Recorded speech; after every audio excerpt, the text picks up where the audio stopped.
All right. So, okay. Okay. I see how it is, OBS. Okay. I fucking see how it is. Yeah. Okay. Okay. I get it. I get it. Okay. Yeah. Want me to humiliate myself the way you did? Okay. Yeah. Yeah. It was real cool. Real fucking cool, OBS. Yeah. Really cool. Really cool. Really cool. Yeah, now it's solid green. Everything's working fine exactly how it is. I don't fucking know. I don't know. I don't know. I don't know. Literally just out of the blue, I was about to turn in and be like, fuck it. You know, I'll go to sleep. Hell, why not? You know, fuck it. You know, it'll be fine. It'll be great. Yeah. Then I just had the thought in the back of my mind. I was like, I should try one more time. I tried one more fucking time. I tried one more time. Now we're all green. I don't know why. I don't know how. I don't know why every other solution worked. Well, it didn't work, and only me out of the blue having the thought in my head of like, fuck it. I'll try. And then boom. So, I don't know. I don't know. I don't know. I do not know with this thing. I am actually kind of pissed now. I am actually legitimately kind of pissed. The reason people say third time's a charm. I don't know. I am pissed off. Brute force one of the day. Yeah, it's like join a hatred stream, left and got a notification on Discord. What the fuck's happening? OBS was dying. OBS just out of the blue had a fucking heart attack. Is headquarters OBS in North Carolina might be affected by the hurricane? No, I don't think it is.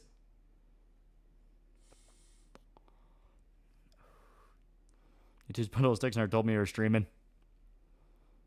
So I don't know why all of a sudden it wants to work, but it just did. It just fucking did. You know, I kill the first stream, I make a new one, all this shit, and then blue, you know, like, I restart the fucking computer, I do a full reinstall of fucking OBS, I do all this crazy shit, trying to get it to work, and it's like, nah, I just didn't want to. Any chance to read my supercuts all the attempts or not? I tried. I don't know if they're going to be in the VODs for those, but I did try. So Taunted on anime. It looks good. It looks good. I'm pissed. I am pissed off. Gonna be playing a game of D&D in my local library next month. That's good. That's good. You won't run into any network issues. It works. It just works. Yeah, I don't know. I do not know. Do you think it's a game you're playing? Maybe. It started when we were having issues with hatred, and it just never stopped after that. I know someone said it could have been a memory leak issue, and I could see that from the game, but I was looking around my computer. My RAM was normal. My fucking, yeah, like my RAM's normal. My CPU's normal. Like, everything's fine. There's no virus. There's nothing like that. No. It just, OBS decided, no, I don't want you to. So it's like, fuck it. Okay. I don't know. That is going to be the theme of the night. I don't know what I did, but now it works. Now it just works. So, YouTube sabotaging anyone playing hatred, dude. I have no idea why that worked, because I closed the game down. I did everything. Yeah, OBS literally had a fuck you moment, dude. I flat out fucking restarted my computer. I did all this shit trying to get it back to work, and it just didn't want to. And me just out of the blue going, fuck it, I'll close it for a little bit, moving on, do something else. Out of the blue, it's like, all right, now you're fine. So in short, OBS being a bitch. It was just aggressively being a bitch. Yeah, naughty OBS needs correction, dude. I don't fucking know what was happening with that. Man, that got agonizing. See, it screwed up my whole bit. It screwed up my whole thing. People understand less about computers and programs than we let on. Yeah.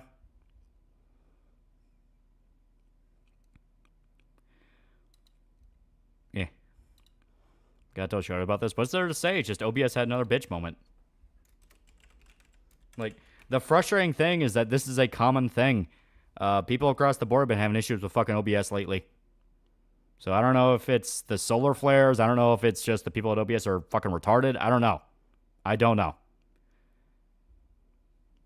You can spin this into a bit with hatred. I mean, at least we know, don't touch hatred again.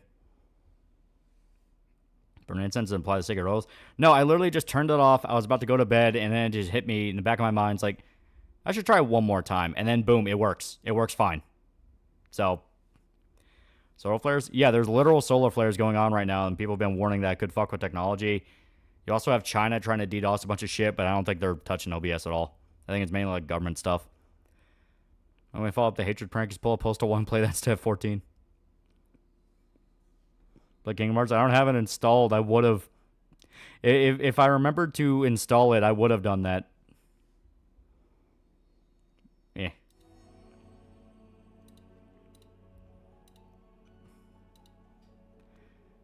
Wait, solar flares? Yeah, like actual solar flares are happening. Saying you don't care really does do the trick. Dude, I don't fucking know. I genuinely don't understand why now out of nowhere it's fine. The only thing I can think of is maybe somebody was trying to, break into my Wi-Fi and download a bunch of shit.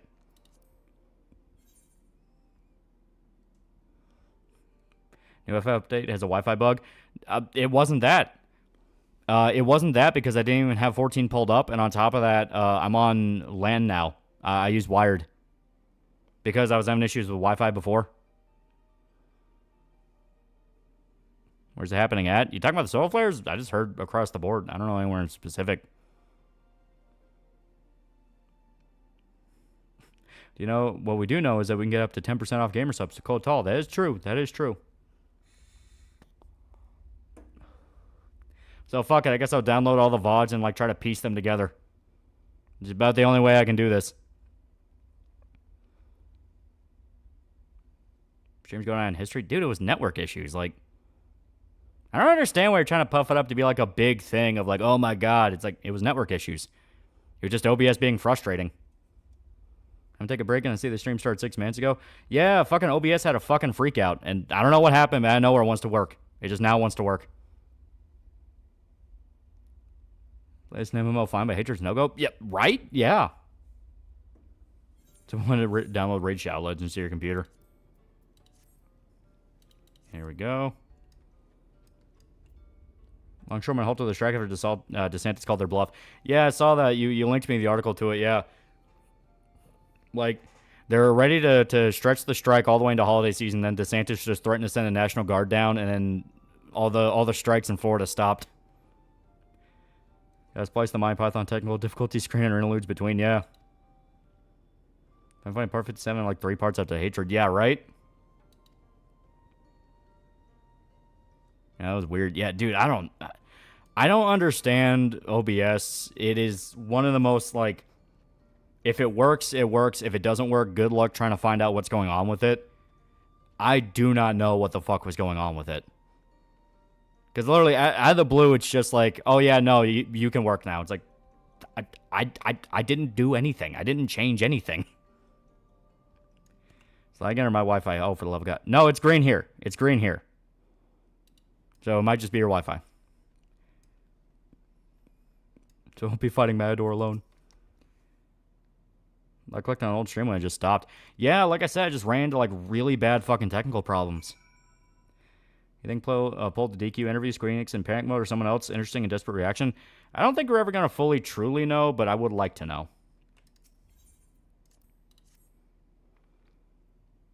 Yeah, weird. I was literally about to go like, fuck it. I'll like play some Final Fantasy X and then go to bed. And then just boom, it wants to work. It just wants to work now.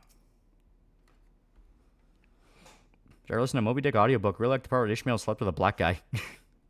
Gonna try XSplit later. I'm definitely gonna look into it because if this ends up being a more common thing with OBS, because OBS across the board's been getting really fucking rickety. I know Kirsch uses OBS and she's been having a bunch of issues with it. A bunch of other people who use OBS are having issues with it, so I'm gonna have to look into it. Oh hey, it works. Yeah, I literally did nothing different. You know, I restarted my computer, did a whole reinstall, did all this shit, and it still didn't want to work. I just turned it off.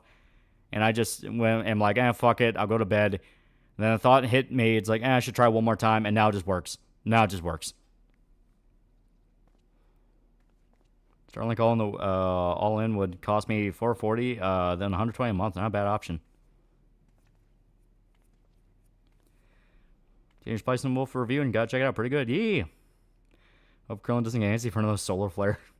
Jeremy Wormer and Kirsch having issues with OBS too. Yeah, and it was explicitly OBS just dropping connection. I don't know what's going on, but they just want to drop connection now.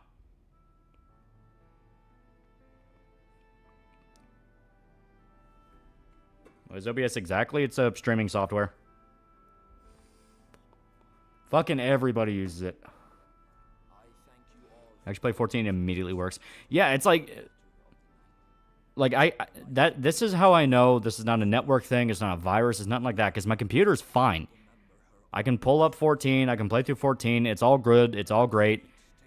OBS just decided it did not want. It did not want to. You know, Travis OBS, a guy offered XSplit.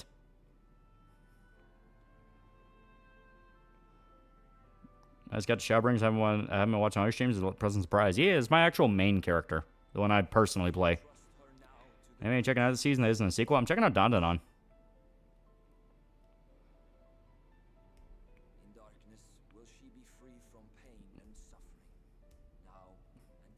Try to look online. Doesn't seem to be purely hatred fault, more OBS problem. Yeah, I knew past a certain point this is 100% OBS thing. I just didn't know exactly what was causing it.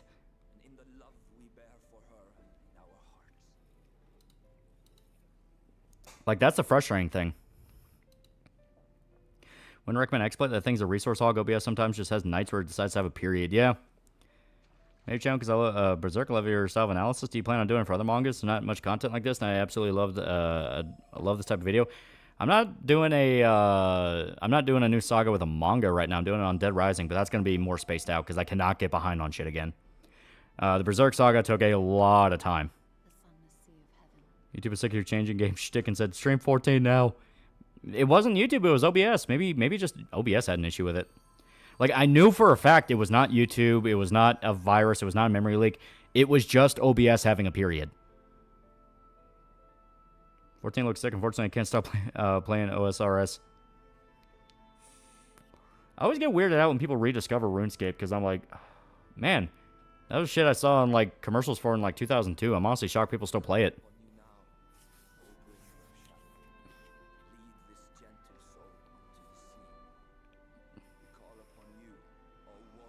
Watched a really good movie today. Ken Watanabe remake of Eastwood's Unforgiven. Solid 9. Huh. You install a stable version of OBS or a latest version? I installed stable because I want it to fucking work. Been here since then. Oh, that's funny. There are commercials for RuneScape? Yeah. DQ devs are in trouble for the interview. I mean, the guys involved are like a senior editor of Shonen Jump and the creator of Dragon Quest. They'll bring him in and try to, like, slap him on the wrist, but they'll go, dude, I fucking created this shit. You're not going to shit talk me like that. They understand the legacy they have.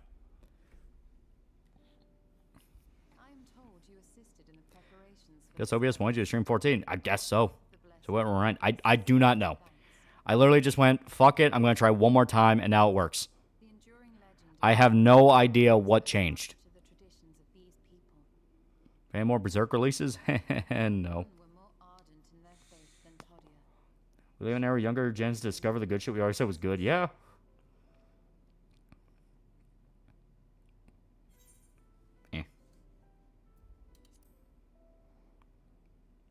Why the 3 changes to my feed? Because OBS kept dying. It kept dying over and over again, and I had to, like, keep trying and throw my head against the wall to see if it'll work. For some reason, this time it just works. Uphold Japan does a remake of a Clint Eastwood movie. Keep saying about Dragon Quest, bro. Got Japan United behind me. The fuck you got? Twitter? Well, geez, Elon, good fucking luck.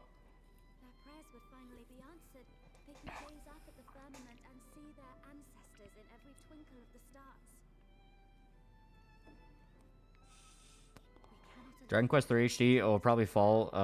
Probably the sales fall hard. Will probably end up being in What Happened video. Maybe. But I just don't realize how hard it is to cancel someone who's well established in Japan, especially if they never broke the law. Yeah. But even if they did try to slap those guys on the wrist, they'd be fired and blacklisted. It's the fucking creator of Dragon Quest. You can try. Lag went away? Yeah, I don't know what worked now. Yeah, just usual OBS cuckoldry. Yeah, basically. Is damage China still going on? I know China's dealing with, like, massive flooding. Tyler Cooper on DQ. Mic drop has been hilarious. Doesn't matter that they mentioned America. They were talking about Zero guys on us. Yeah, right. Saw footage of them rolling out Jimmy Carter. Looks like a corpse. Yeah, Hori hasn't broken any laws, not Naka. Yeah. Still baffling us some asswipes feel so comfortable trying to strong arm people with generational legacies. Yeah, well, it's just the new generations are raised off Tumblr and Tumblr culture, so they just view this as okay. Tumblr and Reddit culture, where you just scream people down. Square Enix heads actually fired them. Our investors call for blood. Yeah.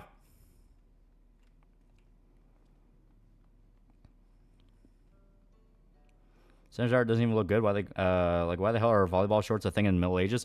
Well, more than that, the censorship was announced right after Toriyama died. Like, Dragon Quest being censored is actually not a new thing at all, but it's the fact that they announced all these changes after Toriyama died. Like, not long. It was maybe a few weeks. So from there, all JP saw was, you're going to draw over a dead man's art to appeal to a bunch of fat Westerners. Yeah. Here we go. Damn it. Here we go. Gotta get rid of all this shit.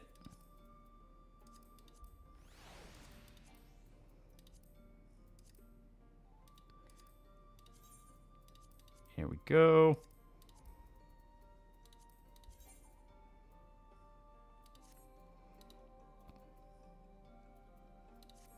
Alrighty. Toriyama died in Japan. It's not becoming aware of just how much the West's been screwing over JP Media. Yeah. Like, the big cope among people who want to defend the changes has been, well, Dragon Quest has always been like this, and people who have played Dragon Quest from the beginning are coming out and saying, yeah, it's always been like this. Why the fuck has nothing changed? Anything you want here in 14? Talking about armor, weapons, amounts, and dear God, dump that old gear chief.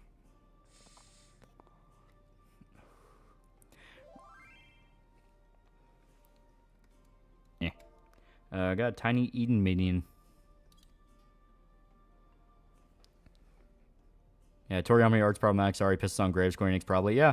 Well, the funny part is all the guys who are defending the changes, like if you go look at Gaming Circle Jerk, they were immediately shit-talking Dragon Quest as a franchise because of the interview and going like, oh, well, it's full of a bunch of like pedophile shit anyway. It's like, man, I love it when the people claiming to be the real fans then immediately go, well, yeah, but I also think it's full of child porn and pedophilia and the creators are horrible people and monsters. Like, you ain't fucking real fans. I fully admit, I've not played every single Dragon Quest game that's come out, but I at least like the fucking franchise, and I like the guys who made it. Cranks put themselves in a no-win situation when removing the interview, and someone will be angry. Oh, yeah. Do I think these assholes sincerely feel no connection to the media they try to change or change they do? They just want to feel strong by ruining what others built? Yeah. Time and time again, they will just outright say that's what they're doing. They want to ruin things that the chuds like to make them feel bad and basically act like high school bullies. That's why I say over and over again, these people don't believe in the shit they say they believe. It's not politics. It is antisocial assholes. You know, it is peaked in high school, never grew up kind of assholes. Yeah, Dragon Quest full of that. The fuck, man, this is some X-ray idiocracy being spouted. Yeah. Biggest RPG series in Japan. They say shit like that. Yeah. Jeremiah doesn't have time to deal with this bullshit. He's too busy making replica cars and smoking cigs.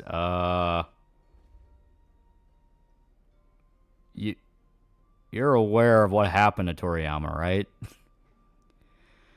It's always best to ignore those who say something that obviously isn't CP is because in reality they love CP. Well, yes and no. Like, the guys who are saying that shit are getting into the industry to work as localizers, work as translators, and tell the guys in charge of these franchises, you need to change this because the West considers it immoral. Like, you don't just ignore them.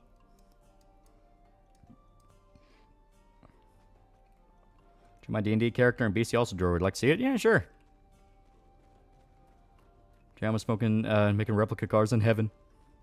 It's like, I saw people like Donkey make a video about DRDR and say they took out the perv points. Yeah, it's like, it is, like, JFJ was completely fucking right. By the way, level 99 Dark Gear job gear looks sick. It should. Dark Gear, Dark Knight looks shit. It looks sick as fuck. But yeah, no, JFJ was completely right when he said, if you defend the censorship changes in Dead Rising, you are not a fan because you missed the fucking point by miles. Like, you say you love this franchise, you say you love it, but then you're also like, well, I need to change all these things in it because it makes me uncomfortable. Then you're not a fan. You are just going along with it because it's popular. Like, at least with something like Silent Hill 2 remake, they're just remixing elements, and it's not like an obvious censorship thing. It's just them trying new things. Because I know the outfit with, like, I know there's the scene with the outfit of Maria where she looks at the old outfit and is like, wouldn't I look good in this? Like, that's a reference to her old design in 2. That's different. But something like Dragon Quest, where it's just explicitly covering up designs in the most awkward way possible, and you have retards that clap their hands and go, well, I think that one looks better. No, you are a fucking cuckold. You continue the bullshit we had to deal with fucking 4Kids, where everything had to be fucking changed and removed and butchered, and you go, well, at least it was funny. Fuck you. I don't want funny. I want the goddamn fucking thing. You know, I don't want to watch a bridge series as the actual fucking series. I want to watch the fucking series.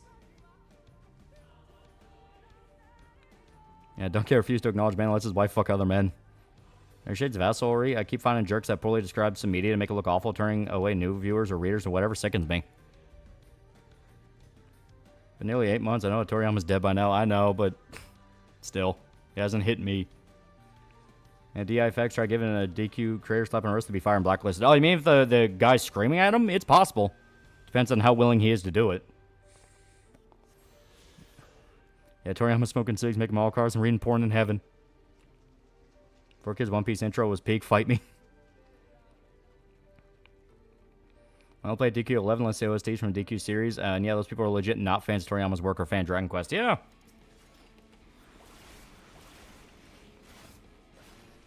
There's part of people in the interview stuck out to me. It seems they still believe are told religious rights demanding these changes. Oh, I fully believe that's how they're being framed. Like, oh, you don't want to piss off the religious right, do you? And they try to frame it as like they're the ones demanding all this. Because as soon as the interview came out, that's exactly what they're trying to say. They're trying to say, well, it's the religious right demanding all this, and people just fucking laugh in their face like, how out of touch are you? What do you think this is? Funny enough, not to thank 4Kids, but that was also a lot of the network censorship being forced down their throat, and they didn't like it either. Yeah. Yu-Gi-Oh! Dub is horribly outdated, and that piece cursed in America, because apparently Konami USA loved the 4Kids revisionism. That's right, it's been a thing in 20 years.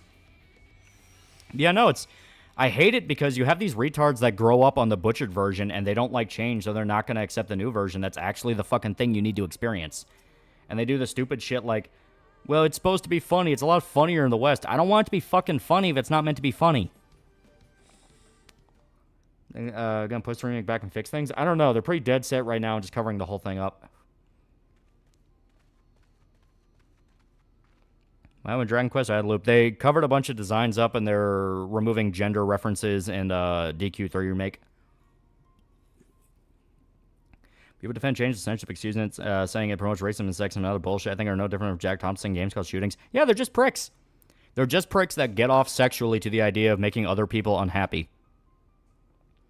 Well, the original version of the thing. It is amazing how much of a hot take that is, where it's like, I want basic fucking professionalism and a show of respect that you care about this. Yu-Gi-Oh! 4Kids dub changed stuff so much the original was wildly different. It's to the point that their key plot points got removed. Yeah. So it sounds to me there are people who say the British Hellsing made canonical changes that were better than the actual manga, not just the OVA. Yeah, it's retarded. It's like, no, it didn't. Total localizers death. Localizers don't have any talent, and that's why they have to make changes to other people's work. Yeah. Upcoming Dragon Quest games going to be one of those things where you have to emulate it to experience it. Who knows? The worst part will be, once again, if it's like Dead Rising remake and it's genuinely fun to play and it's a good remake and it's just these stupid as fuck changes because there's no point to them. Like, you know, my response will always be, for fuck's sake, we've been dealing with this for 30 goddamn years at least. Why can we not show basic fucking respect for this medium? Speaking of things in the West, watch Sonic X Japanese on Hulu because holy shit, the tonal differences of certain characters that turn Rouge the Bat into a BDSM enthusiast. My lungs nearly collapsed in laughter from reading, oh, you're into that kind of stuff, officer, when she was getting arrested. Yeah, originally you started watching the Yu-Gi-Oh! 5D subversion. They changed so much. Yeah. Which right was never really a thing. I mean, Democrats were the ones who tried to censor music in the 80s. Yeah, it was a uniparty thing. It had nothing to do with right or left. It was uniparty. You had left and right people, like Republican and Democrat people, who were involved with it. Like, trying to lay the blame on any one party is wrong because it wasn't one party. It was an entire DC thing because they wanted to control media. Calls Batista $5. The only time censorship worked is Mithra from Smash Bros. They gave her stockings, just made her sexier. You say Helsing Ultimate Bridge is better than the original? Dude, it's pretty funny, but come on. Masano 2, a scene you mentioned, I want to avoid looking at anything because I don't want to be spoiled.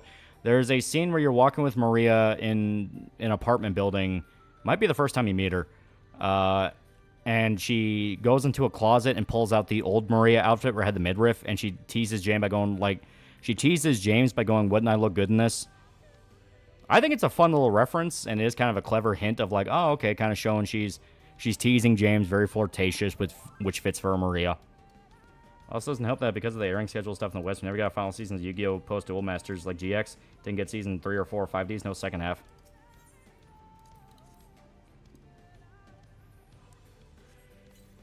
Large portion of Mega Man's lore now is lost due to localizers. Yeah, I hate that. I hate the fact that asking for basic fucking respect for a franchise has to be such a hot take, where it's like, dude, I just want to experience the original as it was fucking meant to be. Why is this so hard to understand? It's like, I don't want some douchebag writing over the script and pretending he wrote it or doing this or doing that. I want to fucking experience the thing as it was meant to be fucking experienced. Like, we are not children. We're fucking grown adults. Why is it so fucking hard to get media to treat you like a grown-up? You say it was religious right with the ones doing censorship, but forget Tipper Gore was a leading force on the music side. It wasn't one side. Yeah. So I think Wulan Warriors' worst localization ever. We're talking about a huge part of Thailand culture for 40 years that was completely massacred. Yeah. I still like DBZ Abridged and original Dragon Balls too much like both.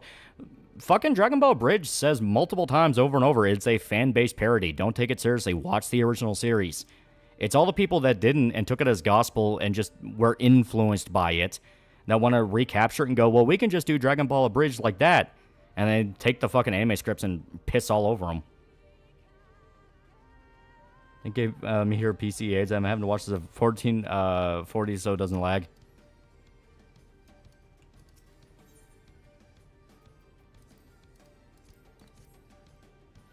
I guess because kids will be playing the game, but even then, kids are not the ones in Dragon Quest. Kids are not going to be negatively impacted by the shit in Dragon Quest. It is explicitly 30-year-old man-children that want to go in and piss on it because people are excited about Dragon Quest and they want to put their name on it and say they contributed. That is all it is. Any excuse they can have is just them being, fucking assholes. Like, there is no good excuse. Every single time you peel away what they say, it always comes down to, well, I think Japanese shit sucks. I only like this one thing because it's popular. Or some flavor of, well, it's boring in the original language. To which case, like, are you such a fucking retard you cannot experience something without hearing a Skibidi toilet meme? Is that really what you're telling me? You need to be fed flavor of the month memes or else you get bored? Are you a fucking mentally challenged, like, ape? Learn Japanese and literature trying just because fuck localizers. Yeah. Joker 2 came out. Any thoughts? I haven't seen it. I want to see it, but I haven't.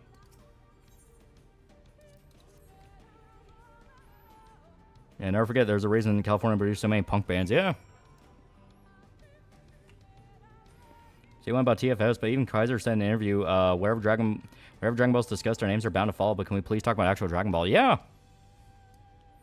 So My Hero dub or actually just Zoomer speak? Yeah, that's what I mean. And people are trying to defend that and go, well, that's accurate to how Zoomers speak. It sounds like ass. Like, it just sounds fucking bad. Make them talk like people. It will age better. Slang is the first thing to age like shit. We all know it, but they insist on it.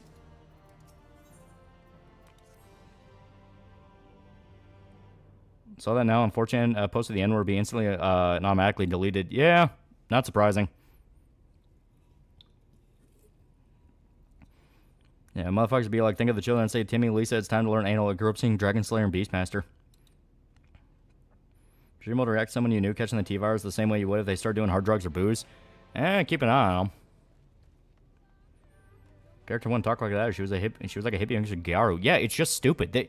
They do it because they think it's funny and they want to see what they can get away with because they have no respect for the medium. Time and time again, they show they do not respect the medium. They don't take it seriously as an art form. The people that get the contracts for the weekly shonen stuff get them because they view it as like bottom of the barrel shit. Arcade scratch at $2. Can't wait for Shakespeare to be in Zoomer.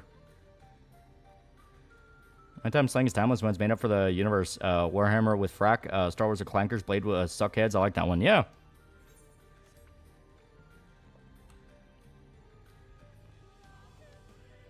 Seems Elon Musk commenting on the DQ and sharing is what made them, whoever freak out, start getting yanked after that. Well, not surprising, because at that point, there's a massive audience now being made aware of the problem.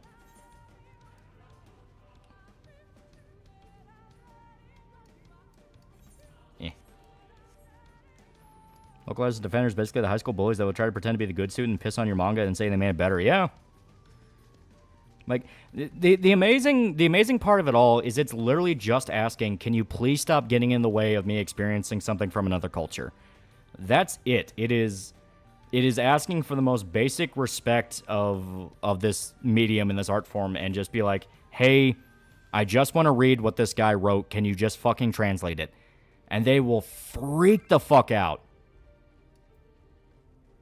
Some about Shadows got lost in the West localizations. That because of Maria's death, when Shadow and Geralt were brought to prison, and Geralt reprogrammed Shadow to be his weapon of mass destruction, destroy the human race. That explanation was lost in the West. It was confusing why Shadow was evil. Originally beyond, I'm mad at people. Sonic localization has gotten better. Yeah. My hero that was full of Zoomer talk. I've been so ashamed of being born in the year 2000. You think Dragon Quest 8 is going to get delayed? I don't think it will. It's really fucking gay when you find a series that's misleading translation. Yeah. No one likes it. No one likes it. No one likes this shit. Over and over and over again, people will complain. Even the people that say they like this stuff, they'll later make like a video essay or some tweet thread talking about like, yeah, it really sucked that localization was so bad. It kind of killed the franchise presence in the West or some shit like that. And then when a new thing comes out that announces it's doing the exact same goddamn thing, they'll defend it and go, well, you're just a bunch of spoiled kids. The generation that grew up watching fucking retards that said things like gamers were just entitled and smelly have turned themselves into fucking apes. All they know how to do is react against people they don't like, and they'll defend fucking anything that people they don't like want a gun for. It doesn't matter what the fuck it is. Reminder, a large chunk of people defended cuties simply because the wrong people are talking about cuties.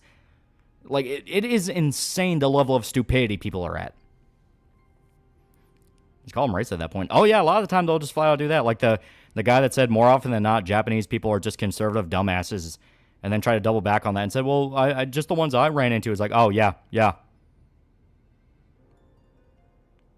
Never forget that Jar Jar was the one who taught clones clankers based Jar Jar spreading the wonders of slurs.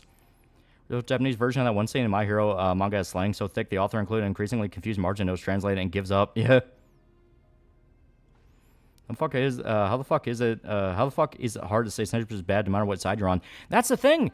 These same assholes will double back and pretend they don't like censorship. They flagrantly lie and pretend they're not doing what they're doing because they need to protect their fucking journo friends. That's all it is. It is just defending their journo friends because they want to get jobs in the same field. They want to be shills. They want to be corpo shills. Everyone sent for HBO Watchmen because it was designed to piss off the right people and now it's completely forgotten. Yeah.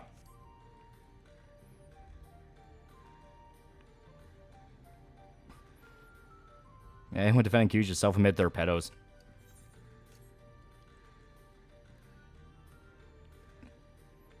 Why would anyone want to be a corporate shill? Favors and money. Favors and money. It's all just self-profit. They'll lie, they'll piss, they'll moan, they'll do everything in the world. But at the end of the day, they just want to be on the inside club. You'll pretend they like it. Changes are usually straight shills like the Atlas influencers defending metaphor localization. Yeah.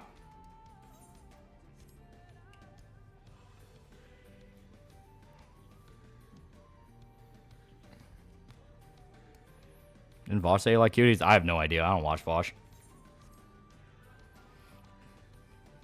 Censorship is bad unless it's something that I hate and has not censorship because I don't call it that. Basically what it is.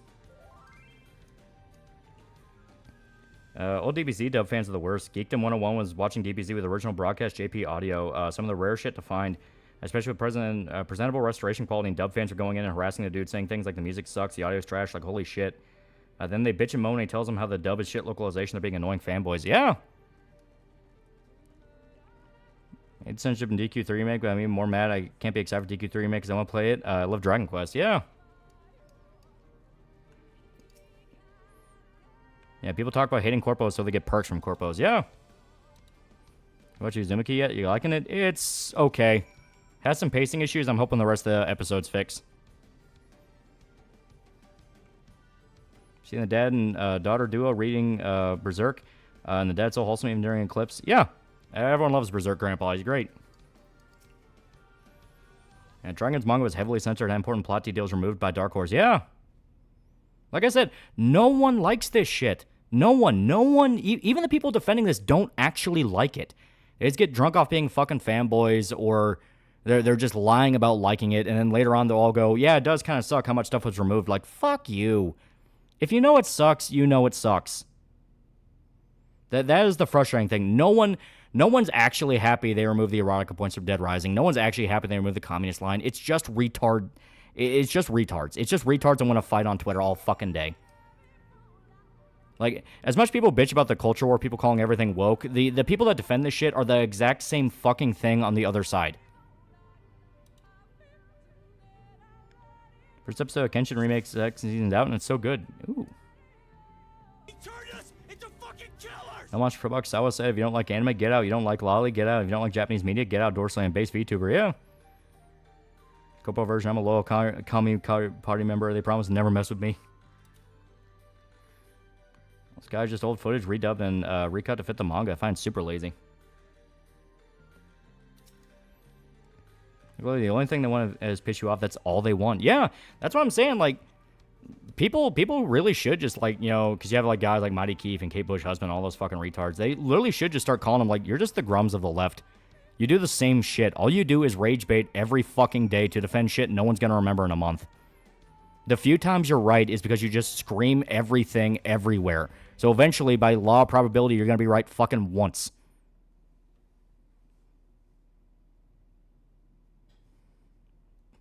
I hate corpos get favors. Me, I hate corpos Johnny Silverhand. Why they want to piss us off? Because it's just cheap attention grabbing. It is just fucking retards. That's people that localization and what North American persona. Localized Anibo will be the true test for those people. That's the thing, you can't ask them. They'll just lie. Like, they will just lie and eat shit because it makes you angry. They will scarf down a used diaper because it pisses you off. It is that level of, what the fuck is even the point of this pettiness? Like, are you that pissed off daddy made you go to college? Both sides terrible. Two sides of the same retard coin, but toss the coin a few times. Eventually will land on its side. I keep calling people racist over AC Shows. I'm just like, why is Ubisoft the one you want to defend right now? Yeah. That's my manga from Japan, written in Japanese, learn the language, and directly translated manga, only changing sentences and smoother structure and flow. Yeah. UPC dub was always shit. The only good dub actors involved were Vic Mignogna, Chris Ayres, and Stephanie Tyler, who hate Funimation for good reason. Imagine being that spiteful towards people. Yeah.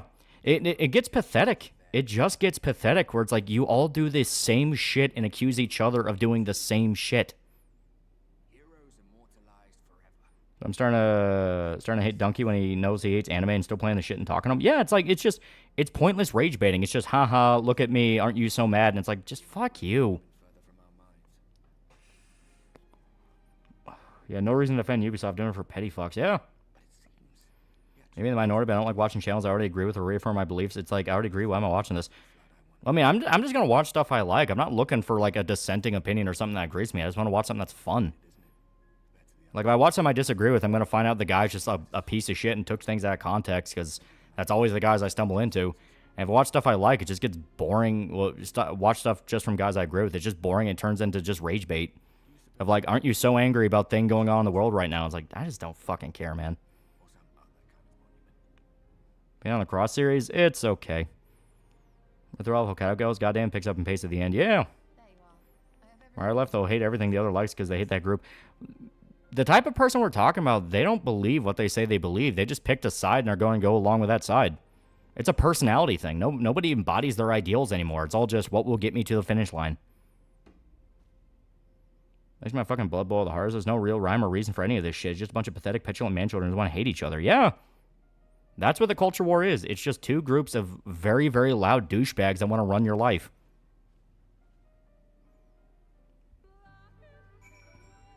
Most people had older brothers that called them gay and told them to get off the couch. DBZ time. Got my friend to read Tragon. Wolfwood's her second favorite character behind Vash, and she got to couch scene. Yeah. Ritual Vosh, you don't win with principles. Yeah, it's like, I don't know how anyone can hear that and not immediately go, you don't believe a fucking word you're saying. Appreciate anime localization for bringing anime to the West, Pokemon, but looking back at that stuff without rosy glasses, and sometimes some jokes just don't land. Still wish we got the uncensored Japanese version, but we can't have it because kids can't watch the show.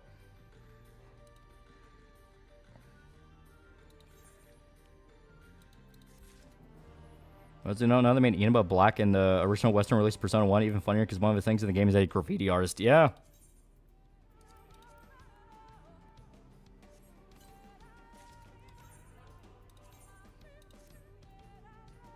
Yeah. All right.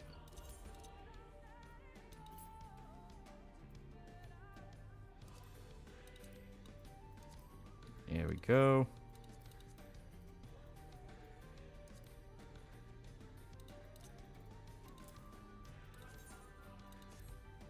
There we go.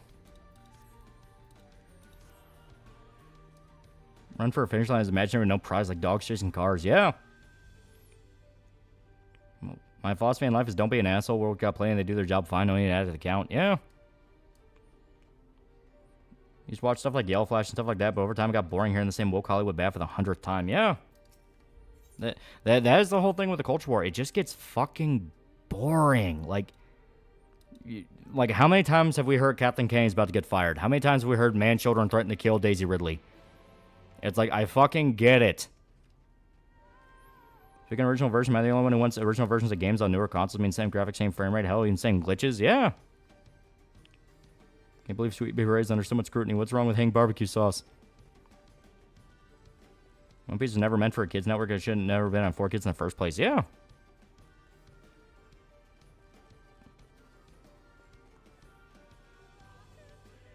Yeah. I get fun subs are the one who brought anime to the West, not the localizer. Yeah. Yeah, thumbnails get obnoxious. Yeah, everyone moving on to AI thumbnails. Not once have I seen someone use an AI thumbnail and not immediately thought you are a worthless person to listen to because all you do is just do what is slop content of the day. That is all I think when I see AI generated thumbnail. It is just slop content. It is shit you put in the background and you are not even listening to the slides. You don't even know what the video is about.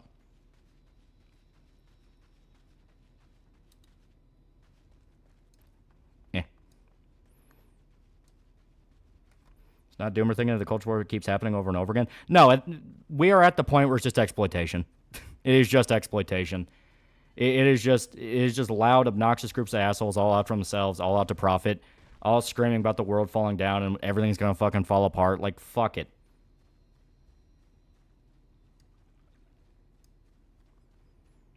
DWK, a fucking My Little Pony YouTuber, has a better life plan than these culture war assholes. Don't be a dick. Yeah, I thought it was just autoplay fodder. Yeah. Only 4 kids didn't even want One Piece, but was forced to get it. Yeah. Check out Blue Dash. He and his Japanese wife drunkenly ripped apart Assassin's Creed Shell. Is really funny when he starts swearing at Ubisoft in Japanese. That was in general 99% of the time the worst. Yeah, well, that's what I mean, where everyone's just encouraged to make the most algorithm-friendly shit ever, where you're pumping yourself into an algorithm. You are not making... You are not making something organic or because you thought it would be fun. You are making something to appease the algorithm and all that shit. It's over, boss, man. I've used AI to pictures of Wojak and me as the Chad. The notice about 4 kids up is their constant noise and talking almost like they think kids can't get interested without constant noise. You've heard a new meme is Kathleen Kennedy will never leave because she'll only retire when she gets a big win. She's going to die there.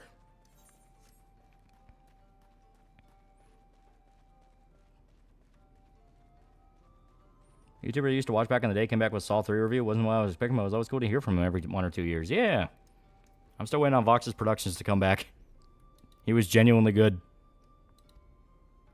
So fucking frustrating because you just know they shithead smile every time they do it because they know they annoy the hell out of someone. Yeah. And once again, I will repeat this just so the point is not lost. I'm not solely just talking about guys like the Quartering and things like that. The assholes on Twitter, like the Kate Bush husband, Mighty Keith, the fucking shills. They do the exact same thing. This is a YouTube ecosystem-wide problem. Like, everyone across the board is just constantly looking to rage bait and pump their numbers up. Okay, I just realized something, chat. I'm here retired. Gur's next. Professor Tosspot's dementia finally caught up to him. Sad. Work is in a rough spot. They're adapting for non-cable broadcast TV in the 90s and had a lot of government rules they had to follow. Things got less bad on Cartoon Network. Yeah. Do you think journalists and website reviewers did too much misinformation, wrong advice at the beginning of Gamergate? Well, that's not even a did they. It's like they did. That was the whole point. They had no intention of covering it honestly because Gamergate in the beginning was all about, hey, let's have the gaming industry have some goddamn professionalism for once in its fucking life. Isn't Vox's media homeless now? No, he actually got a place.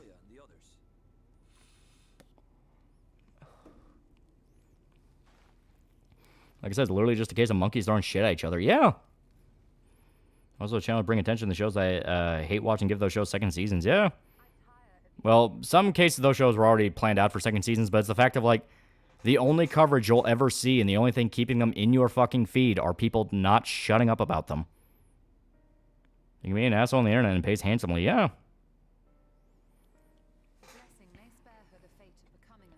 God, YouTuber I used to watch, he told people he was slowing down because he kept getting struck for little clips for jokes. He switched Clash of Clans and Hearthstone.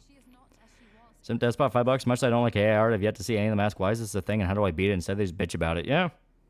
Professionalism, what's that? Sounds like something you would get sued for by Blizzard. Stop making world clones.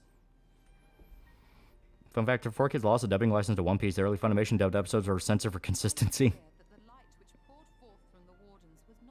The other goal is you want to remain aware but not obsessed. Yeah, that's why I keep saying, be aware of the fact that, like, all of this is just a grind. It is a grind. It is just meant to be the flavor of the week thing for you to take attention and be angry at. You can dunk on people on Twitter. It's fun, but be aware it's a grind. AVGN gave the perfect example of what to do with media you don't like. I don't like it. I'm not covering it. Yeah. St. Hogwarts Legacy video. It's like high school, these people. Exactly. No, they have not left high school. He's supposed to go around his planet and never brush his teeth, come back to kill him. Hopefully the latter. Scary movie for Halloween season. I got something in the works. YouTuber stopped uploading altogether 4 years ago. Rip Raging Amish. Hope you're doing well out there.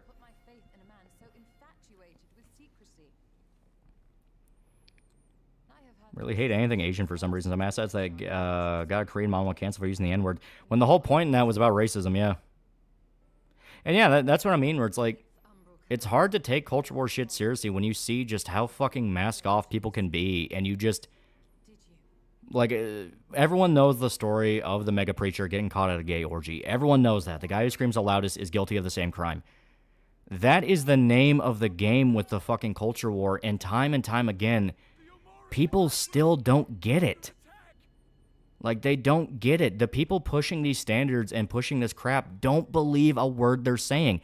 They are still going back and trying to fucking redeem Anita. Like, they're still trying to go back and go like, well, what did Anita really deserve all the hate? They have no fucking idea who Anita was or why she was popular to begin with. They're still doing this shit. Like, it has never once clicked in their fucking mind, oh, maybe I'm being a retard. Yeah, it's going to be racist to whites and Asians. Nostalgia Critic finally reviewed Killer Clowns from Outer Space. Pretty underwhelming. Hogwarts Legacy, I'd wager definitely up to the Veil was a culture war thing for a lot of people, particularly VTuber community.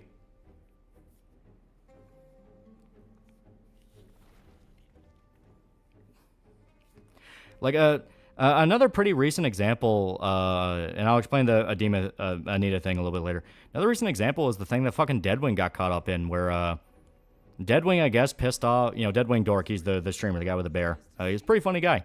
But he did a stream where he was talking about how he got, like, pulled into some drama by some fucking, like, commentary art chick or what have you, who, like, called him a transphobe and shit like that. And Deadwing's like, what the fuck's going on? Who are these people? Then later it turns out that same chick was buddies with, like, dudes who would, like, groom minors, and her herself may have groomed a minor. It was a whole fucking thing. And when they were ranting about, like, their friend that didn't pay rent, they repeatedly, like, stepped over the pronoun rule. Yeah, Cindy Bear, that was it, yeah.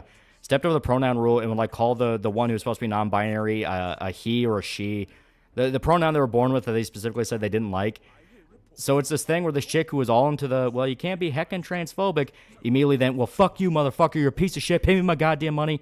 It was like, yeah, it was very blatant what was going on with it. And it's this thing where, once again, I ask, what is the point of pushing these standards if nobody's actually going to fucking believe in them?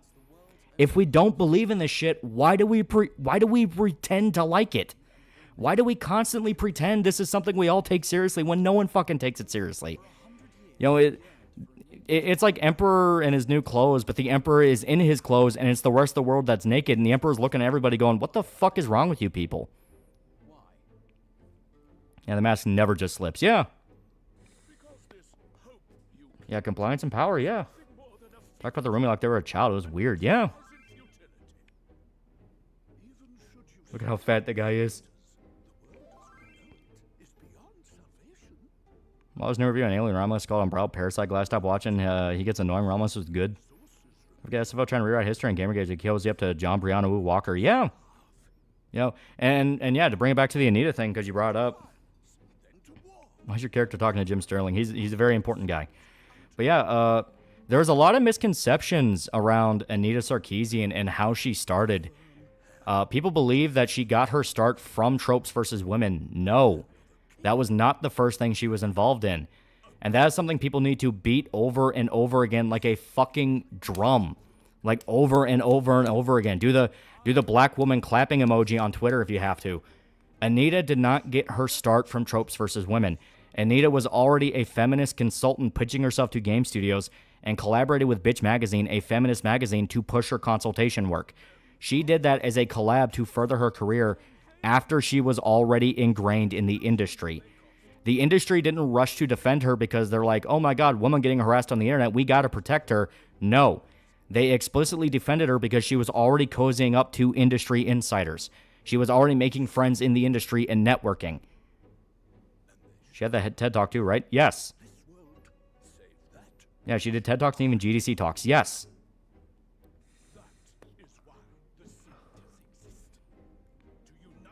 Convinced she's a letter agency plant. Worse than that, she's just an industry plant.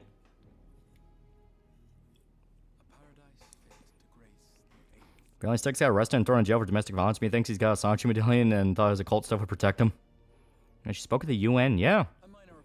Mio showed up taking a seminar that was basically how to become a grifter. Video to promote showed her as a customer. Yeah. The damage that woman did to the gaming industry will last for decades. According to many things, but the fact he posted 6 Bond makes him a bit of a better person. Also, pretend to be ashamed of their 4chan days of being edgy, but still like things like slurs and are just horrible people. Look at the Mudahar thing. Mudahar out of nowhere deletes his fucking Twitter and comes back after nuking a bunch of tweets and was like, oh, I just couldn't take all the Indian jokes. Meanwhile, his claim to fame was, guys, I watch beheading videos for fun. Like, fuck off. Why do they all do that?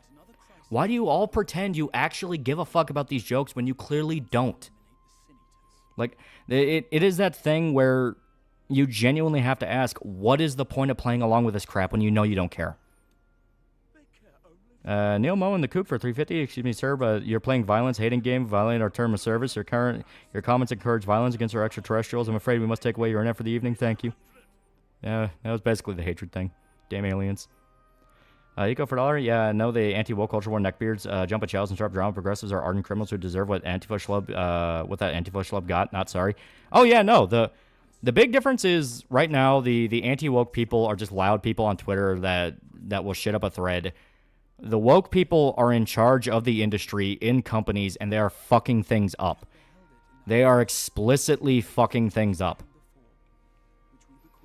Before that, Mudo was partying up with Keon Casino talking about how he watches Medicare and browses the farms, but we know this shit ain't fucking real. Exactly.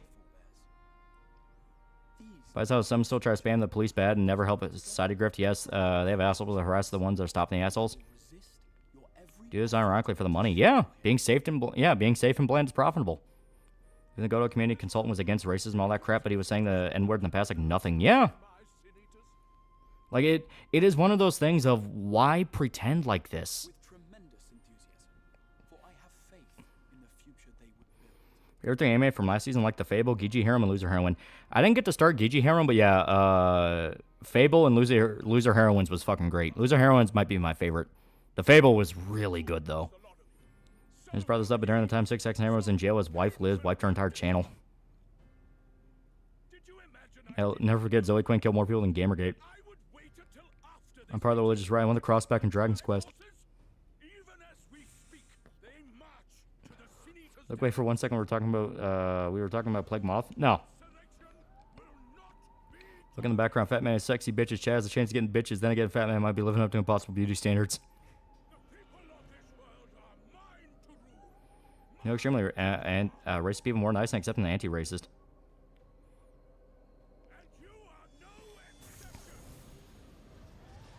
I was gonna say, why all these people I thought were cool turned to be assholes?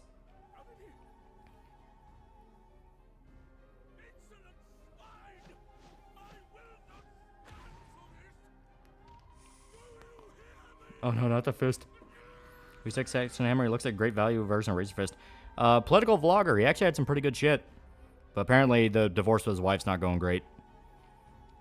Thanks for being awesome. I was sticking up for sanity and integrity. Blue Mage is too strong to be with the rest of the disciples. Blue Mages are pretty fucking powerful. PGRM was a very wholesome and comfy romance. Lacks quality animation, but also forced drama. I love seeing him throw tantrums. Big guy is funny. That guy falls off chair causes earthquake. Death toll still rising. Dick's always been cringe libertarian. I liked him because he was just a chill hippie. He was just this chill hippie. It was like talking to that weird guy you work with, but he's like really cool to talk to. His wife's in the Netherlands. I have no fucking clue when we went down to New Orleans. Apparently he beat his girlfriend. Would you consider doing a watch-along on anime night? Yeah, that could be fun. Found the chick name for those interested. It's Forgiven Obscenity.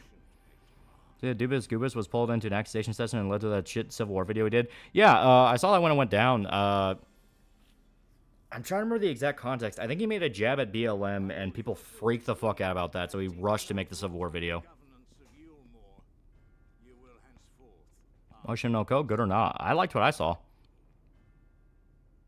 Reminds me of Bookie jumping down on a chair when he got confronted. Careful playing video games with sticks, he always beats you. Sticks dropping the fist. Boss fight I want to join you on. When you get to the quest to crown the Immaculate, let me know. Gotcha. First season Ocean Oko, everyone goes downhill after those arc. Yeah.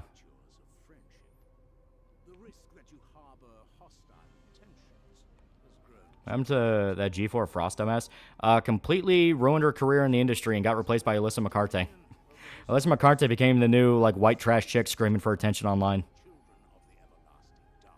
What's there and how Nintendo never cut any jobs during an industry purge? Nintendo runs their operation pretty efficiently.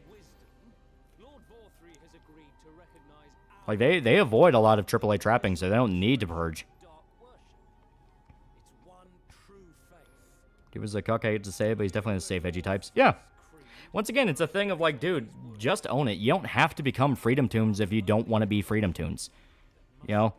If you have, like, kind of leanings that are more right-wing, you don't need to become Steven Crowder. Beyond Joker 2, I have not seen it. Everything I'm hearing, it sounds like they just didn't want to make a sequel. Don't know what happened. The charge is incredibly broad, and what can constitute in Louisiana is a state where some arrest is mandatory. There's a call over domestic dispute. Yeah, it's possible they just had a fight over it or something like that. You say it was Ground Zero video games falling. Most would erroneously say Anita. Unironically, I think Anita would be probably a good Ground Zero for it, because that's when games journalism as a whole just fucking colluded to protect her. And people obviously got pissed off about that and just kept spiraling. Thinking which Freedom Tune's pretty damn good. I think Mercante is screwing with more than she can afford. I know she's trying to drag a dude into a lawsuit. Yeah, from what I heard, Mercante is suing Smash GT because he called her names. You're in the future working on the outside of a small space station and corpse in an ancient spacesuit float into you. Would you bring it on board? I think it'd be cool. I'm going to get good video game media channels without the culture war talk. That's the question. Like, every video game channel at some point will dip into culture war shit. Hell, we had that whole talk where I was explaining how Some Call Me Johnny had like a BLM rant, and people were like, no, he didn't. And it's like, yeah, he did. And people dug it up. It's like, oh, shit, you're right, he did. What Dubus Group is do? Talking about the animator? Yeah, he was scared of getting canceled on Twitter, so he rushed out an animation just repeating the Confederacy were heckin' evil, you know, my Civil War was super evil type shit. Love how Fable is very serious, like Yakuza series, but the Yakuza side missions. Yeah, Fable's awesome. Spirits on 2 remake, every gameplay trailer I've seen so far convinced me the game is going to be fun to play. Yeah. Djibouti's pretty non-political. Yeah, hopefully. Hopefully forever, yeah. Civi's been holding on pretty strong. Civi has moments. Civi has his moments where he dips a little bit too much into the dude. Just come on. No one cares. People just want to hear about Boomer Shooter. Kadakaris never got political. I know he didn't get political. I'm trying to remember. I know there was a thing with JonTron about him. I'm trying to remember the context. Zumaki anime? Yeah, it's okay. It rushes through a lot of the story, though. I was getting annoyed people saying monogamy is a social contract, so was the law stopping me from stabbing you? Oh, the only response to them is like, how would you feel if your girlfriend fucked somebody else? Oh, they'll lie and go like, oh, I wouldn't care. It's like, yeah, you would. So left and Goobus rocked me on Twitter during the Civil War shit, even though I never interacted with a little bitch.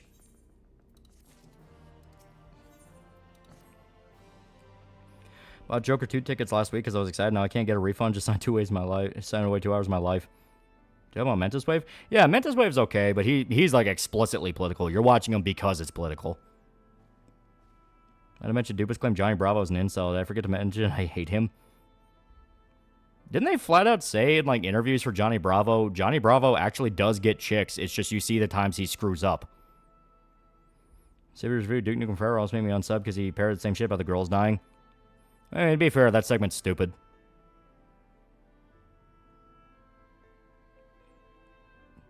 My Boomer Shooter community crawling with the left is a Gianni's fault. Because they just swarm. They just some YouTuber will cover a flavor of the month game or cover a genre and everyone will rush into it like a fucking pack of zombies. Like I said this before when VTubers were getting big. Do not take that shit for granted. Don't think you're above it. It will be taken from you. It will be taken from you and you'll never be able to enter it because you wasted so much time building up your foundation in it. John Himmer on normal boots. John got canceled by Destiny, so he got kicked out from the group. Yeah, I know about the Destiny thing. I was trying to remember Kadakaris' stance on it. Is he an episode where Volcano shoots Johnny back out because he's supposed to be a virgin sacrifice? Yeah. No way Johnny doesn't get girls. Dude's like 6 foot. And Caddy tried to distance himself from American politics shit because some people wanted to comment on him. He's like, I don't live in America. I got no opinion. If he did, that's cool for Cad. Boomer shooters are starting to get hot again and have been covered by major celebs. Naturally, all types will try to flock. Yeah. Kadakaris did Jan 6 joke in 2021. I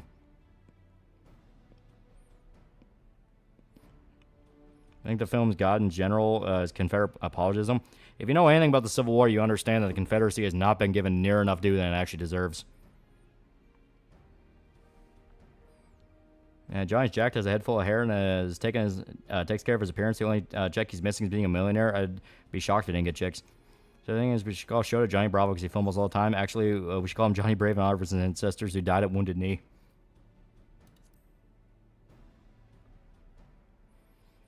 Favorite Johnny, the Johnny insult joke is that they idealized him despite being super muscular. He still couldn't get women. Just a nightmare he had. Don't forget Ultra Care Island support for teledonics because of a certain YouTuber. Yeah. Kadakaris is only political nonsense when he did the obligatory must support BLM because I must maintain relevance, and even apologized on Twitter when he said training in a video. Yeah, that's stupid shit. Must admit, Lolly, it's one reason I like you. Get straight to the point and point out this for the petty shit it is. I envy your bluntness. Yeah, I'm too blunt to be autistic, to put it bluntly.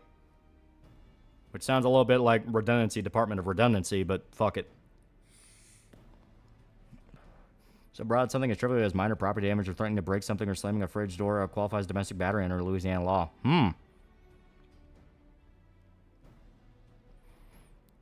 Okay, the smart thing unlike Super iPatch Wolf made a BLM stream despite living in Ireland. Yeah. Looking about video game Donkey's vids. On Kingdom Hearts, Xenoblade, Dragon Quest, and his reaction on Pyramithra and Homura and Hikari and Smash. Yeah, it didn't age well. Yeah. May not be autistic, but you are a retard like the rest of us. The thing about Civil War, for reasons obvious to anyone who knows history, Native Americans often sided with the South since they were fighting a common enemy. If you ever watch Outlaw Josie Wales, that is explicitly about showing the Union were not the good guys. You know, the Union killed Clint Eastwood's family. Chief Dan George has an entire monologue about when the Native tribes went to go talk to the Union because they were dealing with, you know, famine and disease and all this shit, and they were dying, and their tribes were dying. So they go to the Union to meet with President Lincoln. They couldn't even meet with Lincoln. They met with the secretary. And they said, oh, aren't you all civilized? Well, you know, you'll persevere. You'll persevere. And the day after they saw in the newspaper, Native tribes endure to persevere or something like that and try to frame it like something they promised to do. So Dan George said, yeah, a week later we declared war on the Union. Like, it very clearly showed, like, listen, this is not a black and white history. Anyone telling you it is, they're a fucking idiot. I started falling off Donkey ever since the Last of Us 2 video. He was exceptionally bad faith there, been skeptical ever since. Yeah, I just never liked him. I never thought he was funny. And yeah, I just don't like somebody that shits on JRPGs. Like, time and time again, when I hear somebody shit on JRPGs, they're revealed to be a complete fucking spastic. There's some metal festival got shit for having Kyle Rittenhouse as a guest. Band started drop out. Metal Sucks put out an article saying sucking off the bands. Yeah, I fully believe it. So long as the festival's like, no, fuck you, we're having them, other bands will replace them. Like, metal has a lot of right-wing bands.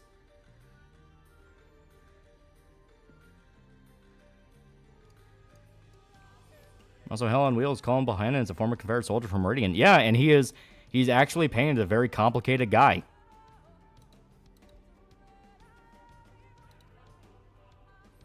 What do you think America would be like today if the South won? I don't know. There's always the inevitability aspect of a federal government would have rose no matter what, but at least with the Confederacy, you may be able to stave that off for a few hundred years. From what I've heard, the odds are worse than a coin flip that cheers Liz's kids even sticks. That's what I'm hearing too, yeah. Which would be really fucking sad if true.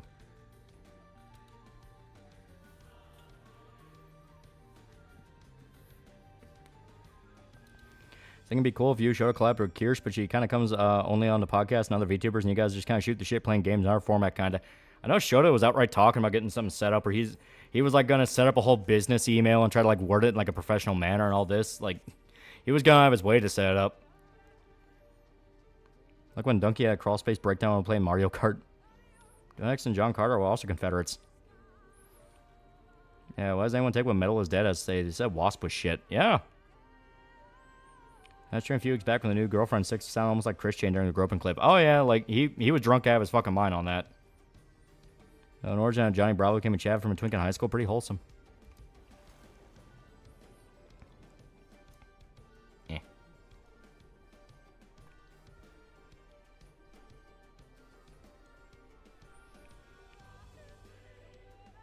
Yeah. But just stopped doing Donkey when he stopped doing LOL videos. I never liked LOL, but his dynamic with people he played with was funny, especially fucking with Sky Williams. I know he threw a major shit fit about getting banned from League, and it was one of those of like, you were kind of already on a razor thin edge with it because you were fucking with people during it, and, you know, League players get antsy. So it's like, yeah. He just kind of always came across as like, no, I am master comedian. Why you no take me seriously? My Donkey video thing I know him from was the woke up this morning and got some gabagool from a Sopranos review. Parents probably would have gotten crushed by the Brits doing some mercantile shit because the Union had a lot of good trade with them and the Brits protect their trade. Yeah. Joke I've seen recently is that Johnny Bravo is an incel, is a Greek man, greases his hair, still as his brother hits on women constantly. What's funny, because you look into him, he was made by a Filipino dude. Apparently, according to Chat AI Summary, John Bravo is a popular YouTuber. Honestly, he would be a good self-care, self-improvement fitness channel. James Hetfield's someone who I always respect largely because he has despised politics and free soapbox opinions even nowadays. Yeah, you gotta hand it to Metallica. Like they're douchebags about a whole bunch of other stuff, but yeah, they have their moments where it's like that's actually genuinely cool. Right side, I saw the part 2 of Pippa as Mimi from Digimon. The one had Tenma as Palmon. Have you read Marching Through Georgia, a novel by S.M. Sterling? I have not.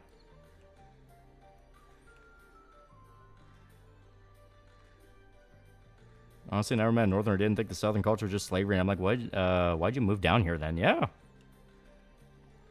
One thing people forget about the South, their plan to win involved European powers getting involved. Funny enough, it was Russia that was most pro-Union country.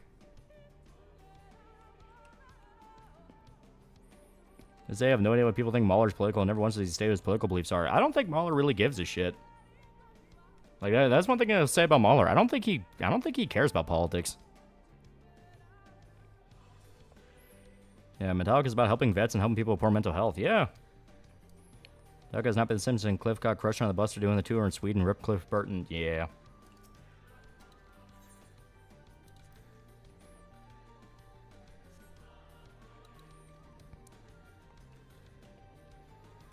Oh, God.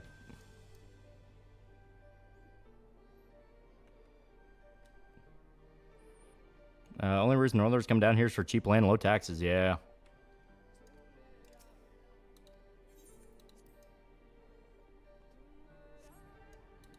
There we go. Yeah, I'm always supposed to talk shit about media, not politics. Yeah, it's kind of always been the vibe I got from them. A lot of those hang out with some people who get political and their detractors embrace that everything's political mindset. Yeah. One thing I like about Mahler is that he doesn't care for politics. His video game takes are bad. Yeah. You like any old history books like The Guns of the South or South Africans? Go back in time to get the Confederacy AK-47 so they can win the war. It was good.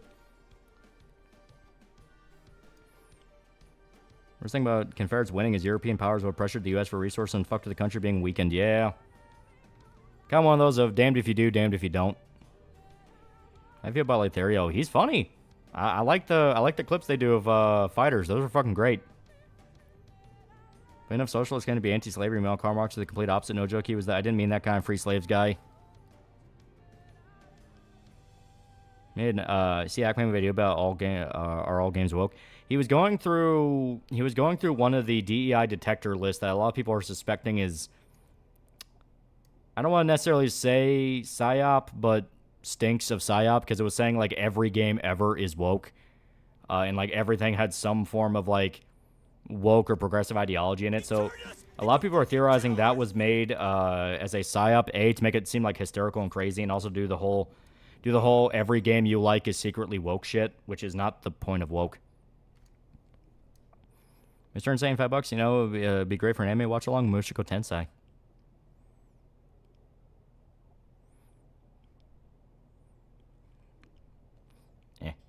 That sounds bent. As stated, it is commonly believed that list that's been going around, people are trying to force it down your throat, is like, no, people actually believe this was a PSYOP created to make stuff like DEI Detected or Sweet Baby Detected look crazy. Because, like, what do you think, every game is woke? It's like, no.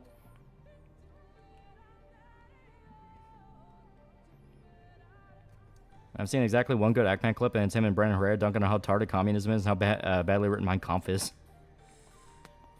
What is woke exactly?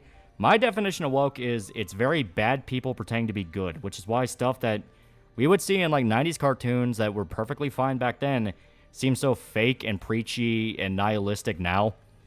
Where it's stuff like, hey, don't be sexist. Back in the day, it was the woman will, like, okay. To kind of put it as an example, you have like, let's take G.I. Joe. You know, just first thing off the top of my head. In the 90s or 80s or what have you, a storyline would revolve around a female trying to join the group. And a lot of the guys would probably shit talk her, say she's not good enough, you know, you're not weak enough. But it would always come across from a place of, we genuinely don't want you involved here because this is dangerous. You know, almost like they're trying to watch out for her even if they're being dicks about it. And she would prove, I can hold my weight, don't take me lightly, and she would earn her spot on the team, that kind of thing. Woke nowadays is she goes immediately through, makes them all look like retards, they're two-dimensional bad guys. It is bad people trying to write a good versus bad story without understanding the nuances of what is good, what is bad, and what the mindset of a person really is. They're just making it a blanket statement because they don't really care or understand the situation, and they don't want to. They're exploiting this thing for their own gain. They're exploiting it to make them sound a lot smarter than they really are. Like, Saints Row 2 has an anti-gentrification message in the story, but I don't care. It's fun. Gameplay's fun. The insane story hooks you in. Yeah.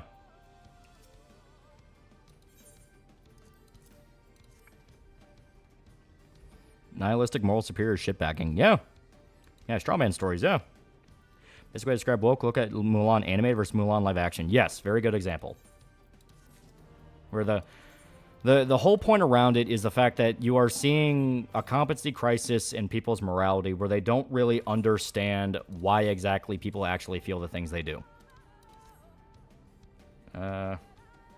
Gonna go daily roulette frontline PvP. Want to show the chat what hell looks like? Dark Knight's one of the most broken tanks in that mode. Eh. Eh. There's no more pro-gentrification game than Saints Row 2.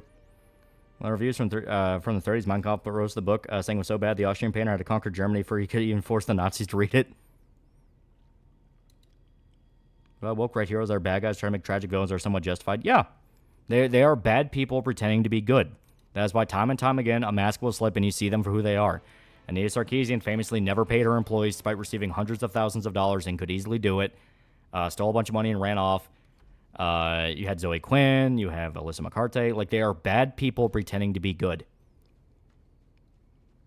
Heckman's also a cuck, lost all credibility after the whole heel versus babyface Starfield situation. He took it easy. Look how stupid he is. Root for Twitter likes.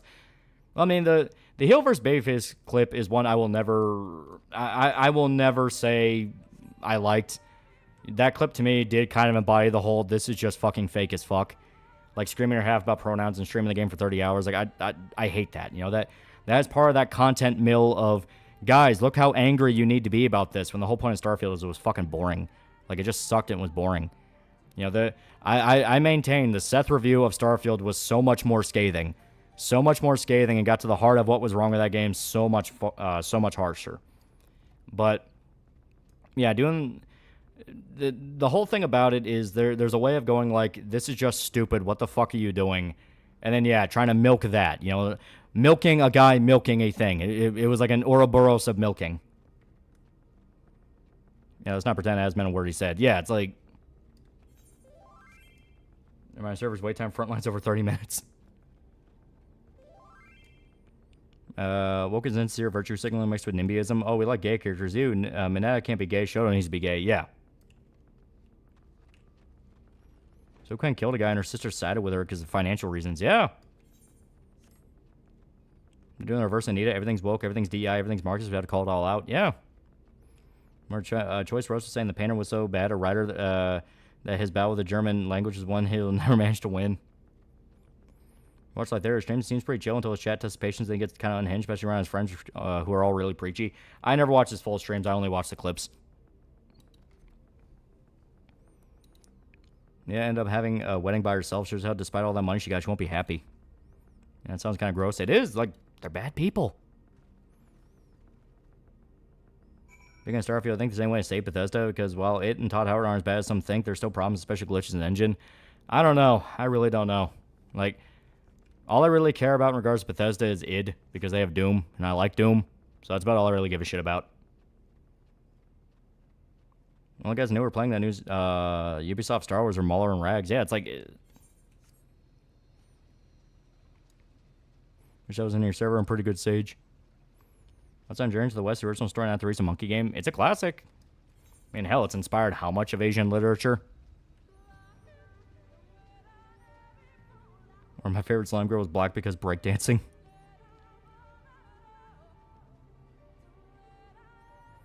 Years later, and all people could, I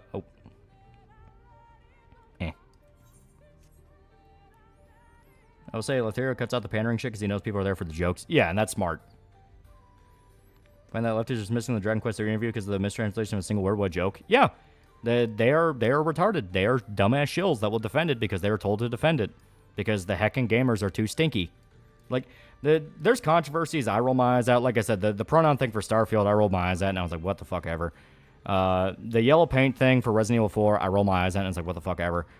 The Dragon Quest 3 thing is a thing where the creator of the fucking series came out and said, I don't want to do this. I'm being forced to do this. They are censoring art made by a friend of his that died. One of the all-time manga artists in fucking history. You know, it is so blunt what it is. And they're only defending it because, well, the gamers I don't like will get a W. Yeah, the Twitter tards have lost their minds that Japanese girl, Japanese name, that lives in Japan is in fact Japanese, yeah. Feels really strange having a jump button with a Rock's Feather and top-down Zelda game.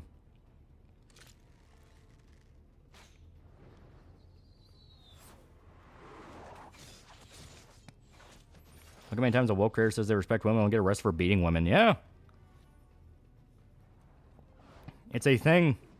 For some reason, the whole culture war has to be a fucking masquerade. And I just don't understand it. I mean, with the whole Starfield thing with Az and Ackman, I really didn't like how he threw Mahler into this. From sharing his DMs, definitely left a bad taste in my mouth. The whole situation was fucking stupid. Hot Rabbit Amazons. Who's Lothario? Fighting game streamer. Kirsch really got mentioned by Donald Trump. She signed up for a service that would auto-tweet. Right, glad I have no attachment. Dragon Quest, this shit would give me an ulcer. Play Vampire the Masquerade? Yeah. The Masquerade thing was mainly a general thing, like a literal masquerade, but yeah. Also read about message someone's at in chat. Data center visiting is the thing now. You can visit other data centers and their servers. What kind of vape you got? I got the, it's called Sour Straws. It's like a strawberry one. Kind of tastes like bubblegum. Didn't Dragon Quest guy get force-ticked on the translate interview? Yeah. That's a whole Napoleon by Ridley Scott. Want to see more great historically accurate movies based off obscure events? Chat, look up Operation Keyhole. It's insane. He's in a drama by leaking Mahler Jams is a bitch move from Ackman. Like I said, the whole fucking situation was stupid. Like, it should have literally just been, really, you're gonna scream like a fucking idiot about this and then still stream the game? Like, that's all you gotta say. But yeah, turning it into a thing where everyone has to milk every titty ever.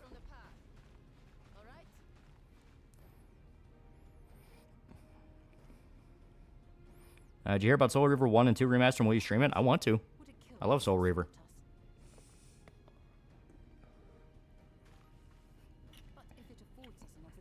Yeah, the new cope is every Japanese Twitter account's really right-wing or truds. Yeah, it's ridiculous. Milk. Theory comes up because he's funny. He also has the worst friends. Yeah. That's why, like I said, I only watch the highlight videos. Eggman Snake who doesn't want to make his establishment chill. Fucking, yeah, it's like it. Like I said, it is so fucking common now for people to just become these snakes where all they're looking out for is how to climb the ladder. Like, it used to be back in the day when someone got a big YouTube channel, it was just kind of a thing. It was just like, oh, they lucked out and they got really big. Nowadays, everyone's trying to do that fucking, like, they're essentially metagaming. All they're thinking about is how to push themselves a little bit higher, you know, push their career a little bit higher. Like, you know, online figures are the new celebrities, and that's, you know, that covers every single negative and positive out there.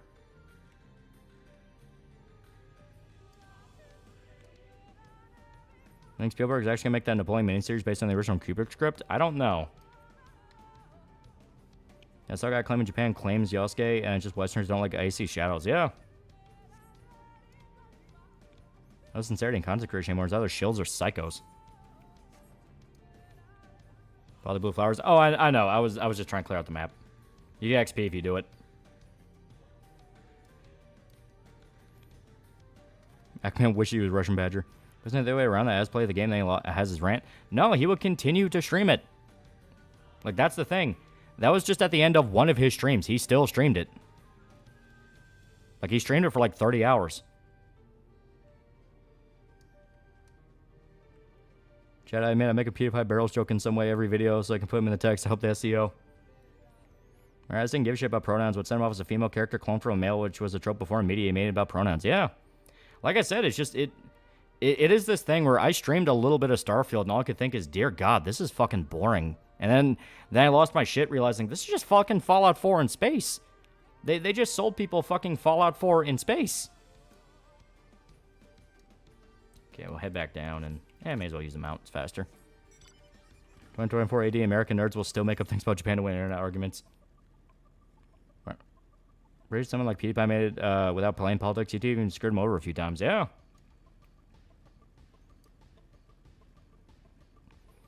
Japanese Twitter accounts being right-wing would actually make sense because Japan's pretty right-wing country still. Well, it's this thing of they're claiming they're white people pretending to be Japanese people, which is, it's true for like one or two dudes who claim to be Japanese, and I think one of them was out as being like British dude. But it's this thing where, no, the overwhelming hate against AC Shadows comes from JP. There were Japanese streamers that were specifically like, are you fucking kidding me? What are you doing? And you could see they're Japanese. And he racist by his Japan so much of a non-perfect country, but the hate's insane. Yeah. Yeah, meanwhile, No Man's Sky, way more than Fallout 4 in space. Yeah. I was watching that ad stream live, and it was painfully boring. Yeah. That's why I say the Seth video was a lot more harsh, because he just got to the heart of it, which is, what's the point of playing this? Like, it's boring. It's a grind.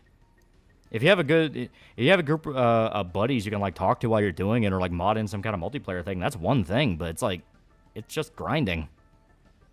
Thinking about realizing it is the best part of the stream when I was in. This is just Fallout 4, yeah.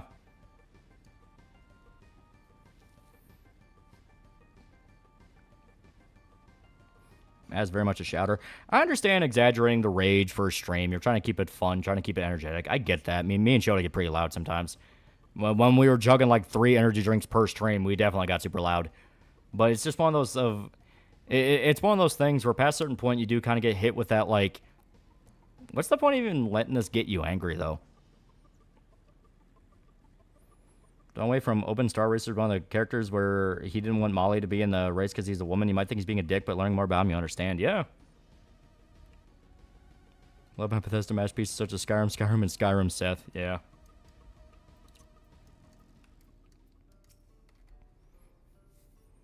Japan is even that right-wing, all things considered. These tend to be more nationalistic. Yeah. Those guys have multiple adaptations in games that nobody minded. This presentation is just obvious political banter. He showed up in fucking Neo 2. He showed up in Neo 2, and no one cared. He was cool in that game. Game is so bad, modders gave up. Is that because the leaked documents of the original idea for AC Showers sound infinitely cool and a lot more historically accurate? My dog, my show is so soft-spoken. So the realization hit loud like a cement truck on fire. Other way, you should probably stop chugging energy drinks while vaping at 2 a.m. You guys had chugging 3 energy drinks for stream era? Yeah, when we lived at, when Shota was living with Irishmen, I would literally get like 6 energy drinks from the gas station. We'd go through all of them per stream. It got bad. That was in Neo 1? No, he's in 2. He may show up in Neo 1 towards the end, but I don't remember him in Neo 1. I know for a fact he's in 2. No joke, when looking at becoming a YouTuber, when thinking about this and what I would do, one thing I wrote for certain is I won't go into politics rabbit hole. It brings nothing but embarrassment. Yeah. So I'd be Game Pass, just okay Starfield, and I got just play Starfield, and I got bored after playing for a few hours. I only played Liza P and loved it. Yeah. He was in Neo 1 and he was in Neo 1 and 2, was just Oda's bodyguard. Okay, yeah. I don't remember in 1.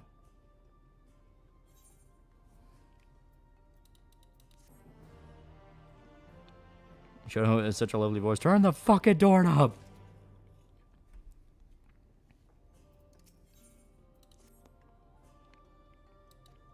Guess my worked out given the amount of your body mass. Nah, we were dying. There's a reason we had to slowly kind of stop doing that.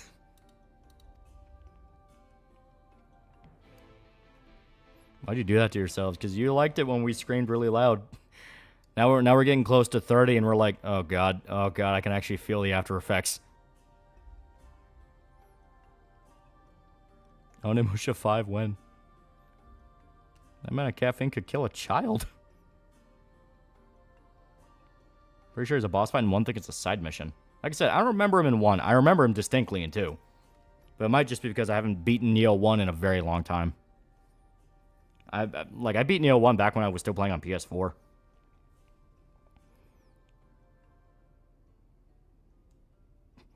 Do you know you can get different startup animation for Steam Big Picture and Steam Deck? Only like 3,000 points each in the Steam shop. Oh. You got addicted to vaping over here, you retard. No gypsy cursed you. How'd you respond? I'd go like, oh, that's not nice. He was a boss fight in 1? Alright. That's probably why he does show up in 2. Just kind of like a wink and nod to that then. Because I just don't remember him in 1. Ashman come to a horror stream in October? He has talked about wanting to do it. He's going to leave for... He got a new job out of state. I think he's going to, like, one of the Dakotas. So he said he wants to do, like, one final stream before he goes. Drank, like, 5 banks out of 30 minutes once. I felt like I was sprinting even though I was lying down. I actually thought I was going to die. Shit sucked. Remember to be the man, he got first beat off the man. I had Fallout 4, nothing but a bunch of half-baked mechanics held together by its IP. Yeah. I have a Futurama startup animation for my Steam Deck. Like Irishman, he sounded cool. And when he was a level end boss fight after the cutscene, after that he just disappears. Oh, okay. Did Muller actually watch Avatar or did he just listen to some guy who wasted? I don't really know about his whole Avatar thing. As far as I'm aware, I don't think he watched it. Damn, shame Irishman leaving. He has straight up said he's still willing to do stuff over like Discord and things like that. Guy shows much chiller on Friday streams, less doorknob, more of a hangout. It's nice. Yeah. Asuke didn't show up in a Samurai Warriors game until 5. Was enjoyed a new show. We're having a screaming argument about it was legally okay to rape the ghost from the Grudge because there were no human rights. I understand a private company can do it at once, but does that mean private companies can just break laws? Also, why shouldn't the Constitution apply to companies? Are they just above it? I'm not sure what that brings up. Red Horde TP, thanks to the mob controlling the ports. They're already breaking down the strike. I'm not kidding. DeSantis threatened to send the National Guard to the Florida ports because they were trying to strike down there, and then they immediately dissolved the strike in Florida. Avatar blue Cappy or with Caillou with blue arrow? Ladder. Well, Irish can be on Theodore Rex stream? Yeah. You know, that'd be fitting for like the final one. We actually set up the Theodore Rex one, yeah. That would be pretty funny. Star Wars Outlaws, Jabba saves the day only to be killed by Leia, possibly hours later. Moment's pretty funny. You ever watch El Topo? Oh, yeah. That is a movie you need to have a vibe to sit down and watch, but when you have that vibe, it's great. Like how the strikes have backfired and people make an anti-union entirely over the boss. Well, he's a piece of shit. Got tied to the mob, had like a dead body in his trunk, the whole fucking deal. Lived in a fucking mansion. Like, he was literally Tony Soprano. To the point a lot of people do wonder if, like, the strikes were made to make people hate unions so that they can justify automation. New Jersey longshoreman union fucks already make $200K a year, excluding benefits.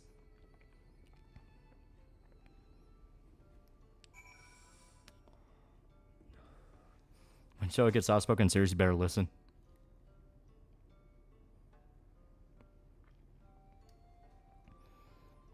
So crazy. Sounds like it makes so much money. They do. They make a ton of money. If you're part of a good union, you will have a pretty good life. When what unions are tied to the mob? I'm shocked. I'm shocked. I'm not that shocked. Ron Slater will say that. I wish I can get a governor on 10th as good as him. Should never be president, but he's a pretty good governor. Mafia rule or robot rule? Pick one, Western man. All right, I'm going to give the robots a shot. Did I tune to that crystal already? I have not. Strike just Disco Elysium reference. The strike was set up to sway public opinion. People don't realize how scummy unions can be. A lot of the heads, like the actual national heads of the Teamsters, came out and said, I don't know why they're striking. This feels really weird. And they flat out banned the White House from negotiations because they thought the strike was being influenced by the White House. That's something the official Teamsters put out. The striking dissolution, all I can think of is BCS outtake where Mike yells, I'll bitch slap you until you can't see when he got Jimmy pinned down.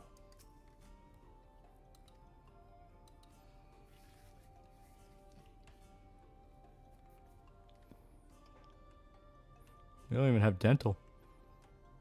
Should I miss the Titania fight? Yeah, we're well past Titania. Unless she comes back later, but I don't know. I never actually gotten through Shadowbringers. This is my first time because this is actually my main character. Because we do 2 of stream character, 2 of main. I'm trying to keep it like that so I can get through late game content and older game content.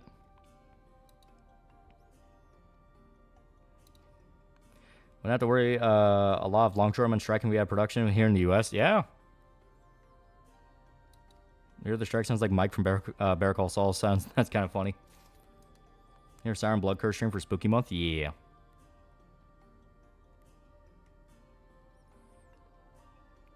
Kamala pretend to be president, so can Trump. I would at least realize we can't do shit as efficiently. I don't think they'd wipe us out. They would be inefficient. Recently I got back to rewatching Yu Yu Hakusho Ghost Files. Back to the Black Tape arc, and Yusuke is fucking dead, and his friends are avenging him, and things are getting tense. Never worked on unions, so I don't get the whole thing. Unions are a thing of you're either part of a bad one and you fucking despise unions until the day you die, or you're part of a good one and you will defend unions until the day you die. There is no in between.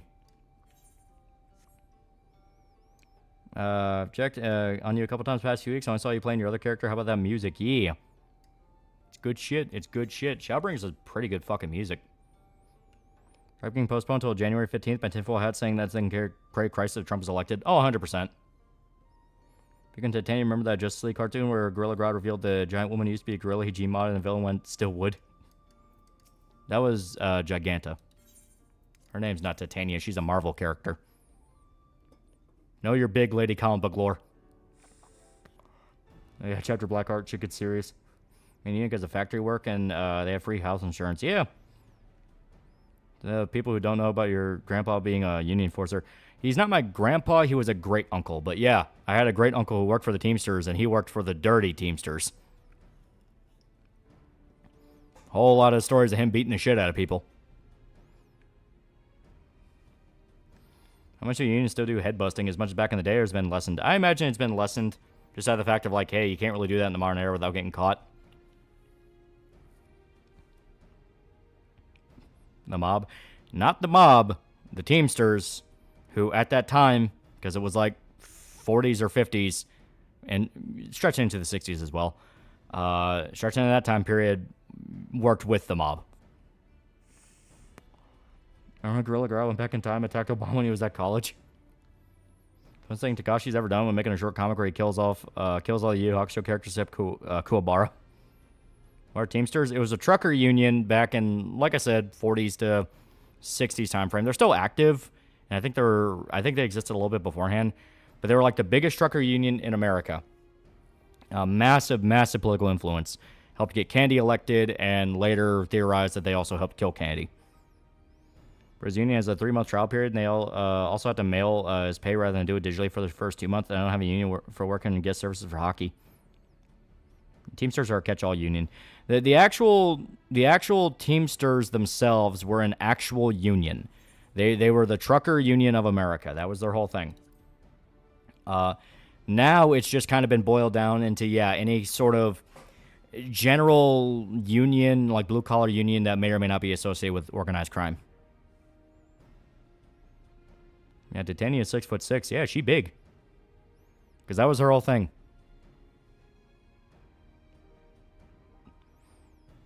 Another benefit is my union has meeting 5 times the year with free food and we get paid being there. How bad is for the Dems? The unions are refusing to vote for Kamala. Can JP VTubers get bad perception from EN VTubers that talk about America being not helpful as they are towards certain minorities and immigrants? I mean, any country that doesn't know the full picture will obviously have their perception swayed. That's why they do it. I mean, they aren't just truckers union anymore. Yeah, I mean, it evolved. I'm talking about what they were like 40, 50 years ago. Seeing Yusuke pull a Kuwabara sack himself to make Yusuke stronger card hurts. Teamsters became a kind of support group for general union dealings. Yeah.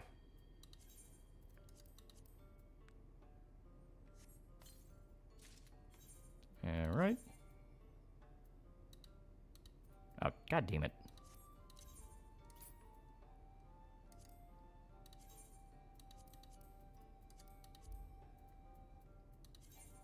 There we go.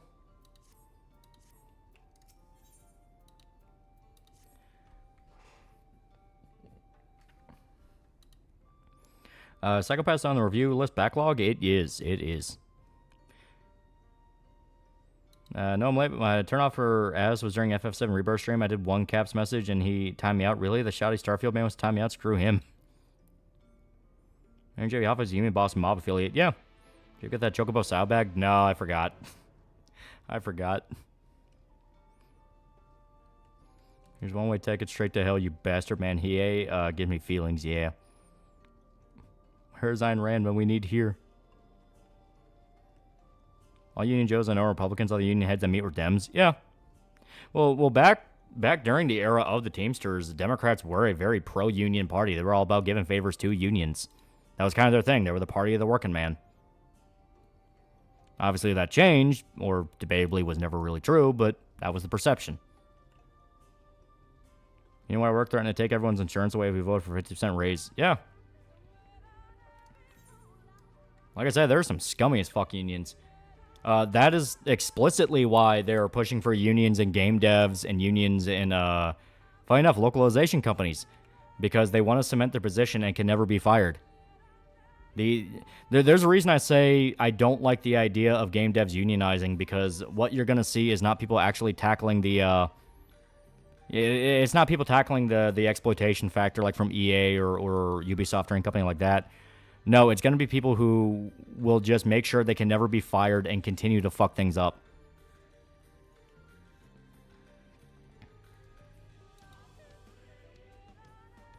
Yeah. Family hates unions because they never had a good experience with them. Usually just made their jobs harder. Yeah.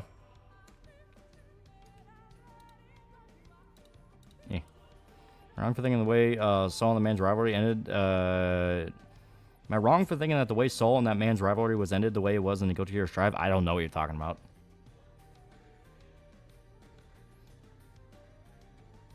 Yeah, bad chat. No towers during stream. Only do it before stream. I see you take your dues and take bribes on the table from companies you're supposed to protect their workers from. Yeah.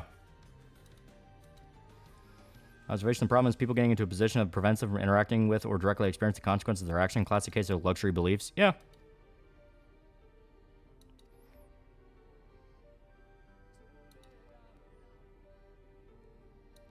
Yeah. I think they're talking about Guilty Gear. Well, I know that one guy was talking about Guilty Gear. I just didn't know the context of what he was talking about. Because, like, I don't know. I never played the Stories Drive. Didn't Stallone do a movie about a trucker union? I don't know if Stallone did. Scorsese did, because that was the whole point of The Irishman.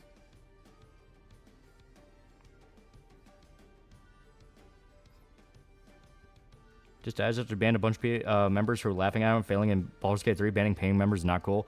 Yeah, that's one of those of like, that will never look good.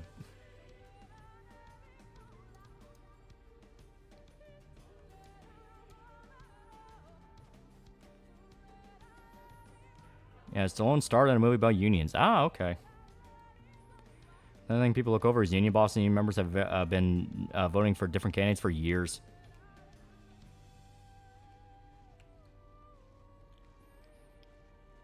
EG's so cooked when the discourse around your fighting game centered around a character being more than meets the eye. Walk away, yeah.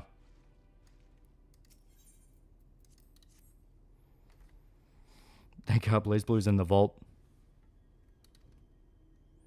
There we go.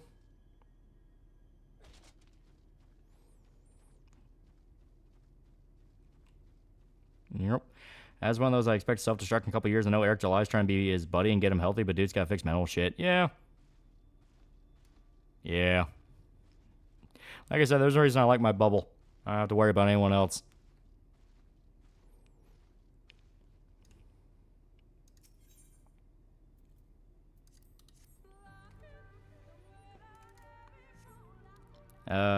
Way a 3-game span rivalry ended in Guilty Gear was like, I know it killed a shit ton of people, Ultra Nuke Japan said, and time travel would kill, but besties? Sure. Remember, Superman was raised by Christian parents, and Homelander was raised by atheists.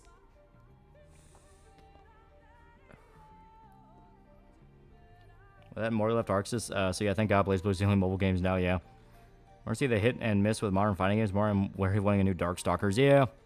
I'm okay with a lot of franchises staying dead because it's like the environment we're in right now is just not good to try to bring them back.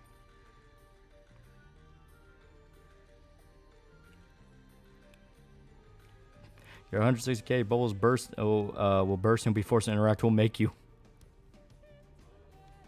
Hate the music in the zone so much. I love it. I guess maybe if you hear it for like hundreds of hours, it'll grind on you. But you know, that's true for any music. See people freaking out Animatrix? Yeah, like I said, I'm still convinced that there's like PR companies you hire to make up fake arguments on Twitter about stuff, because who the fuck is talking about the Animatrix nowadays? It's a good movie, but it's like, really? Everyone's this heated about it?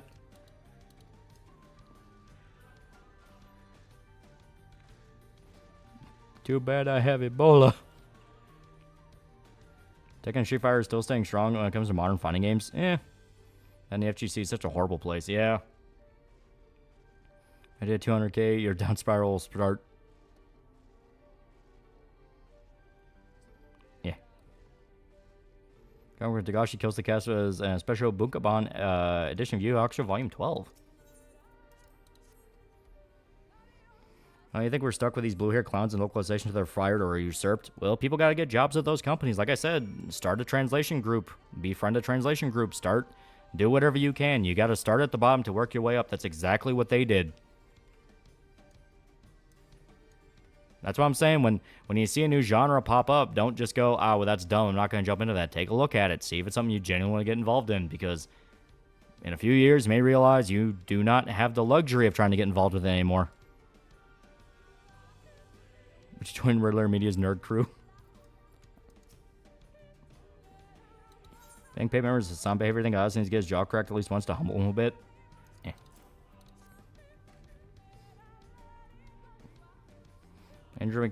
Animatrix bit felt especially forced because literal who's who started making about transitions guaranteed to cause sparks. Yeah. That's what my goofy little robot assistants. Never watched the Beetlejuice cartoon? I never did, no. I heard it exists, and I'm like, how the fuck would you do that? You recommend Too Many Losing Heroines? Oh, hell yeah. It's great. I love the main chick in it. The one that eats all the food. She's great. On average parents, though. Not an excuse. Fucking do it. Anyone can do it, even if you're dirt poor. I remember the Kids Next Door parody of the Animatrix. Yeah. What was the trend of Xenoblade games being a sex offender detector? Anyone who would shit on Xenoblade within, like, a day would be outed as a literal registered sex offender. It happened, like, what, 3 times?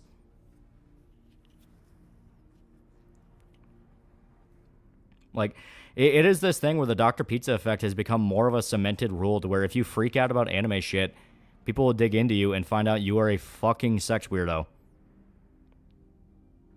mean, hell, that was the whole point of Your Likes for Public, where a lot of people make those call-out posts about, like, oh, God, if you like Uzaki, you're a pedophile. And people looked into it and they had, like, My Hero Academia fucking yaoi art.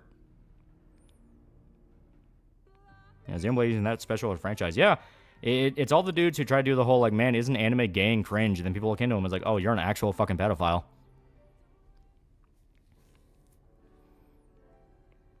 I don't care what the Wachowski say. You can't tell me metaphor. Matrix wasn't a Christ metaphor. It explicitly was.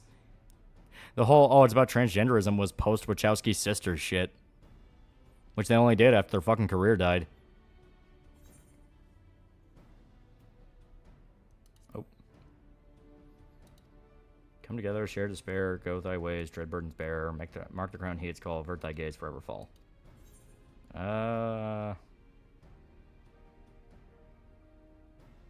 Probably Serpent.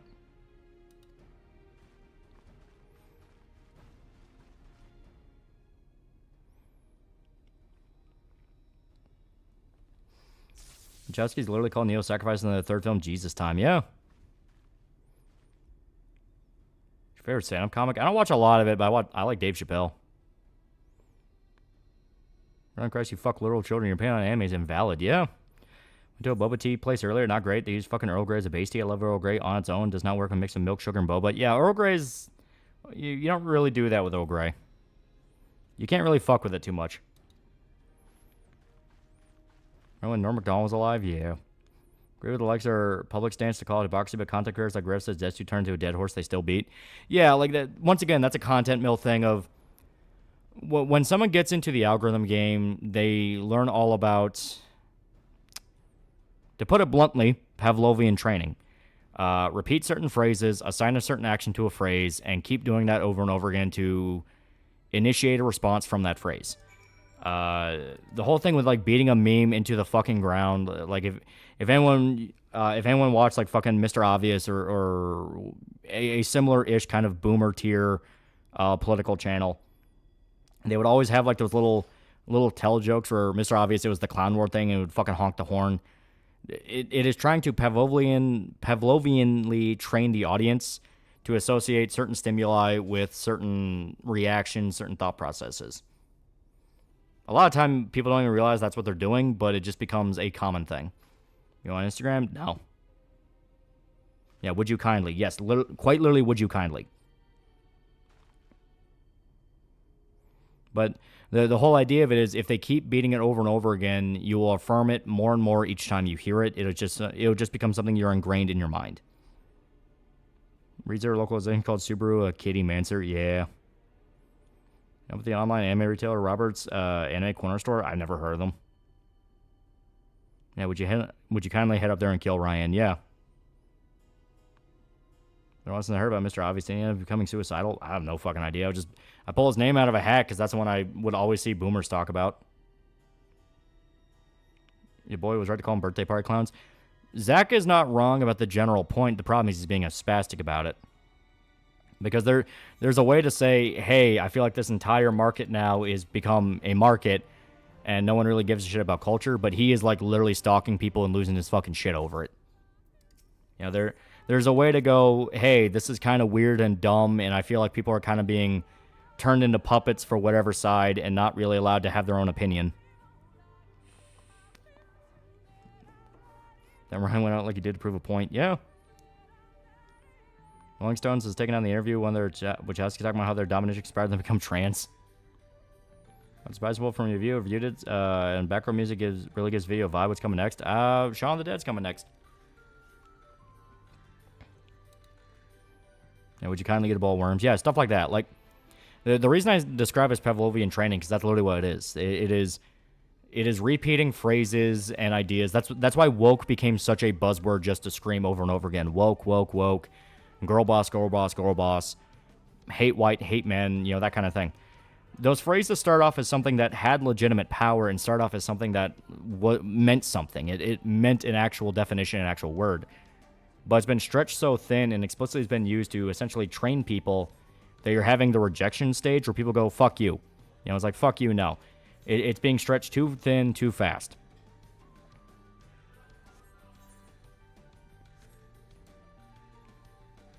I know this is the Ghost of Yotai situation. Yeah. A favorite mystery movie? I guess LA Confidential. Guy found less and less funny every time he had a falling out with a crew member. His current crew is the obvious fake laughs. Gerald's the worst at that. They do good work, but I can't watch. Yeah. So racist, yes. And I will repeat, this is not just a thing from like anti-woke people. The woke literally do the same thing more egregiously. The woke do it to a degree you can point it out and directly say that's what they're doing. When they call gamers reactionaries, when they say it's fascist, when they say it's this, when they say it's that, that is just trying to invoke Pavlovian training in their followers to react to a certain thing without thinking. Like when the Dragon Quest creator literally came out and said, hey, I don't want to censor my fucking work, their first reaction was to call him a tourist. Just, oh, well, these are all just tourists complaining. Who cares? I'm going to have fun with the game. Because they know that phrase will invoke a response in people that don't care. And will go, well, yeah, I just want to play the fucking video game too. Not realizing the actual purpose behind that phrase. The actual purpose behind that phrase was just get everyone stop talking. Like, stop talking. We're not allowed to talk about this right now. Shut up. Turn off the mic. That whole thing. And that is what they were betting on. They were betting on the predicted reaction from the people that don't know what's going on and don't care, and they just won't play the game. Sean, that's great. Looking forward to that. We cover the rest of the Cornetto trilogy eventually, but it won't be immediate. Show up in any podcast? So who? No. I don't really branch out that much. Yeah, they call him a Nazi. Call him a Nazi, call him a pedophile. They were throwing out every single buzzword in the book. That's why they throw out those buzzwords. They don't throw those out because they believe that's what you are. They throw those out because they understand the reaction other people will have when they see that thrown at you. So I played Xenogears and Xenoblade 3 and Future Redeemed. I'm going to play Xenoblade 2 because I see it as Xenosaga Episode 2 and Dark Souls 2 because they get a bad rap. Xenoblade 2 is great. The people that hate on it only hate on for stupid reasons, like the Pyromithra designs and shit like that. The gacha mechanic to getting blades was dumb, but like it's a single-player game. You didn't put real money on it, so who cares?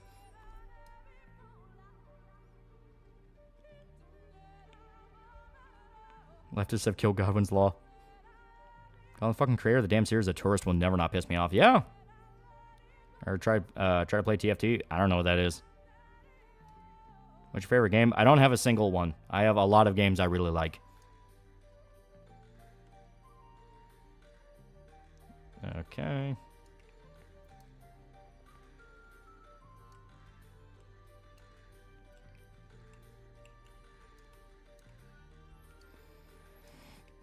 I mean, there's that blade that costs like 100,000 money to buy. Yeah, but it's in-game currency, and you can easily get 100,000 if you know what you're doing.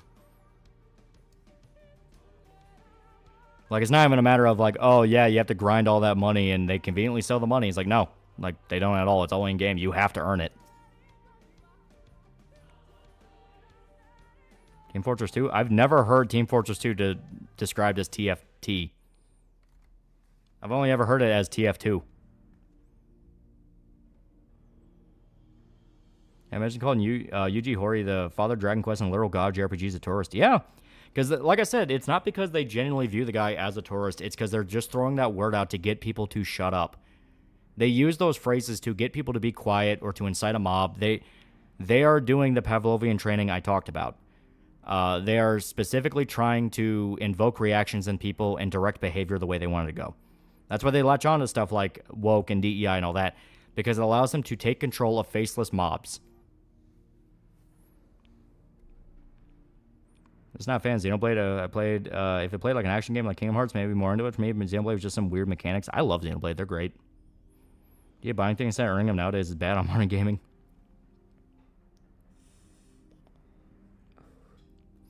It's even to work, though. People are still talking and sharing it. Brutus saved the video as well. Well, yeah. they don't say it because it always works. They say it because it worked enough times to become a pattern. People will eventually pick up on patterns. It's called Team Fight Tactics by Riot Games. Oh, I have no idea what you're talking about. I got Xenoblade 2. I got prepared for the gotcha mechanics. I already played Fate Go, so I know how that will feel.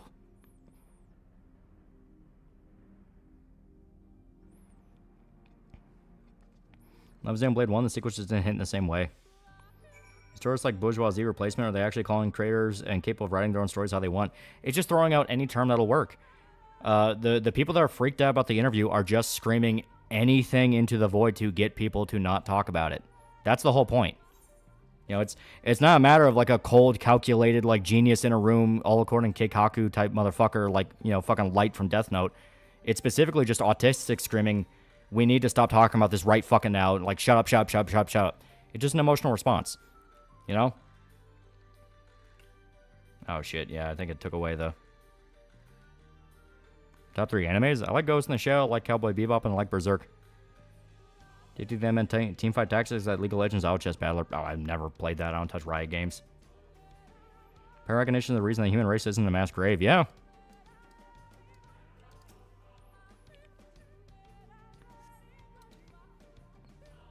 Here we go. They're using their shit and have no way to stop it. Genie's not going back in the bottle. Well, we say that, but we're also in the age of stagnation where nothing ever happens. So, we'll have to give it 3 years, see what happens. Terrorists become as reflexive as Nazis in terms of shit you call something you disagree with. Yeah. That was the whole idea.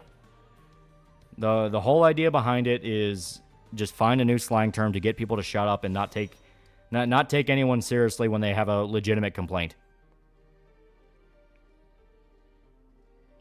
One of the most venerable game creators alive called this out. Yeah.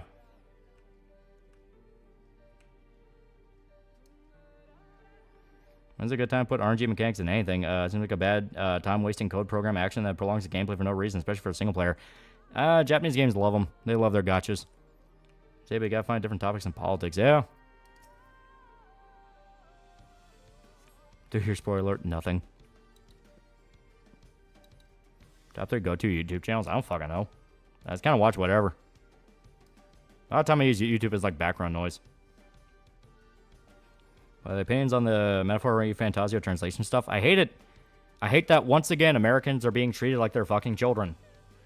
It's like I wanna experience something in Japanese. Keep it as close to the JP script as possible. Like, for fuck's sake.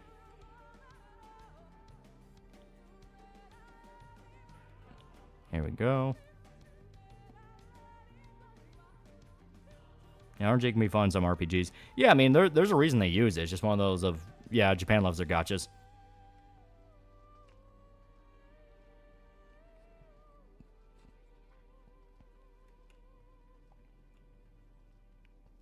Here we go. So Xenoblade 2 made a cope everyone in Xenoblade's queer video to everyone being canonically straight. Yeah, it's like, it's stupid.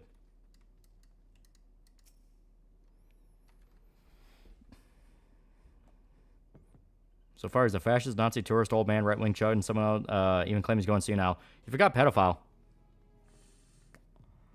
And again, with dice rolls uses RNG. That is true. My only thing with RNG that I don't like is I'm just not lucky with RNG. It just doesn't like me. So I don't like it when games use it as a central mechanic because it will not work for me. Don't know if it's because of short attention span, but I just don't have the patience for most RPGs nowadays. I get that they're supposed to be time sinks, but it's not for me. I love them. I love JRPGs.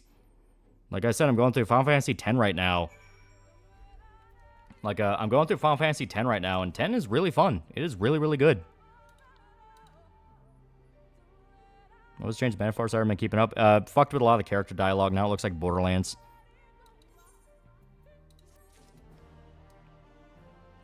I played Hitman Blood Money? Yeah. He played on stream. It's pretty damn good. Check the amazing world of Gumball yet. Pretty fun and funny at times. Lots of creativity put in their show as well as multiple animation styles integrated in scenes alone. I have not sat down to watch through Gumball just because it's like one of those where it's like, I'll get to it when I get to it. 10 definitely plays very well. 10's really good. Brownies, do you see the Shells and Damskin remaster? Yeah, it was announced the same time as Lollipop Chainsaw. There's a guy too at post game locked behind RNG item after 100 plus hours. Item never spawned for me.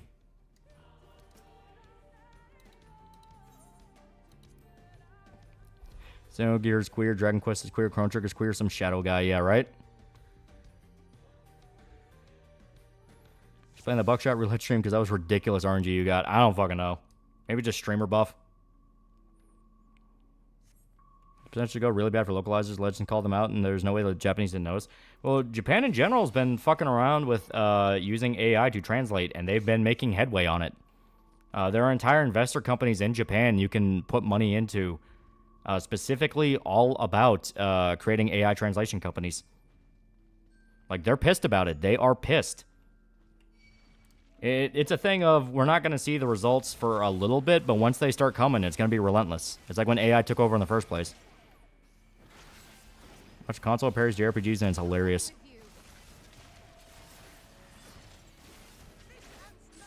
I played FF10 multiple times throughout my life and I just can't get into it. Recognize a good game, but it's not for me. Eh, I understand. Nokatan was AI translated. Nokatan, Ancient Magus Bride, more than a few have been.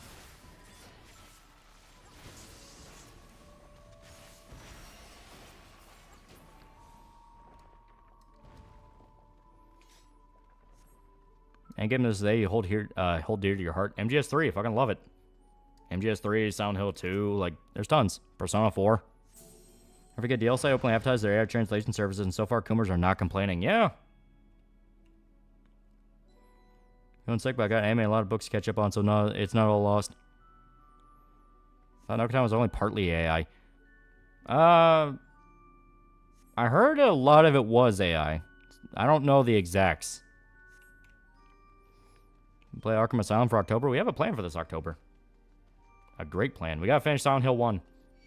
And yeah, I did look at it, and yeah, we can do the hospital quest whenever we want. Oh shit.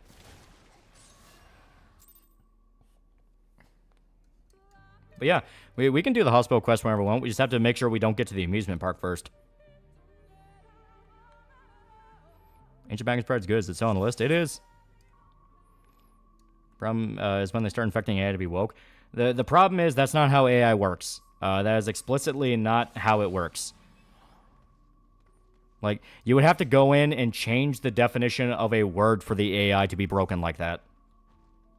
Because AI translation is not the same as AI generation. AI generation, it has to come up with a response to a question you give it. AI translation is a literal machine translation of a text. So unless you go in and change the definition of a word and go, well, that word's not actually what's being used, that's not how it works. Argument shows staying near and dear to my heart. Back when you said join a scanlation group, you always need to know Japanese. A lot of times they need editors and redrawers. Yeah. Do what you gotta do. New games you're looking forward to play? Yeah, I'll keep my eye on Silent Hill 2 Remake, but more than that, I want to play MGS Delta. Delta looks really good. Yeah, I can't be woke, it's machine. Well, it's like I said, it's anytime someone would try to say AI is woke, it's because someone went in and edited the words it already translated after the fact. It by its very nature cannot be woke because that is not the job of an AI translator. Jackson's now a pretty cool dude for 3 months. Yeah, pretty cool dude. Pretty good dude. Pretty good guy. Yeah, Underground Skate 2 are games I hold near and dear. Yeah. I think Japanese is mostly spelling and sentence structure, isn't it? Yeah. You guys should be trying to get AI to translate the more solid stuff and the stuff that doesn't have direct translations. Yeah. But once again, that's something you can work on. You know, get someone who actually gives a fuck and actually is professional to look over it. MK2 is a game that I'll always cherish because that was a game my sisters and cousins and I would play religiously. Yeah, day that Ludicrous or whatever her name is chick loses her job would be a blessed day. Yeah. The problem right now with the modern translations scene is explicitly just a bunch of people who don't want to do their fucking job. That is the one thing causing all these problems. Oh, fuck. That is the one thing causing all these problems in the translation field. They just don't care. People bring it up all the time. Why is it only anime and games and sometimes manga that deal with this? Why is it never movies? Why is it never... I mean, sometimes you have with movies, like Godzilla Minus One had that issue on Netflix. But it's like, it's rarely movies. It's never business contracts. Why is it only this? And then you look at the people in charge of it, and it's like, yeah, they are complete fucking spastics. Like, they are complete spastics. They don't care, and they genuinely treat it all as a joke.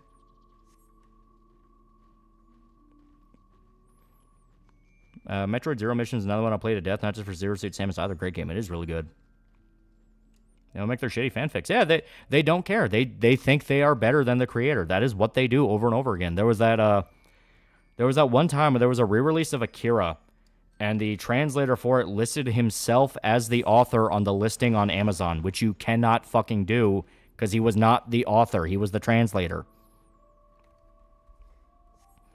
Any attempts to wokeify AIs and disaster seeing as Amazon tried to make AI woke and the AI started to eat itself. Yeah.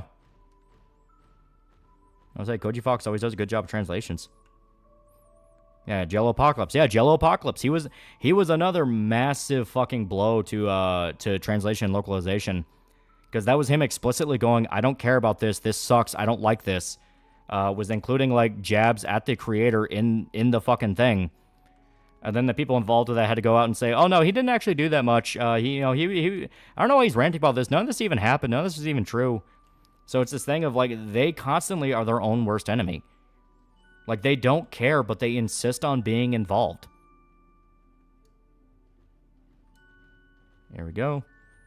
Overconfidence is a flimsy shield, and ego is rotten and corrupt. No, it's just they're fucking dicks. They are just antisocial fucking assholes that want to ruin everyone else's fun because they feel petty and spiteful.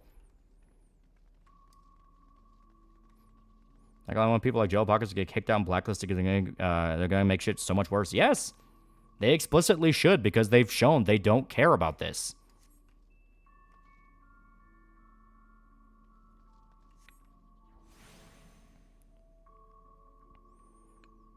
Yeah, Joe Pocket started as a bridger. That says a lot. Look at the guy who localized Metal Gear Solid 1 PSX. Dude complained about the fact Kojima fired him. Yeah, and then you look into a lot of his changes, and they were fucking ridiculous. Assholes can never make it on their own merits, so they leech off other people's work. Yeah. What Joe Apocalypse doing now? No shitty anime show went nowhere. I have no idea. I know how much AI translations to fix, though. Feels like it would just be Band-Aid fix. Hopefully we can get people who actually care after their shit or lose their job. Yeah.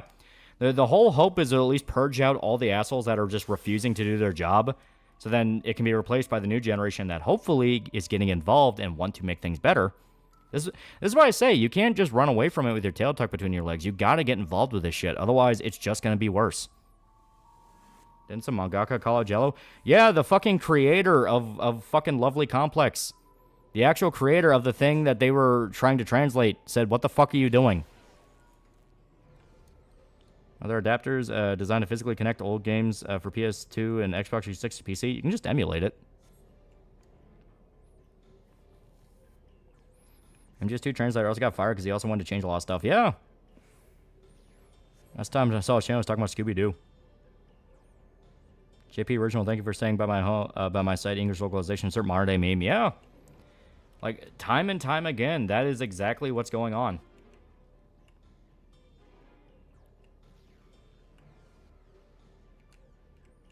Yeah.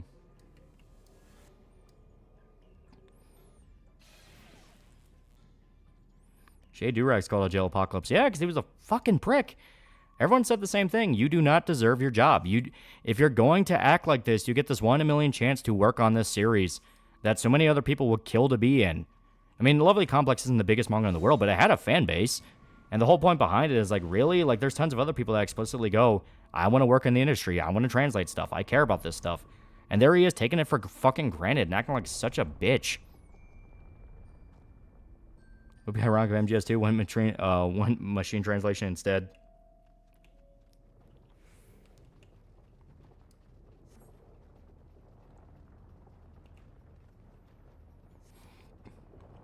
YouTube ego is too big, yeah.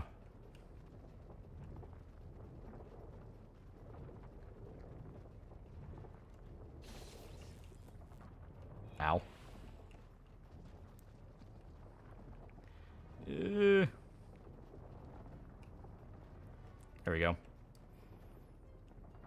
Yeah, Elder Scrolls, I never really pay attention to lore, but they're fun time killers. Joe Apocalypse made the Ghost Story dub go from a certified hook class to a black mark in the industry. Yeah! Like, explicitly. Because I think he name-dropped it as, like, a big inspiration behind what they wanted to do with the Lovely Complex dub, and people are like, are you fucking joking? Like I said, people don't want just parody dubs. They want to actually experience the fucking thing. It is amazing how you say this and it's like speaking Greek to these people. Discussion so far has raised my respect for fan translators. They work their ass off. You have some shitty ones who also go nuts and drink the Kool-Aid, but like there's a lot of them that are just trying to translate a fucking thing. I'm bringing on MGS2 translator because they also made that comment that Kojima would be laughed out of TV's writer room when people used to dunk on Kojima with. Yeah, not realizing that he himself was fired and laughed out of the room because he was a retard. Wasn't that also the guy who made that cringy vote video back in 2016? Yeah.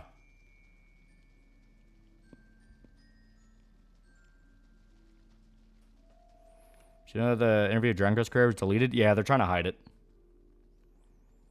So the last thing Jello has done is channel after the whole Lovely Complex thing is a comic dub that was 2 weeks ago. I'm hoping the comments are filled with people going like, man, sure sucks you're stuck doing YouTube now, huh?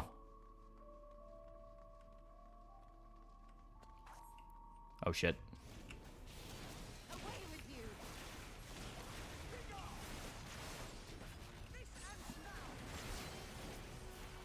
For Jenkins, the old fan subs were, I appreciate them a lot, especially when they just explain Japanese culture-specific joke or reference instead of just inserting Zoomer humor. Yeah!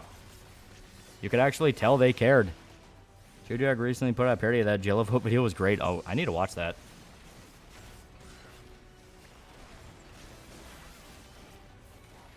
The complex sub was generally good too. Westerners just want to pretend that like they're better because their assholes are up their own ass. Yeah. Like that's the amazing thing. Like he got so fucking heated over Lovely Complex, which if anyone doesn't know what that is, it's a decent enough little shoujo series. It's harmless. But like he got so fucking angry and like said like, oh yeah, the character's a fucking psychopath and she's this and she's that. Literally thought it was so bad he wanted to specifically edit out a scene where the author has like a side character that's a self-insert for herself coming in for like a joke chapter, and the anime was going to cover that. Like wanted to rip that cameo out because he thought she didn't deserve it, and it's like, what the fuck is wrong with you? Remember Jello localizers were losing their minds over him and trying hard to shut him up? Yeah. He turned out yet? I don't know. Probably. MXC worked because it didn't spite Takeshi's Castle. It made it clear it's a parody. It's like, motherfucker, this is a joke. I didn't know that part. Holy shit. Yeah. Read his actual rantings about what he did. He was losing his goddamn mind over nothing. Yeah, blacklist Joe from ever touching another dub. Yeah, he doesn't deserve it. This is like taking out a Stan Lee cameo. Yes, explicitly. He does not deserve it. He showed in no uncertain terms he does not deserve to have that position. I actually watched the anime and the author's cameo is cute. It's generally wholesome. Yeah, it's a cute little thing. It's a little shoujo series. Where can I read this? I think there's still archives. I know people pulled from his Kimono page. That's where a lot of it was archived. So I guess try to look up Jello Apocalypse on Kimono Party. Girl in Lovely Complex did a run on her hands during the school festival. So she was kind of crazy, but also played for comedy. Yeah. Sounds like a personal vendetta, and creator doesn't seem to know or care about him before it happened. Sad. There's no way she would. She's some fucking Japanese manga artist lady. And he's just this spiteful, weird-ass white dude freaking the fuck out over nothing. MXC, a respectful translation to Takeshi's Castle Ghost Stories. No, MXC is a parody dub. It is explicitly a parody dub. It's like Kung Pao. Michi Monroe did a video on Discotheque after the Jello thing came out, and he showed that them as a company have changed dialogue to stuff in the past. Yeah, they explicitly did it before. The one thing that kept them afloat during the controversy was that they got the rights to do the Berserk anime, and they didn't fuck with that at all because they couldn't. Jello Apocalypse caused massive brain damage to the point where people have written off Discotheque Media. The company did the release. Yeah.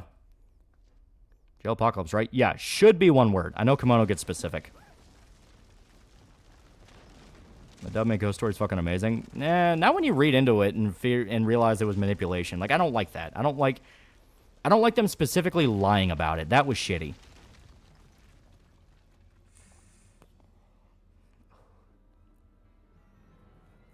Looked up the wrong Jello. There was nothing but tentacle hentai. Think that Jello's the same guy that made Welcome to Tumblr. Yeah. How was I to know that would happen? It looked like any other part of the floor.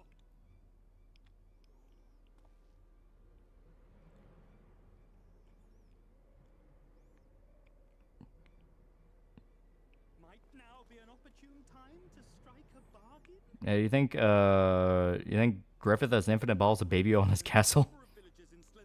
Since Alice is a woman, I can now say that Jailpocalypse hates women. It's the rules. Reminds me of when I stepped on a landmine in Delborum or Regine. Discotheque tried desperately to smooth things over after that. I don't know if they ever recovered from Jello. Yeah, like, it is a legitimate question. I would love to be a fly on the wall during some of those phone calls they had, because no doubt, like, I know for a fact the Lovely Complex creator was made aware of it, so I don't know what her response is. I would like to know if they got phone calls from other studios going, what the fuck are you doing? Like, I want to know if that happened. Because, yeah, they had a history of changing shit. Then the Ghost Stories director took views from a different country that wasn't Japan or a change of dialogue. Yeah. Yeah, didn't they lie about Ghost Stories being a flop? Yeah. Yeah, Vic Mignogna hated the Ghost Stories dub. They went by a pseudonym in the credits. Person running right behind me saw the light flow of their eyes. I was like, no, that was me. Mercury said it was a flop in Japan. Yeah, I don't like that. If they literally just said, well, I got access to this old anime, do you mind if I do a parody dub? I would be perfectly fine with that. Where it's like, this is a parody. I'm doing it as a parody. But it was trying to pitch it, A, as a legit dub, so a lot of people who watched it first had no idea what they're doing. And B, lying about the state of the show in order to do that. Like, that feels wrong. I forget, Jail also had a secret alt account that did fart fetish porn, went by the name Pepper Spot. Of course. Watched Shady Dudag's vote parody. It was good. I'm going to have to watch that. I do like Shady.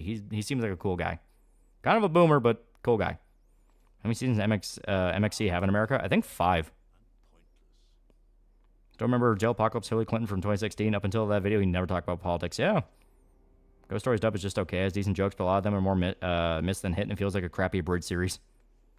He's being Dragon Ball to speak in Japan. Yeah. It was basically their version of Goosebumps. Because, it's a little kid anime, but talking about, like, horror stories and folklore.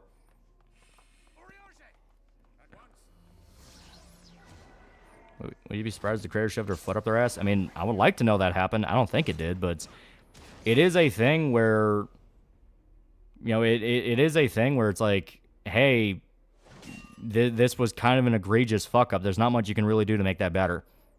You cares about Vic, who's doing good? Know somebody who works with him on that Star Trek experience, and he's good spirits? Good. He seems like a really cool guy. I would love to talk to him. Why is it always the fart fetish guys? You even got a live action adaptation years after for fans that grew up on it. Yeah.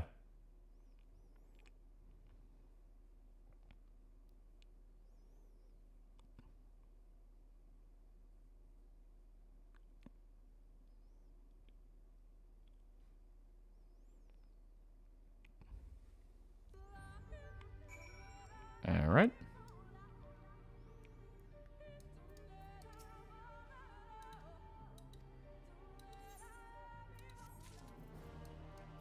Yeah, right.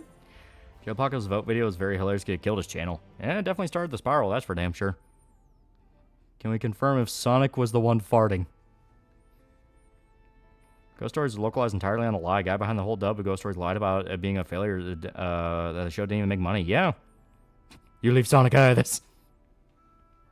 Also ripped a cat girl mage. Guarantee she's not dead. Good to hear Vic is still doing good after all that happened to him. Yeah.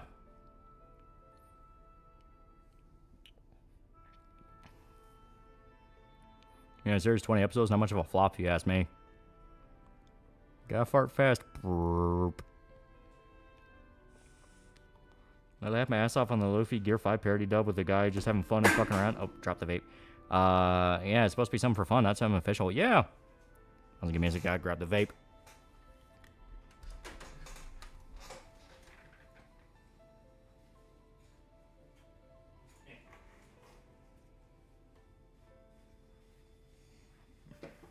There we go.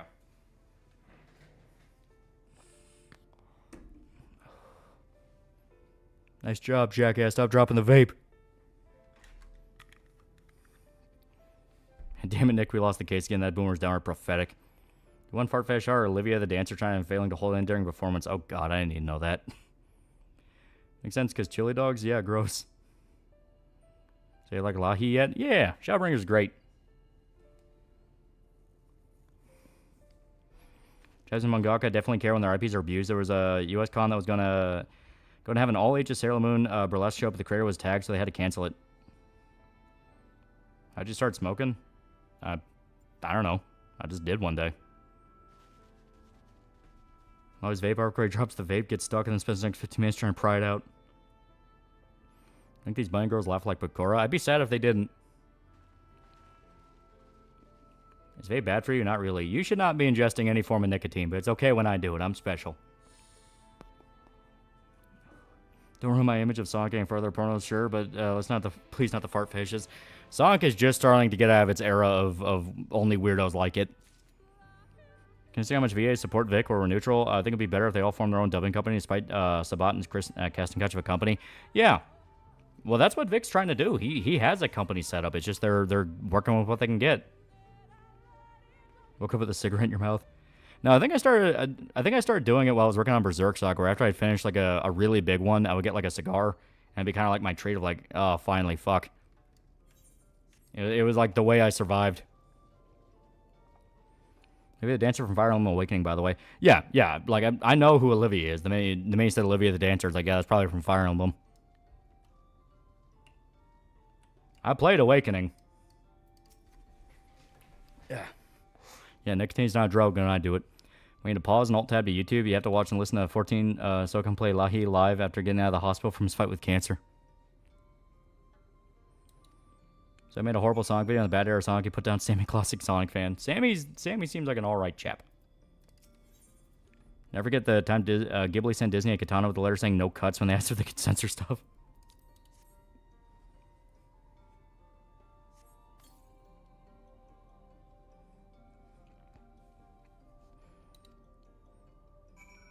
Just smoke cigarettes like true trash. It needed to be a cigar because it needed to be some form of like an event. It's not just picking up like a pack of cigarettes. It had to be something that was like, oh, I earned this.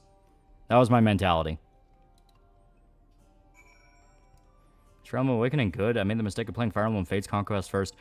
Awakening is... It is very streamlined. It is very... Tumblr. I'm not even going to try to hide that. And not just like Tumblr with the way it was localized. I mean, from the source, it was Tumblr. The major mechanic was shipping characters. That was the whole point of it. Now, granted, they actually used it for gameplay to where, like, if you paired people up with the right thing, your kid could be OP as fuck, and it was great. So people would have, like, entire, fucking cheat sheets of, like, who to pair up with and how to, like, build their kid to be, like, absolute endgame wrecker. Yeah, Awakening is very fan servicey. Oh, yeah. Burlesque is technically just a variety show, but the word is specifically associated with stripper variety events. Yeah. Fire Emblem Fates, Gur's Dragon for I Love You or some bullshit. Yeah. So I played, so it's eugenics. Yes. Specifically eugenics. Very Filthy Frank video? That's hard. They're great ones. The rapper one is great. Did mangaka kill herself because of a TV company ruined an adaptation? Yeah, that was specifically only in Japan, though. It was a live-action adaptation of one of her mangas. It was the one about belly dancing, which was sad. I kind of like that one. Awakening is the only Fire Emblem I played. My Lucina was so OP she could solo the entire map every mission. Yeah. Welcome to the rice fields. Awakening had a good story, though. It was a decent story. Yeah, like, Awakening is decent enough for a playthrough or two. It's not one you'll say is, like, one of the best ever, but it was fun while I played it. Awakening's child mechanic was the reason I ended up buying and playing it. It was the most memorable, replayable Fire Emblem experience that will never be recreated. Sam, a classic fan, a Sonic fan, grew up to be a pretty cool dude. He's very chilled out now and even reacted to his old videos and laughed at how unhinged he was and even explained his mental condition. Well, yeah, I know he, as a child, he had autism. And he's managed it a lot better now. He's a grown-ass adult, so he's very self-aware about it. Manga about belly dancing. It is one of those that kind of tricks you. You read the synopsis and think it's just like a fan servicey thing, where it's like, oh, this like office lady gets into belly dancing. Then you realize it's actually like a human drama about burnout and like how do you deal with the day-to-day grind and loneliness and things like that. It was actually pretty good. I like those. I like those bait and switch ones where you go in with like this really stupid as fuck premise and then you realize, oh, this is a story about like people. Fire Emblem 4's eugenics nepotism is arguably worse in terms of balance. Give every ring in Gen 1 to Sigurd, so Celis has them in Chapter 6. He's super OP. Awakening was expected to be the last game for the series when was put down old Yeller style because it wasn't seen as profitable series anymore. So that's why it has so many references to other entries. Yeah. Character shipping in Awakening was actually something I liked. I like pairing up these cute characters. Yeah, I mean, people liked it for that. Like, I ended up getting kind of mean where, there we go. Where one of the main decisions you could make was if you played male or female, because you could pick your version of the main character. So if you picked main character male, you could get with one chick who ends up being a major MacGuffin, or you could play as a female and get with her father.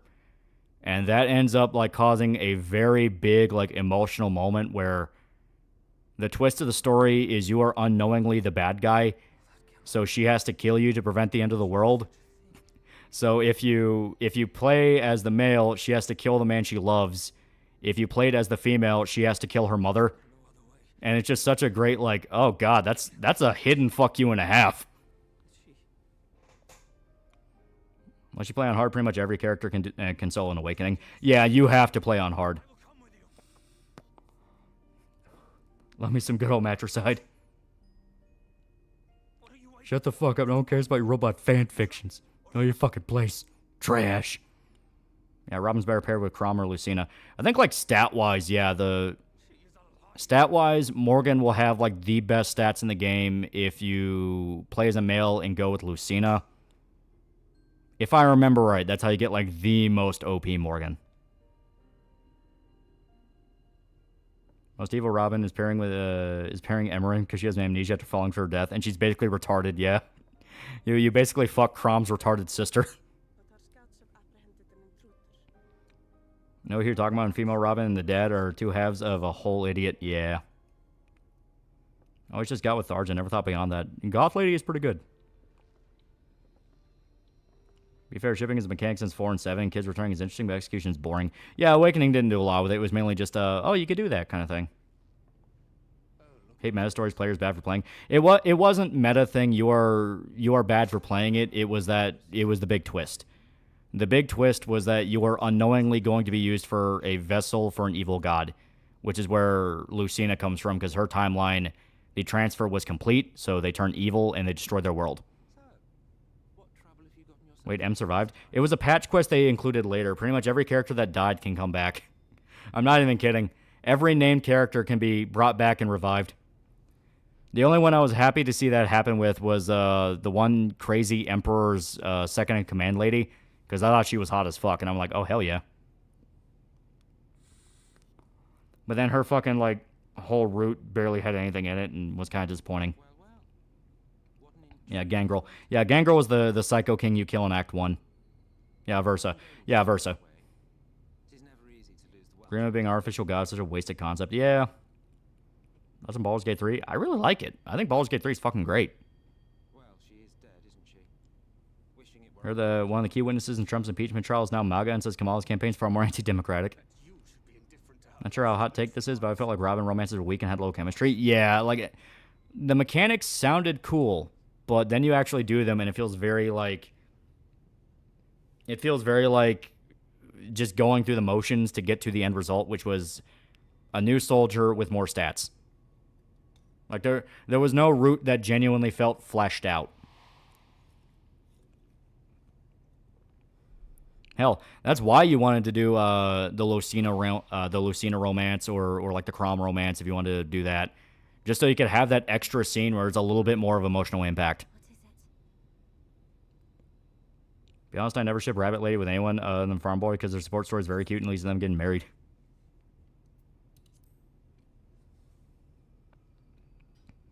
Give Gale a gun. Evil Robin looks at the guts trying to rape retard Kotska scene before looking at a subordinate who's practically a vegetable falling off a cliff. I can do better. Long time since we ever talked about Fire Emblem in a good way. Nothing be as bad as Crom and Sumia support. That was just lame. Yeah. I prefer to marry Lucina to Inigo. Ship Crom and Sully a lot because they remind me of Guts and Koska if they're happy together. think they stopped doing them in Three Houses because aside from the extended cast, they couldn't have another gimmick for all the kids around the present. Yeah, I'm okay with them removing the gimmick if it's a thing if they just can't figure out a way to make it work. Because I think Three Houses does its gimmick pretty good. Like I said, Three Houses fucks with me by not having a true end route where you can save everybody. And, like, you have to dedicate to one of the 3 flawed roads. Like, that was ballsy, and I respect that a lot. It's like, no, you're not gonna get a clear happy ending here. Which would suggest she is still adrift on its currents. You ever checked out Blame the manga? Yeah, Blame's great. Donnie the farm boy becomes a god of death. Yeah. I had to write support for every character with Robin. It was very clear they're running out of ideas. Yeah. Favorite romance for Robin, I named him Godwin, was with Maribel, the prissy aristocrat lady, because it was kind of laid back and cute. Fire Emblem 4, did the kids think best, since if you don't have kids in the first half of the game, you're probably going to have no army in the second half. So bad Cordelia can never marry Crom. Her install work though as a pairing. Kindness will serve to win the trust you seem so determined to deny me. Which route do you think is best? I think the yellow route's best. For actual, like, get to the plot story, I think blue is best. I like the red just because it's, like... the red route is the funniest because the chick you're with is, like, an actual fucking psychopath and about to turn into a full-blown Nazi. And you are just puffing her up the whole way through. It's like, fuck yeah, let's do this. It's so fucking good. It's like, yeah, I don't care you're losing your mind. This is fucking great. Since the urge to play 14, but your troll is making me hard. Episode 1's out. What's since so far? I've not seen it, but I've heard good things. I like the blue route the most. Blue route, I think, is meant to be the canon one. Crom, I'm gonna fuck your daughter.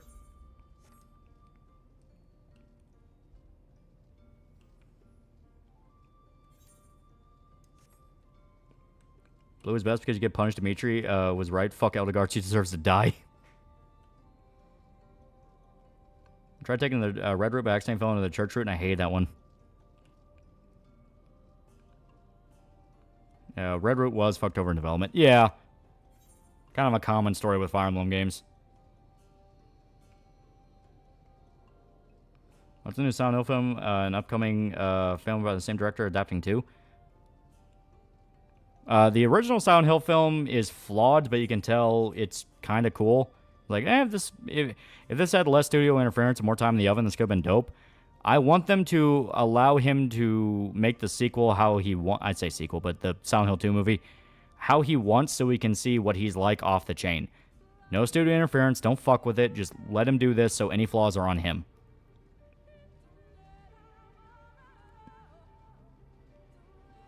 I feel like Fire Emblem could do something like 4 again, but instead they do 2 full games. You can load the save from the first, determine the stats and lineage of the cast for the second. I'd feel like that'd be a little bit too much of a money grab. I'd prefer it to be just one big game. But yeah, like a multi-generational story. I think that works for I think that works for Fire Emblem great. Yellow Root was interesting because it gets a side thing wholly unique, but blue is still my favorite. Yeah. Dimitri's quotes when he's in feral phase are so good. Localization for Radiant Dawn gave it a much worse score than it really deserved to have. It was brought down because the translators rushed support conversations. Yeah. Intelligent systems and Koei Tecmo have proven that they can't or won't dedicate the time and resources a game with multiple routes needs to be good. Yeah.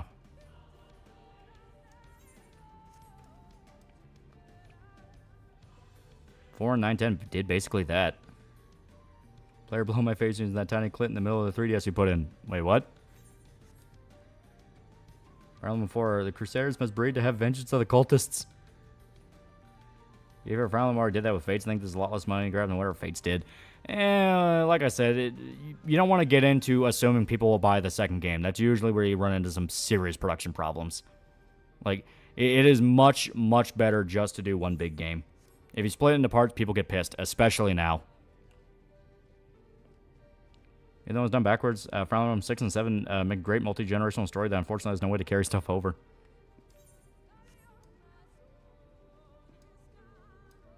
Goes to show how loved Three Houses is in the fan base for everyone to still talk about their takes on the roots and how better it is, and then engage. Yeah. Three Houses turning out as well as it did was an actual fucking miracle.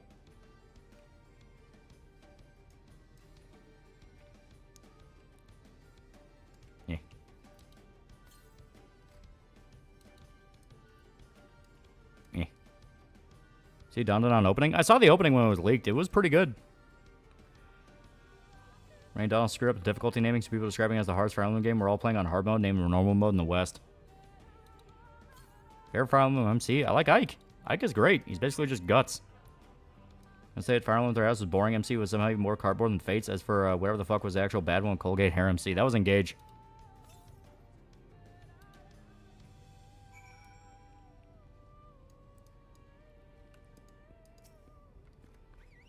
Three House was still pretty rushed, so not surprised it was a miracle. Yeah.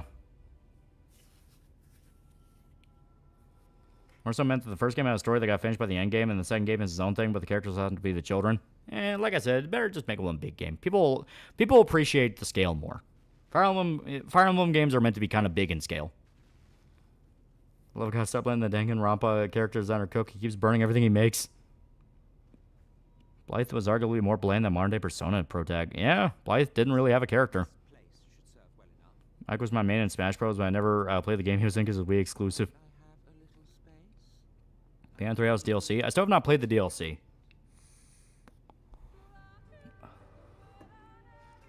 People barely tolerate the Pokemon strategy of selling two halves of a whole game. No way they tolerate from Fire Emblem. 30 chapters on a small grid map, really big. I mean, sort of. I mean, scale-wise. Like, you're going all over the place and covering, like, tracks of time and things like that. Like, they're meant to feel grand.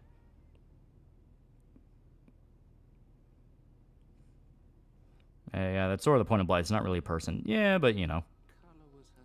Do you think another way you could do different routes is what Blazing Sword and Sacred Stones did? Keep the same story but do a major perspective shift? Yeah, maybe. Rain games are pretty good, but I kind of hate how dumbed down the RPG aspect. Yeah. Watched Josh Scorcher play Engage, and he was so tired of the game explaining of what was happening and practically treated him like a toddler. He returned the game. Yeah, I don't blame him. Shout out to Armor Core 5 for having the most unintelligible, utterly hard lyrics. Like Crom a bit, but wish they did more with his anger and fear being as bad as his father. You ever play Until Dawn? Yeah, it was okay. If you liked Heavy Rain, you'd like it. Engage DLC is literally unplayable, not even kidding, with bugs and stuff. Oh, God. Two light games are fun. The second one only gets fun when our Nintendo-branded band of the Hawk arrive and replace that dumb witch girl as a pro tag. Gotta love what Fates did. Gotta love what Fates did. They did the Pokemon thing and then sold the True as DLC. Yeah, that was egregious. Giant Scorcher does something base +1. Press X to Sean. That's my FE mercenary games. Give me Ace Combat Zero, but FE. That was the Ike games. Ike was a mercenary. He later becomes a king, but he was a mercenary. I forget how Engage changed the support dialogue so heavily. Half the characters were supposed to be romances, had the romances removed. Yeah. Those Sucks Dead Space remake turned out to still be considered a flop, and EA with high standards killed again. Oh, I'm not shocked at all it was considered a flop. EA's idea of a success is billion-dollar game. That is all they care about. I'm not shocked in the slightest they considered it a flop. I'll give Path of Radiance this. Titania, awaken my love of hags. How bad is Fire Emblem Engage started from the censorship? It is extremely watered down. Like, Awakening was criticized for being too easy. Fire Emblem Engage is more easy on top of that. It is baby's first Fire Emblem game.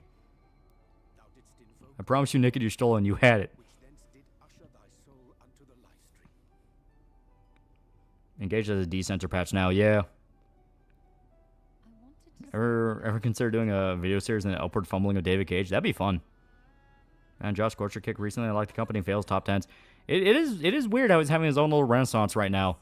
I only remember him from his childhood trauma video, and he's just kind of like this underground guy. And now, like, he's getting more recognition. It's kind of funny. I mean, like I said, I ain't got nothing against the dude. Everything I've heard makes me actually seem everything I've heard from the guy makes me seem like he's actually genuinely cool. Be happy with Farney's ass. Weekend coming up, boys. We hag maxing or not? Apparently, Fire Emblem 9 has mistranslation issues too. Yeah.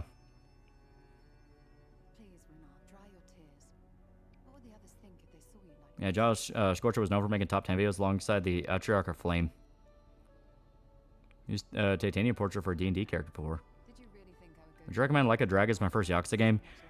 As its own game, it is fun as hell, but you need the context of the series. You need the context of who the characters are, what the setting is. Even if you just played a single Yakuza game before then, it will really help. It would really help to understand who Majima is, who Kiryu is, especially Kiryu, because he's a fucking super boss in the game. Like, it is better to play the series beforehand. Like, the best starting point is 0. Josh is living his life, making videos with his kid, living his life, making videos with his wife, and happily raising his kid. Yeah. Challenge runs engaged, playing hard solo, and avoiding half the mechanics. Challenge runs for Radiant Dawn, just playing hard mode. Yeah, Just Scorcher is an ancient name. I was a kid when he was making top 10s. Yeah.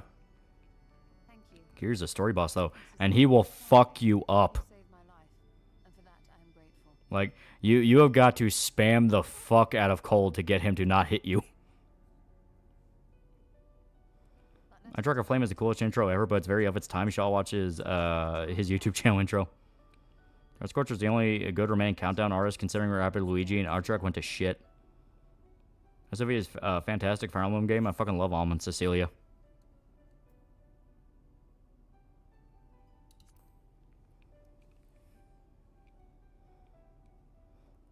See, it was better if you experienced a couple of the main Yakuzas. Yeah. The smartest way to jump in is probably Kiwami 1, but 0 is a great entry point for a lot of people. A lot of people jumped in with 0. Also, Josh, the former Marine, so bonus points there. Yeah.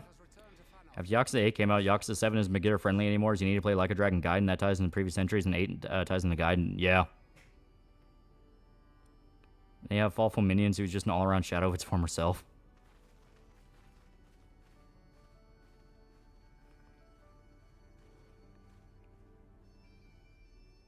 Green Scorpion stopped being real entertaining after he stopped Weapons Month. Atrock was a very kick Vic, and Rabbit Luigi became a bigger woke douchebag as time went on. Oh, God.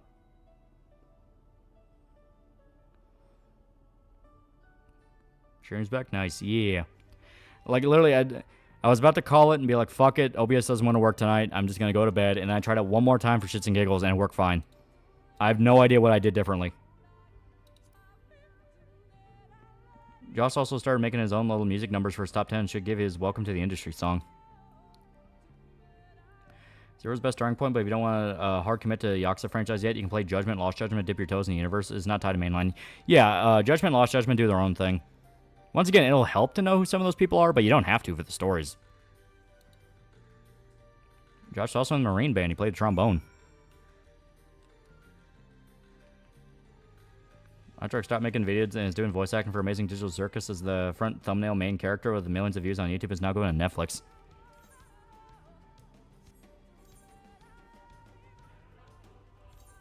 Oh. Eh.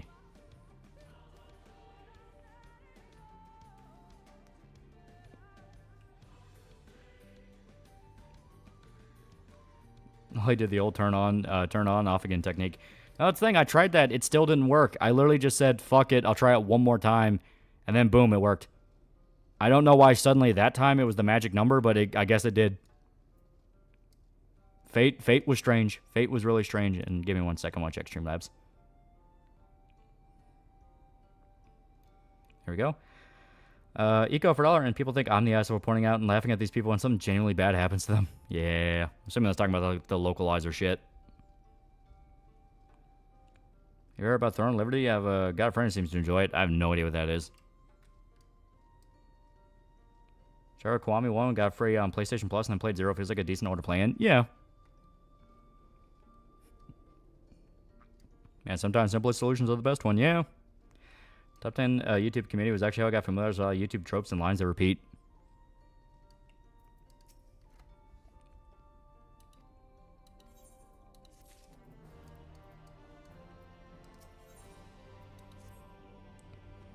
Oh, it's a new MMO. Oh. That's on Quasimorph. I remember seeing Seth review of it, and it looks like a love child of old school XCOM and extraction shooter. I have not. If Seth reviewed it, I'll check that out. That sounds cool.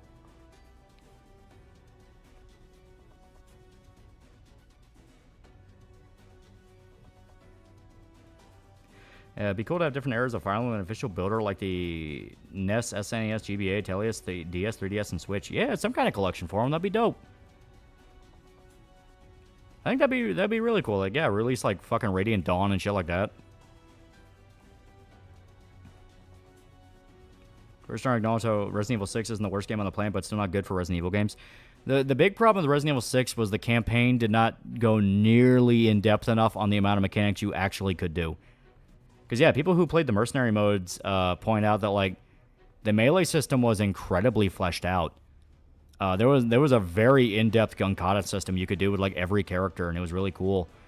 The problem was the campaign and the mission structure was shit.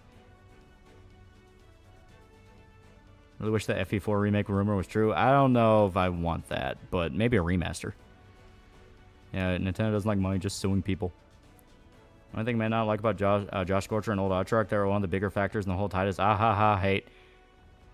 Okay, well, I mean, I assume they were just aping off, because I know they were around, like the Channel Awesome guys are still around. I'm assuming they were just aping off the fact Spoonie made that joke. I am willing to overlook that, even though that does make me go like, kind of missing the point there, because FF10 dialogue really isn't that bad. Green Scorpion top 10 videos I got into Metal Gear Solid, Fire Emblem, Shadow of the Colossus, Butch, and a bunch more games as a kid. Yeah.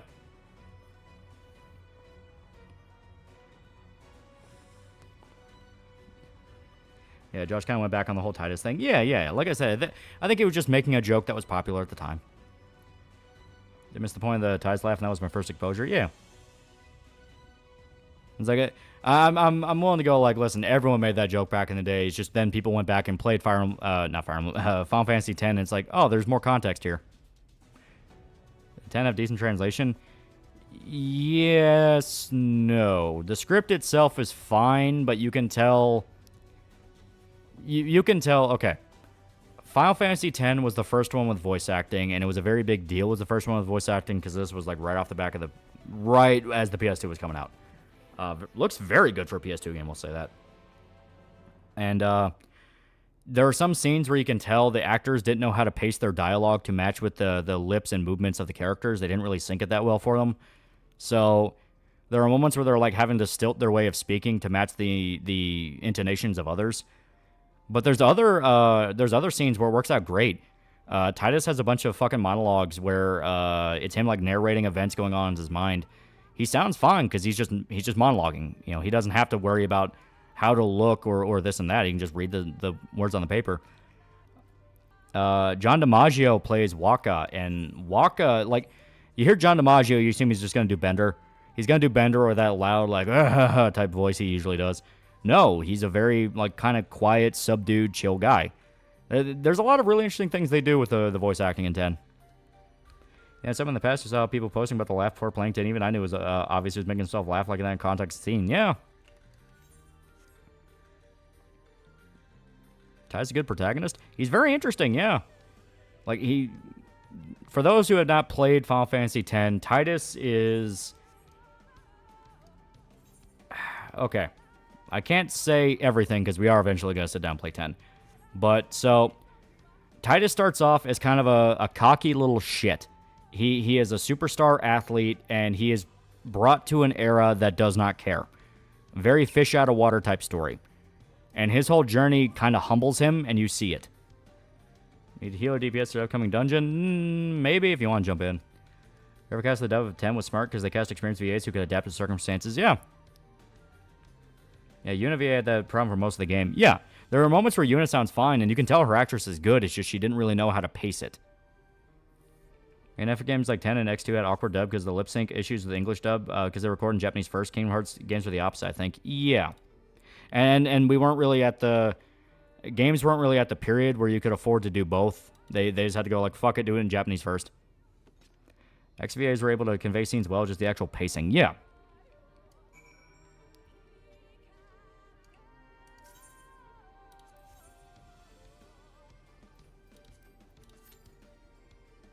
There we go. And are you and Shoda going to play Sparking Zero on stream? You know for a fact he's going to make us. Say he has a lot of dad issues, and that's just simplifying things. Yeah. Like, Zidane is a good protagonist for 9 because of who Zidane is, because he is a cocky thief that once again goes through a journey that kind of humbles him, and he realizes more about himself, and he has to change the way he thinks about things. Titus is similar, but there's more of an emphasis on that. I'm joining to cut the queue time. Yeah. But it's like, Like, Titus's journey is him not taking things seriously until a lot of bad shit happens one after another. Yuna has the Christian heterochromia. She's part of the ancient prophecy. Yeah, I gotta cancel the queue. All right, yeah.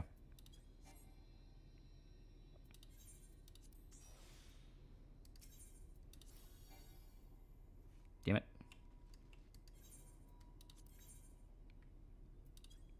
Oh. Son of a bitch. You have to do it. I accidentally click the withdraw. There we go. Great character growth. Have done well. Yeah. Titus is basically Klonoa. Only character you need to care about in 9 is Vivi. My boy deserves so much better. Pay for an official release of OG4, but it's on JP SNES as an SO for so long and think that's never going to happen. Not spoil things. Major theme in 10 is learning to forgive your parents and understanding why they did what they did. Yeah. Maybe join up, aren't we? Like, aren't you already joined up here?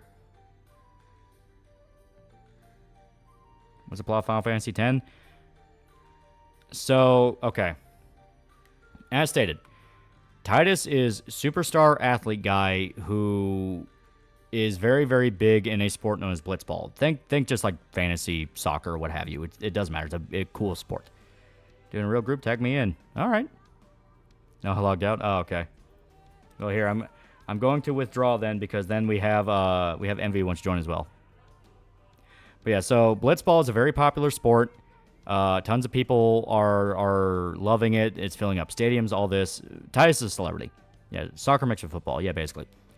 Well, during a game, out of nowhere, the city that Titus is in is attacked by a mysterious entity. Titus is knocked unconscious and wakes up on like a weird island kind of place. It's like a island in the middle of a massive fucking ocean. And he eventually learns he was sent 1,000 years into the future after an entity known as Sin destroyed the world. Want Samurai Monk or Red Mage? Yeah, whatever you want. Yeah, we call it Sin. Yeah. So Titus is basically trying to figure out what the fuck happened, how did I get here, and if he can go back home. Unspoiled answer is that in 10, you're a sports celebrity whose city is attacked by an evil whale and you're easy cut into the future. Yeah. So it's Flash Gordon with an ego and in the future. Kind of a good way to look at it. You're probably to invite chat. All right, well, I'll just wait here now.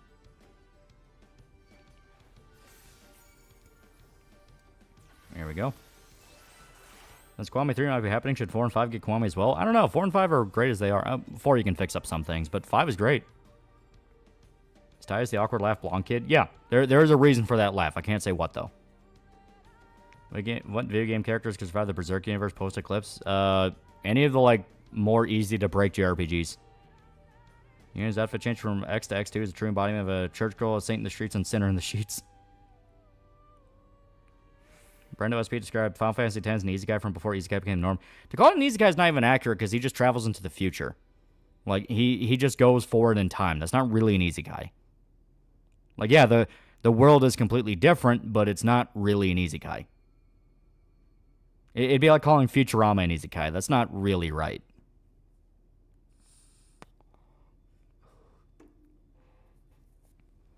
Yeah.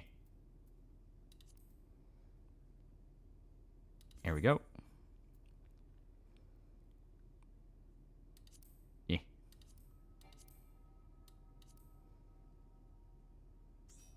There we go. What needs to be fixed in Yakuza 4? Final boss kind of sucks. It sucks specifically because of one character's gimmick. There's a boss where their entire thing is that gimmick doesn't work. But also isn't an easy guy in any sense. Yeah, but, you know, that's major spoiler stuff. Titus helps to guide a summoner white mage on her pilgrimage to obtain a final summon so she can defeat Sin. Yeah. Or the future of an alternate timeline. No. That's not what's happening. Yeah, the Angdex hurts. Yeah. Remember getting to a mountainside where I fought a giant Pokemon-looking monster? I don't know how far I was in. You live in Midland for a month for $1 billion? At what time frame is the month? Yeah.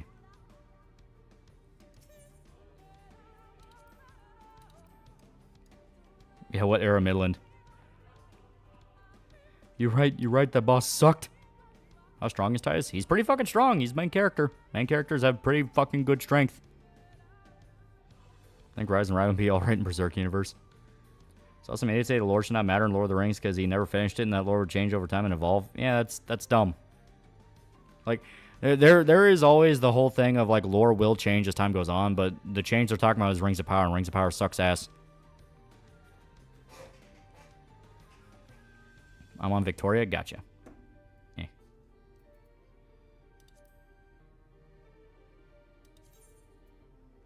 Eh.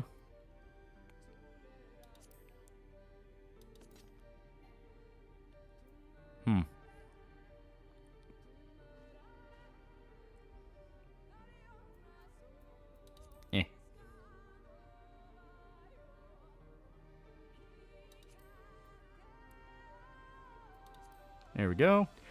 It's like calling now and then, here and there, an easy guy. It's not because moving forward in time, not to another world. Yeah. Whilst no longer accepting up late, drinking beer, and watching lollipops, an excuse for being late, going to bed. Look, 9% change over time. The issues Rings of Power is based on book series with deep lore, and a lot of the characters are from those books. You cannot fuck with what they did. Yeah. Living in Midland where monsters would either kill you, eat you, rape you, or all three at the same time. Monsters, the avatar of God, was made to punish humanity for their sins. Transgressions is named Sin. I mean, it's also more the fact that Sin's just a prick.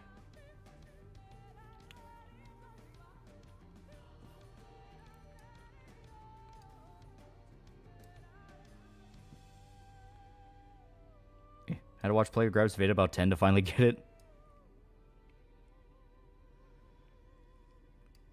And now we're just waiting for...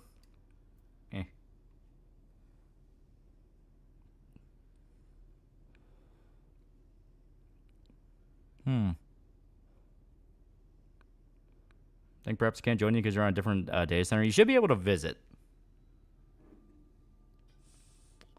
Gonna bother Joker too? I do want to see it. Not to mention, Tolkien didn't just write Lord of the Rings, wrote the entire history of that world, so there's no lore can change when the author goes that in depth. Yeah. Or when the author goes that in depth. What works MGR 2 game would be about writing another war somewhere else? I don't know. I kind of don't want MGR. I kind of don't want MGR 2. I think MGR works perfectly fine as it is. If they're going to do a sequel, do about when Raiden was rescuing Sunny. And not Sin is redacted. Oops, can't say that. Yeah. Gonna try it FF10 to finish Dragon Quest V. 10 is good. Like, it is good. It is fun. Yeah, do the story between MGS 2 and 4. Yeah, that's what I say.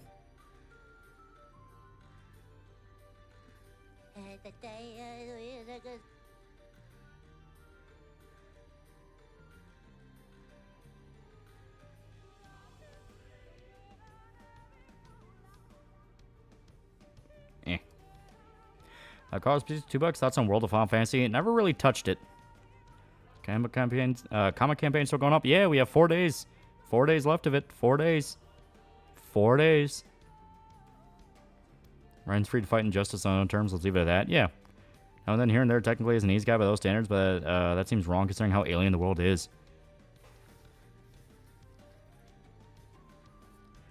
Dragon Quest V is the best game in that franchise.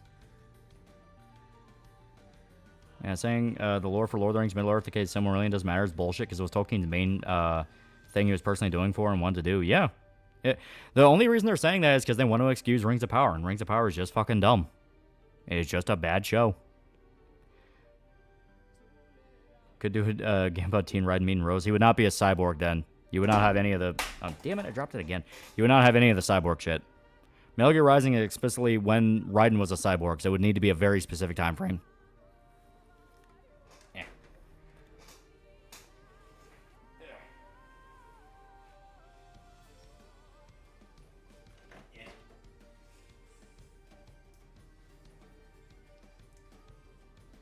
There we go. Yeah, Tolkien created a language of elves and I'd write a book from it. Absolute mad lad. There's a reason shit like Rings of Power happened after Christopher Tolkien died.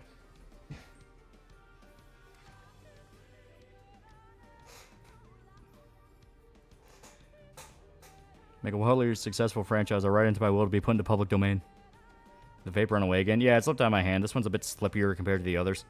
Has like a weird, like, sleek, not quite plastic screen thing, but it's one of those where it's a little weird. Do you think keeping Dragon Quest on 3DS for as long as they did hurt the series' popularity? No, it was still massive in fucking Japan. It's just the West has always kind of treated Dragon Quest as like a beaten dog. We didn't take it as seriously.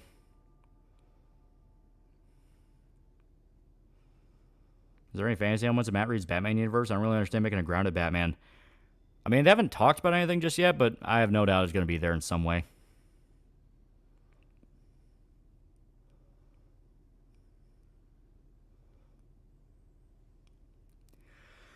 Ugh.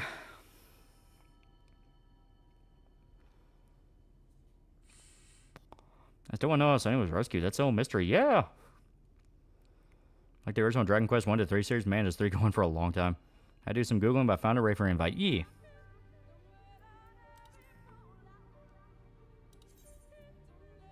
Yeah. There we go. So now we just wait for everyone to be set up. I prefer DQ1 because it's nice and relatively short. But yeah, Gizmo Conan movie. I talked about it in the Conan video. It's very flawed.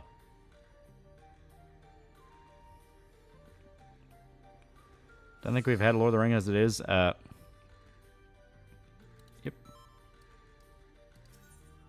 Here we go.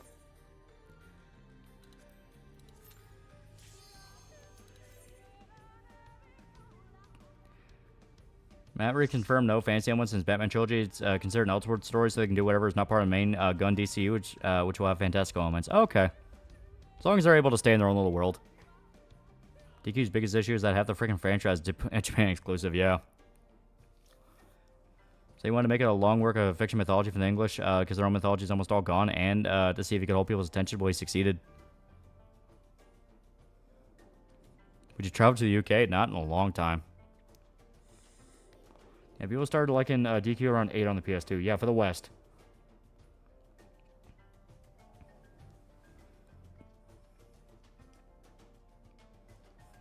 I think all the DQ eventually came to the States, but remakes for the DS and 3DS. Yeah. Yeah. DQ 10AK, the one that got away.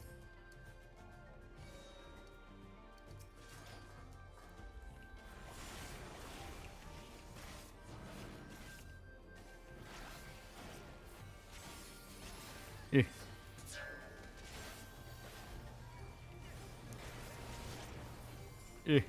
Hide behind walls. I'm a tank. My job is to get hit.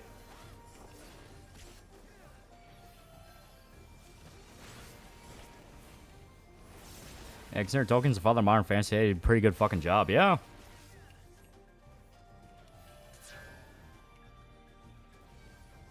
Here we go. Is there any place in Europe you would go? They're all terrible. I don't know. It's one of those where every time I think about going to Europe, I look up horrifying stories of what's going on over there. It's like, I'll just stick with Asia. I mean, technically, we're going to Canada for that cruise, but I don't know how much I count that. We're only going to be in there for like a day. And not by choice. It's only because the port's there. Any thoughts on Splinter Cell? Chaos Theory is fucking awesome.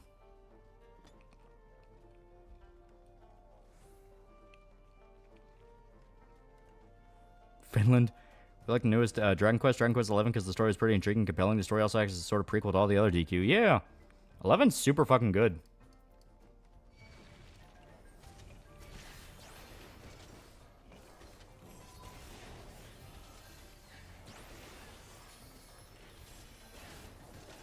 Here we go.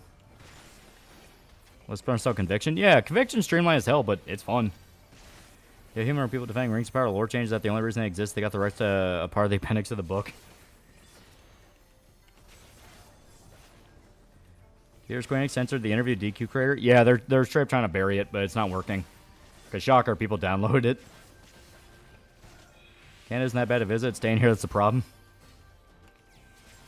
I only want to go on the boat so I can see whales. That's the only reason I'm fucking going.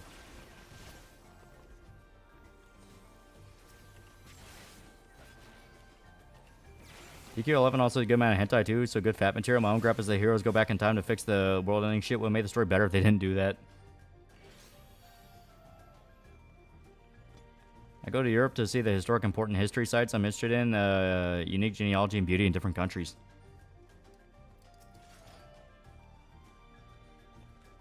Yeah. Oh, God.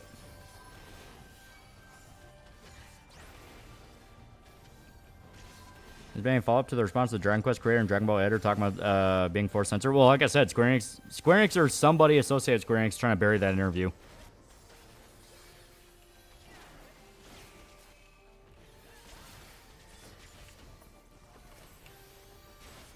Here we go. Remember the OG sneak shooter siphon filter? Here we go. You don't want to travel to Algeria? I mean France.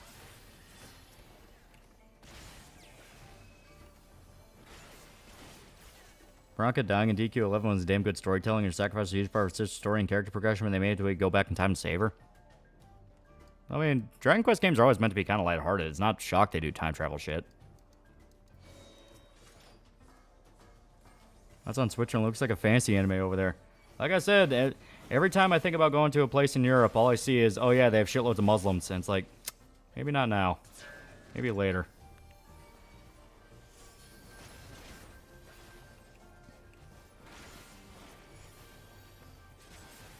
Cruise ahead to the Balkans, you'll learn to speak the language. Probably JP parents don't seem to understand when something makes it to the internet forever. Yeah, it makes you wonder.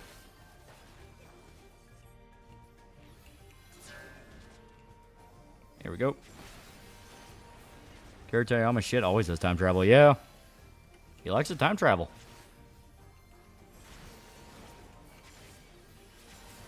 Chrono Trigger is the only game that did time travel well.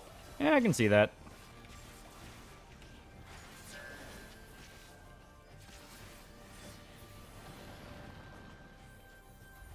Probably JP. Oh, yeah. Maybe later, but later never came.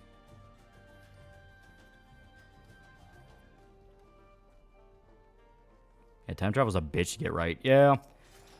A lot of the time, so long as you're able to avoid a massive plot hole, it's fine. Just, you know. Time travel's one of those things.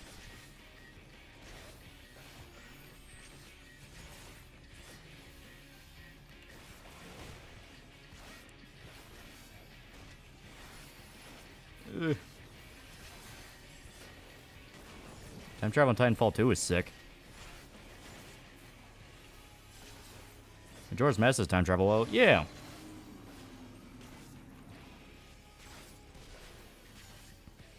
Someone told me Muslims are going to take over the world, and I kind of disagree. Yeah, no, that's not what's going to happen. Right now, they're just the useful idiot. If it didn't have the Splinter Cell name attached, it would be seen as a classic at 7th gen. People still consider that, even with the Splinter Cell name. It's just one of those where it's divisive to people, you know, the people who fucking love chaos theory and double agent and shit like that. Then you have, you know, the people who like conviction. And I find funny how much Tom Scuff moral facts, but at the same time he chose to air out his dirty laundry. I believe that man has a humiliation, degradation fetish, like unironically. Darkness says time travel, I remember. No, it's weird. Okay. It's not time travel. You literally go to hell. And it's just that Darkness's concept of hell is an era it thrived in, which in that case was World War I. It is a weird technicality, but it's a technicality. Started Castlevania Game Marathon for October and started Harmony of Dissonance. Great. So far, like the Magic System. Yeah. Are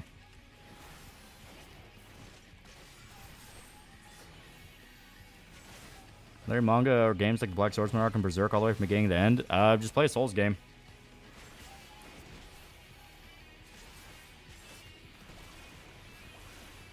Dragon Quest X, you straight up die in the beginning of the game and then reincarnate as another race.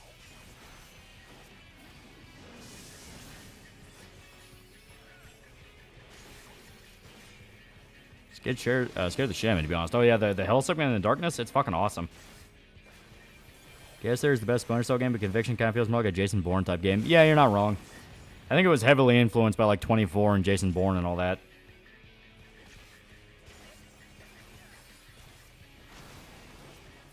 Is Poland a good place to be in? I don't know. I've never been.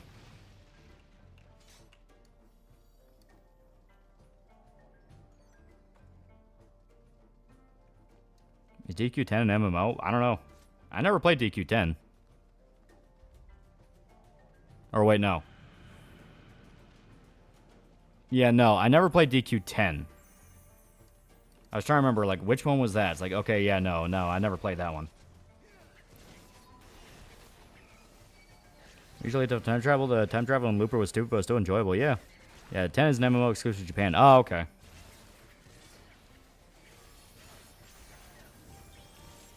You on Twitch streamer revealed she pays her mods with feed pics? God, I hate Twitch so fucking much. Is anyone really shocked? What's the most metal thing in Castlevania lore? Take your pick. There's all sorts of, like, gothic horror shit in it. Like, you have Alucard's backstory where he saw his fucking mom burned at the stake.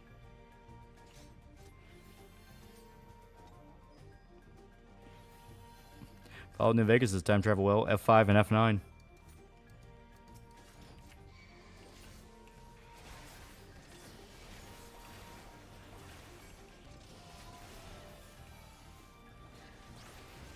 There we go.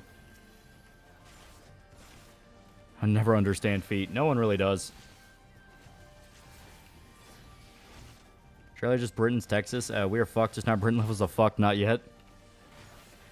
Zelda, Ocarina and time travel well too. It's more of a mechanic and the story isn't really affected as you still have to kill Ganon in a crap sack timeline. Yeah. What tier comic let's get sex dolls of Yuki? No sex dolls. It's like we understand a lot of you guys are sex addicts, but we're not gonna go that far. Or Hector, where he watched his girlfriend get burned at the stake. A lot of people get burned at the stake in Castlevania.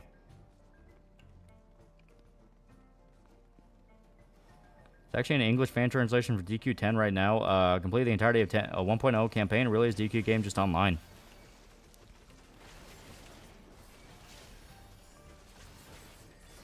Ugh.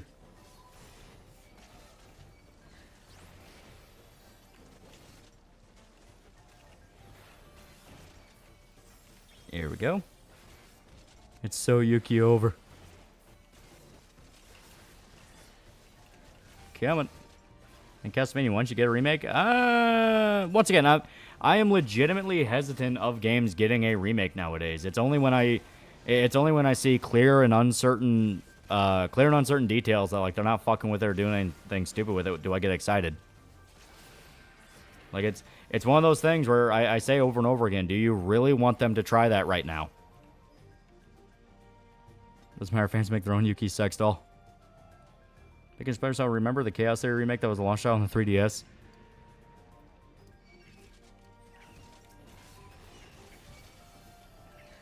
Here we go. Castlevania 1, I got a remake years back. It was landlocked as WiiWare.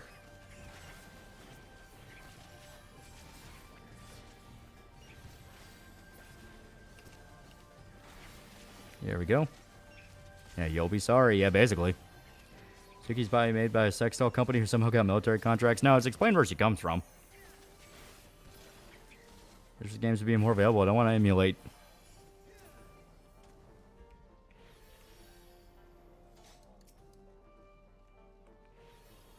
Rachel was Brizzler. Man, goddamn it, guys, stop showing her stupid TikTok shit. There's a lack of original stories nowadays. Companies keep trying to ride their old flames. Yeah. Well, it's more the fact that they backed the wrong horse. They backed all the fucking consultant marketing people, and shocker, they lost a shitload of money, so they're rushing back to the old stuff they know worked.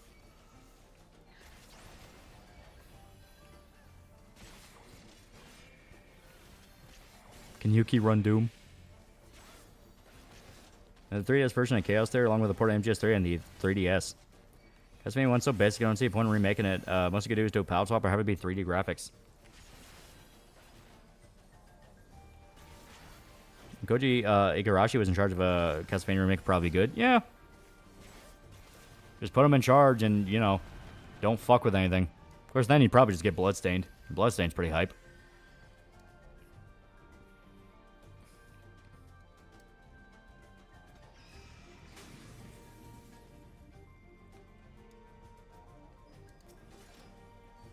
Here we go.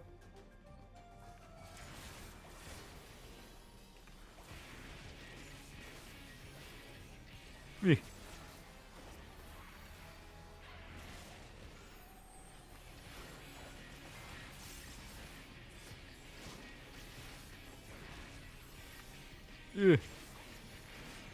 Let's say the only Kickstarter spiritual successor that succeeded. Yeah, right? The only remakes or remastered, you only need ports, re-release, translations, unavailable games, graphic settings unlocked, customizable. Yeah, that's how I see it. I guess had a lot of sleeper hits over its life. It really did. Still waiting on Shin Megami Tensei 4. Pretty cool how many retro games are getting fan-made PC ports. Yeah. Listen to Wholesome MD, Berserk Granddad podcast, and Berserk. He does some good insights in the series, able to know small details of Miro's writing. Nice take, seriously. Yeah. Everyone loves the guy.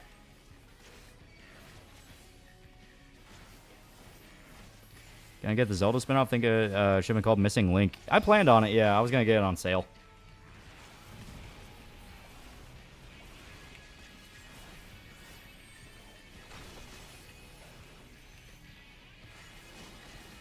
Has been going to finally take a shower. I mean, emulators, you want to play SMT4. Yeah, I know they're emulators, but, like, come on. We can get, like, an official something. Instead of metaphor? I don't like the localization shit, but if I'm able to get it on sale and it's genuinely fun, I do want to give it a shot. It looks good. You know, it'll just be another case of Atlas fucking up the localization, which we are well acquainted to at this point.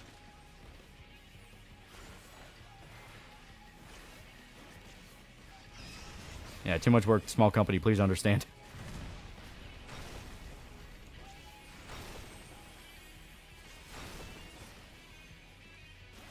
Yeah, Griffith made his name be forgotten.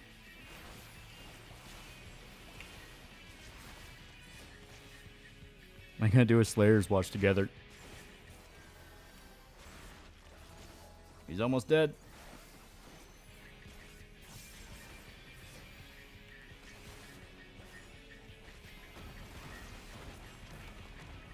I don't know, Metaphor's localization. It got hit by the typical Atlas bug, which is characters are talking like fucking meme lords when they should not be.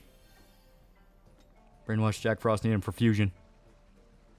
Yeah, at worst, Metaphor will be another Unicorn Overlord. That's the ideal. The ideal is it'll be another Unicorn Overlord where the main point's still there. It's just told in a weird roundabout way.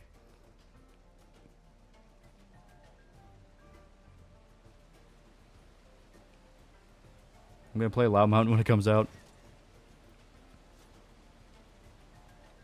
Nintendo, stop emulating our games, everyone else. Then how about you make them easier to get? Yeah, it'd be one thing if it's like, oh, well, they're doing it because they're selling like an HD collection for it. But like, they don't even do that. They explicitly don't even do that. Tekken 8 is that story DLC for free. Also, Tekken 8 more story DLC chapters for free. This leads in Tekken 9 file chapter and then reboot of a new chapter. Oh.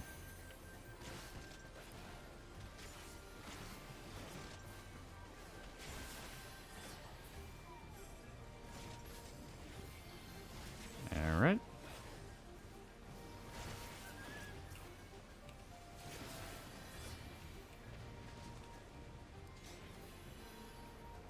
No, it's my IP to sit on and do nothing with. God, that Smiling Friends bit ages better every single day. Next problem is even when games are easier to get, sometimes new consoles just don't emulate well. Streaming PS3 games to PS Plus is dog ass, even with good Wi-Fi.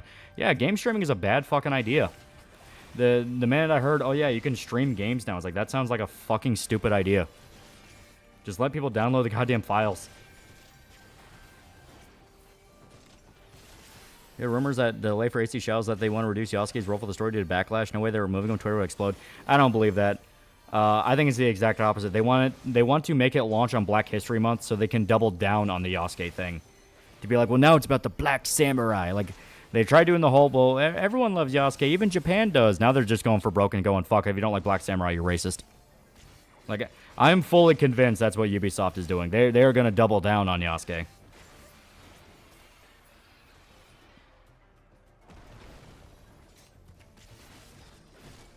Yeah, they're still trying to get PS3 emulator working. Well, Sony technology famously has always been kind of a pain in the ass for emulators to get. You know, it's hard for it to work right. I don't want to give you my money. Why don't you want my money? Eating grist has nothing to do with why I hate Yasuke. I think Splinter Cell is 007 and Metal Gear more spy related. Yeah. Well, the definitive 007 type game is more like Hitman. You know, going to fancy locations, you know, dressing up, doing the disguises, doing like all the espionage shit. That's a lot more like Hitman. Like, you know, Splinter Cell is more just straight up Tom Clancy, Metal Gear Solid. 100% Yasuke's gonna be the first and last protect to be a real character. Too much shit with Yasuke. Yeah.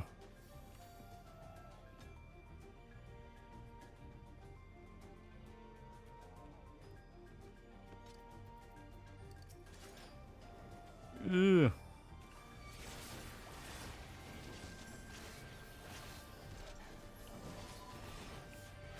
And Yasuke didn't have fucking dreads hairstyle. Probably shaved his head because he was a slave. Yeah.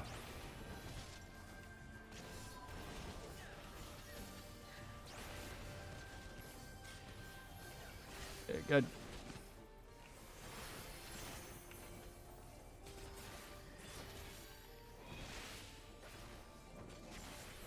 Here we go.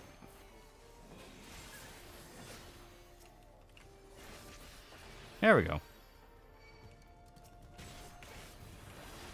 One way to save face, make Noah the protagonist, have Yasuke playable in some sections. Yeah, that's about all they really can do to kind of circumvent a lot of the shit. Because they bank so fucking hard on writing the Yasuke trope. Like, that's why I'm insistent that they're not going to reduce Yasuke's role. They're just pushing into Black History Month to ride that trend. Because they are fucking desperate to bank on Black fragility. They need Black fragility to come in and save them. Where it's like, no, if you don't buy this, you are racist. We were the real samurai. That shit. They are specifically banking on that crowd. They need the Black Hebrew Israelites to show up.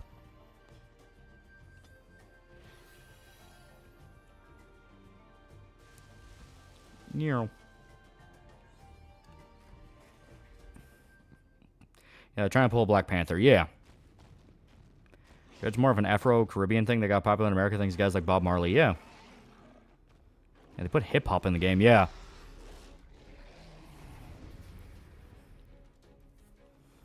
Amazing how they thought about a game set in Japan about Black Guy was a good idea.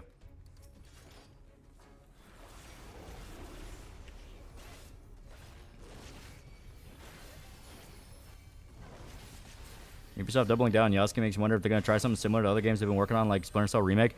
Well, you got to remember, a lot of the stuff you see was decided years beforehand. That's why you always have that thing of downstream from culture and all that shit. So a lot of the time, these companies will make a decision 3 or 4 years ago, and you'll only see the beginnings of it when they start promoting it and talking about it. So that's 3 entire years of information they were not privy to and didn't know. And now they're kind of stuck with. Because explicitly, AC Shadows... I'm trying to remember the exact timeline. AC Shadows was officially announced, what, 2021? Maybe late 2020? I think it was around then. It was post Ghost of Tsushima, so it had to be like 2020 timeframe. And that was riding off the hype of George Floyd. They were riding the BLM train, George Floyd, Saint Floyd, may he fent in peace, that shit. And now it's been several years removed of that, and now all the shit with George Floyd coming out and everyone going, fuck you, BLM, you money-grubbing assholes, you fucking thieves, you piece of shit. So now they're stuck banking on this, and they don't know what else to do because they've poured so much money into making this work. It's the Smiling Friends bit with the CEO is like, why don't they like it? We poured $200 million into this, that kind of thing. Or what they do, they won't be able to remedy this, and Yasuke is now permanently poisoned well. Oh, yeah. They directly ruined the reputation of Yasuke as a figure for a very long time. Rumors of Ubisoft devs admitting the story in Race Swap Shadows. Yeah, I fully believe it. Supposedly there were like leaked emails that came out that said that they were working on AC Shadows, and then they decided to jump onto the BLM train by swapping him to Yasuke. Because once again, chasing George Floyd hype. So I fully believe that's what they did. AC Shadows revealed this year in May, not in 2020. No. It was way before then. I'm not talking about, like, they were showing stuff off. I'm saying they were announcing the game was even in production. It was some years since they announced the game would even be in production.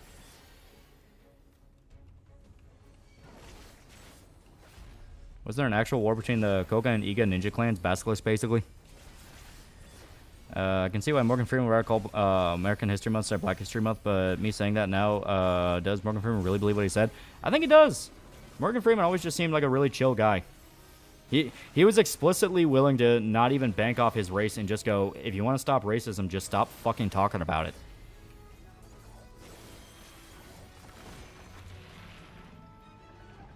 Here we go.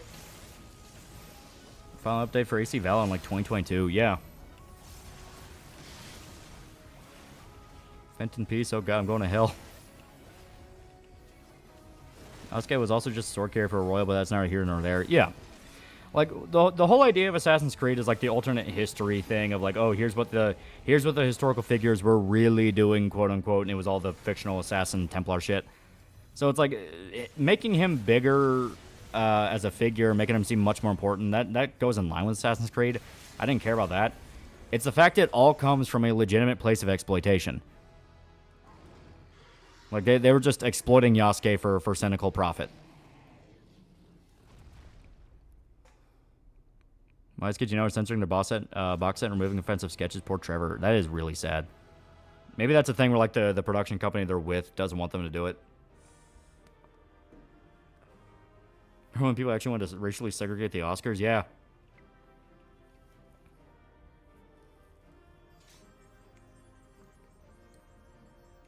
There we go. Yeah.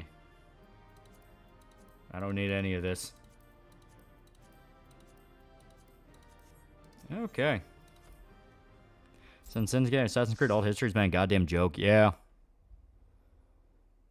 Or they ran the George Floyd when he died in 2020 when the game was announced in 2022? Because that's post George Floyd dying. That was still when BLM was still a thing. Like, BLM didn't fall until, like, last year when people actually started asking questions about the money. Like, yeah, 2022, BLM was still very much a thing.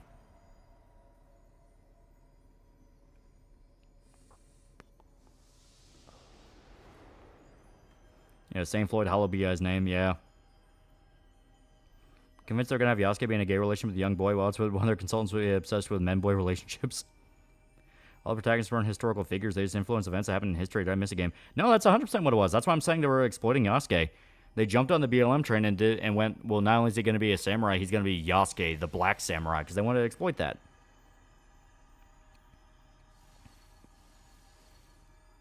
$50 million BLM stole, and I guarantee you that number is actually a lot higher. That's just what they were willing to say. All the protagonists, yeah, weren't. Yeah. Remember, Ubisoft announced Ghost Recon Battle Royale in October 2021, only to cancel it in July 2022 due to fan backlash. Although Ghost Recon similar, smaller fan base, yeah. When that pre-work for AC Shadows 100% started pre-2020 after AC Odyssey was released since it was the Odyssey team, yeah. I always saw Yasuke inclusion in Shadows on the same level as Michelangelo making guns for Ezio, but yeah, he was putting Shadows for brownie points. Yeah, well, like, including Yasuke is fine because, as stated, other games have referenced Yasuke. Neo did it. It's the fact they wanted to make him the main character and make it all about him, all the marketing materials about him, and really push that. It's because they wanted to ride the BLM train. They bet on black fragility. They bet on black people going, we need this samurai game. We need to finally feel included. You know, that's what they were betting on. And it didn't fucking work. Because as it turns out, probably should have simped for the actual native culture of that country, which was Japan. Yeah, DEI, UB, BlackRock, BLM, all banked on Floyd's past and get money from guilty Americans brownie points. Yeah. Sekirot Yasuke character. Yeah, he was a kind of, sort of, but yeah, they referenced him.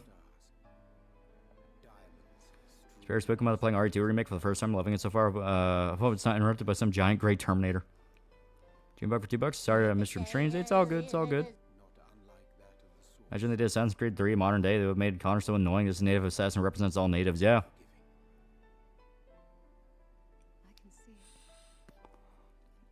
They're good black characters in video games. Yeah. And what Ubisoft did was not going to make one of those. It was to make someone to exploit a situation.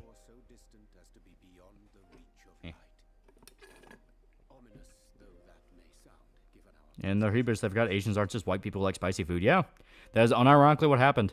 They forgot that Japan was not just another flavor of white people. Beat Dead Space remake, but honestly, you have to say jump scare in the remake felt not as impactful compared to OG found jump scare. Go New Game Plus and get the new ending. New ending is really good. Should double down, make him gay. A dark skinned samurai, let's have Anu instead of just actual Yasuke. Yeah. When that Rainbow Six Patriots game, did eventually come ready or not, so I guess it ended well. I think it's just black exploitation. Yeah. Remember going around the next AC down the pipeline is AC Hex, and it's supposedly about an FMC in Puritan, Massachusetts. Oh, God. That's going to be obnoxious. They predate the Empire. Or maybe half saw a dozen periods in Japanese history where they could have set their game and said they chose a variance to Goku. Most are made from mineral-based pigments. Why they keep neglecting the rich history of sub-Saharan Africa? I have ever seen. And unironically, just set a fucking Assassin's Creed game in Africa. People would want to see it. Preserve the wisdom of the Plan to Spooky Month suggest High School of the Dead or looking back on the zombie Call of Duty storyline? No, I have the Spooky Month videos planned out. How long until Japan says fuck off? We're no longer going to sell games to Western countries that all they do is censor and sook that the Protag has big boobies. They're never going to ban them from the West beyond like very specific franchise. Like you're never getting a Dead Alive game in the West again. But it is a thing where Japan's working on their own payment processors specifically to get around payment processors from the West telling them what media they can and cannot sell, which they are getting very pissed off about because they can't do that. I find that some of the best black representation of video games comes from Japan. Barrett, and they act like Japan's just racist. Yeah. Being a Zulu assassin versus Brits be cool. Yeah. Something like Rourke's Drift. At this point, I'm pretty confident they don't do this because representation isn't about representing people. It's about taking things from other people. Yeah, it's exploitation. It is cynical exploitation. These companies do not care about these figures. They do not care about this history. They don't care. They're riding a trend. I started watching EFAP as much as the chat said Horizon Zero Dawn was made ugly, so they replied she's gorgeous and called their fans basement-dwelling incels. The remaster look of Aloy, the remaster look of Aloy is hilarious to me because it does look like they went back and softened her face to make her look more feminine, which to me screams, oh god, Sony's getting fucking desperate. But yeah, no, I don't give a fuck about Horizon Zero Dawn. Fuck that.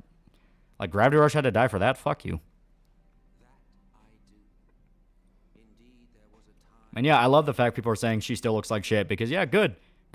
Piss off the people that like like the old version of Aloy and the fans that you were trying to simp for. Like, yeah, everyone should be angry at this.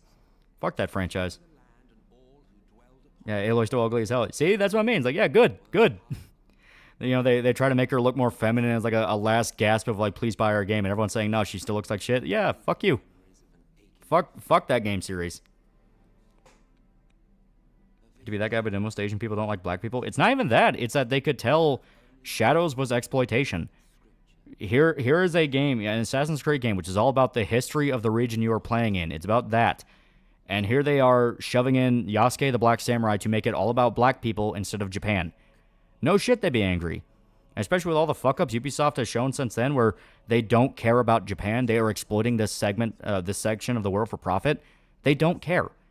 They don't care, and they make it abundantly clear they don't give a shit about you. So yeah, no, fuck you. You know, it's like they have every right to be pissed off. They can soften Aloy up all they want. She's still not interesting as voiced by Ashley Birch. You know, I'm trying to sell a Lego version. The only reason I care about the Lego version of Horizon Zero Dawn is because the Lego Sackboy outfit. Yeah, fuck Horizon Zero Dawn. Fuck that game and the whore mother that birthed it.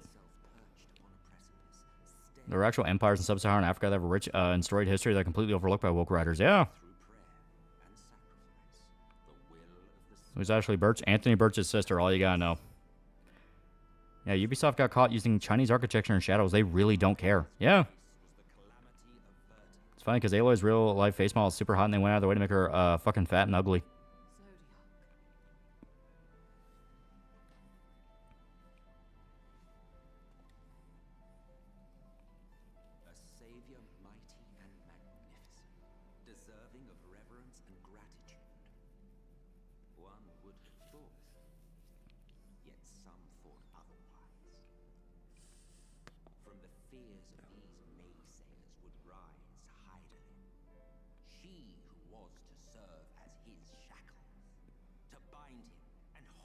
I'm listening to the lore dump.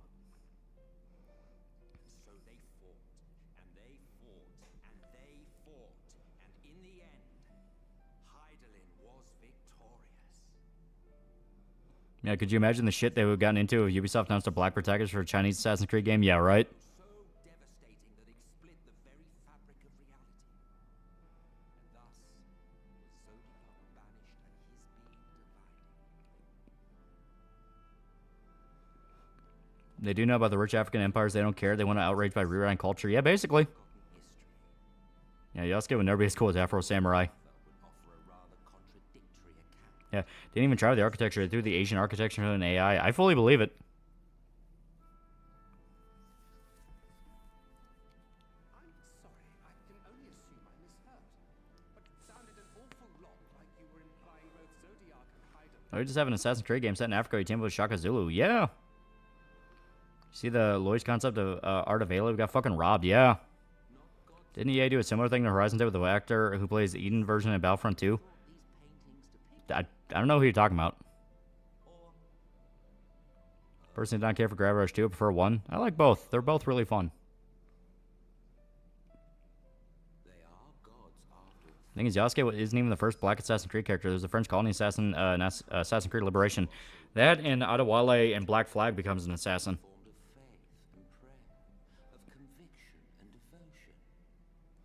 Ubisoft put Chinese subtitles for their Japanese game. Are you fucking joking?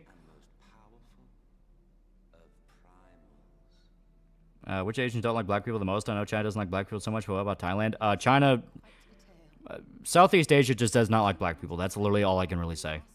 It's a country-by-country thing, but by and large, they do not like them. Even putting a Buddha statue in a game without getting permission, you're not even allowed to take photos of the actual statue in person? Oof. Actually, Japanese stuff is all over the place in terms of eras. You have stuff from the Taisho era next to the high-end. Yeah.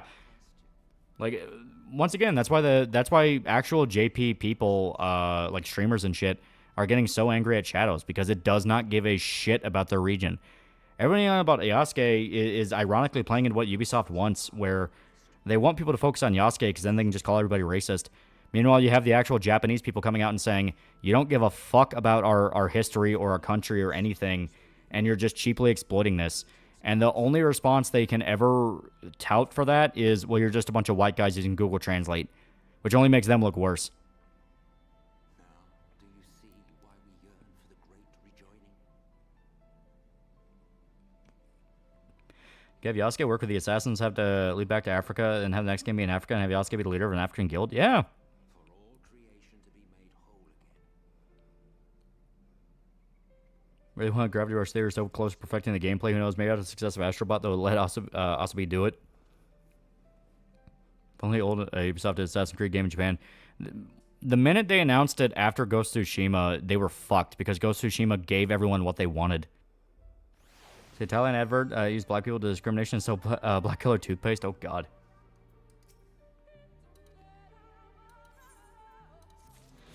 Alrighty. And it's almost 3, so I'm going to call it here. I'm going to go ahead and log out. Swap back on over. Look up the ads. Chinese subtitles, Assassin's Creed Shadows. Oh, my God. Yeah. Assassin's Creed Shadows posts Chinese subtitles for Japanese audience to read. This video has now been removed due to thousands of complaints from Japanese viewers. Oh, my fucking God. One thing after another with this fucking game.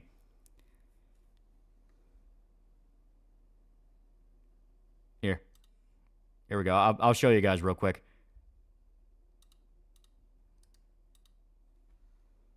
Yeah.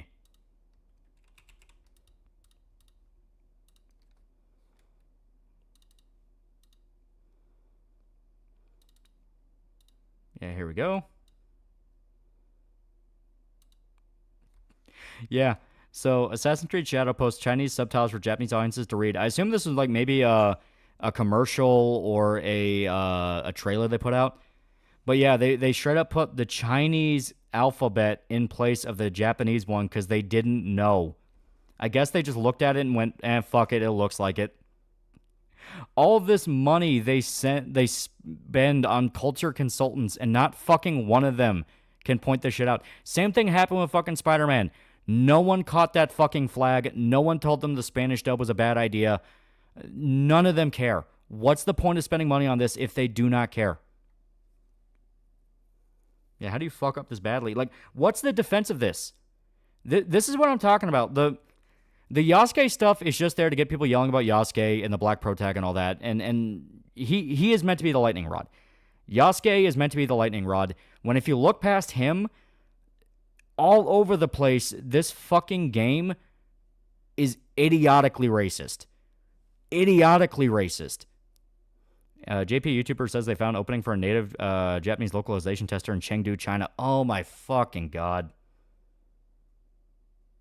In the stream of Shady's vote video, we're gonna stream on Monday, so I think we'll show it then. We'll show it then because we gotta be getting ready to vote. We gotta be getting ready to vote.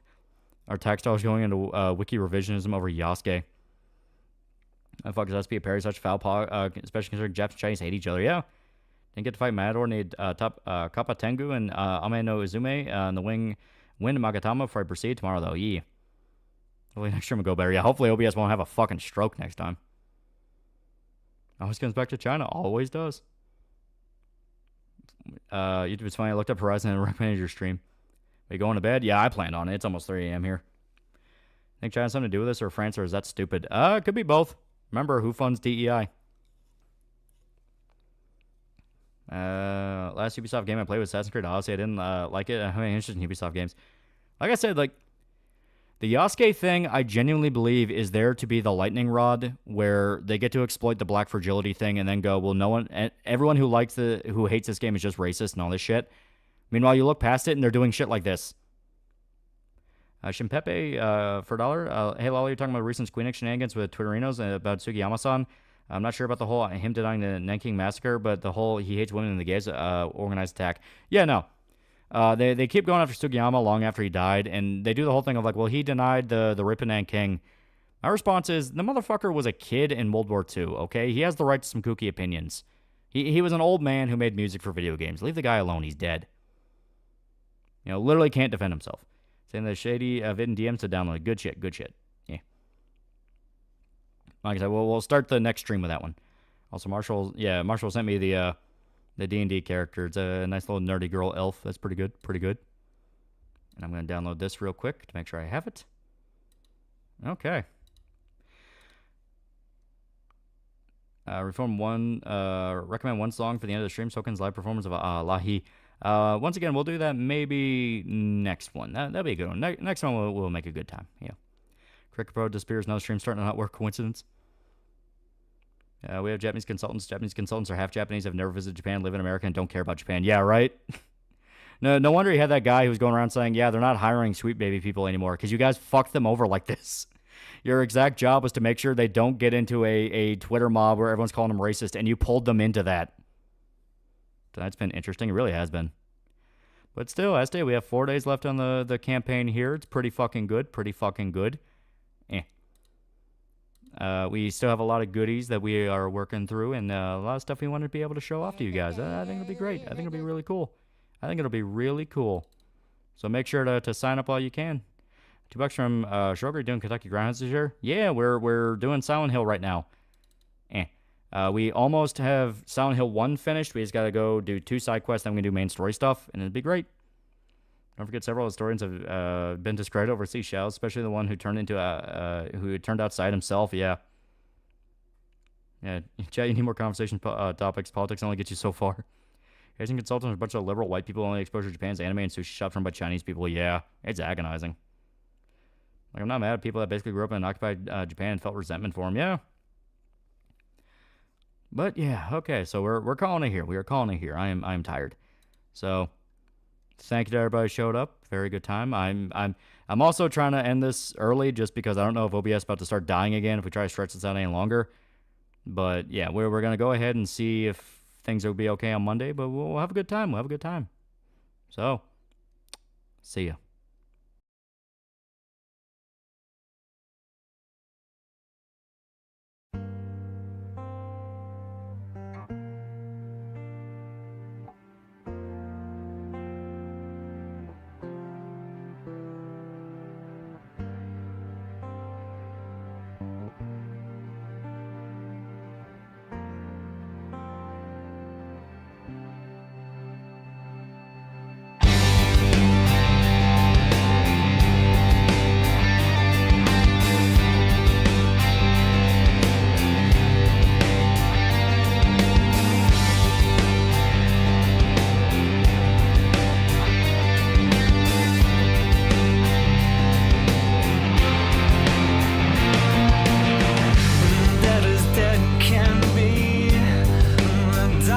tells me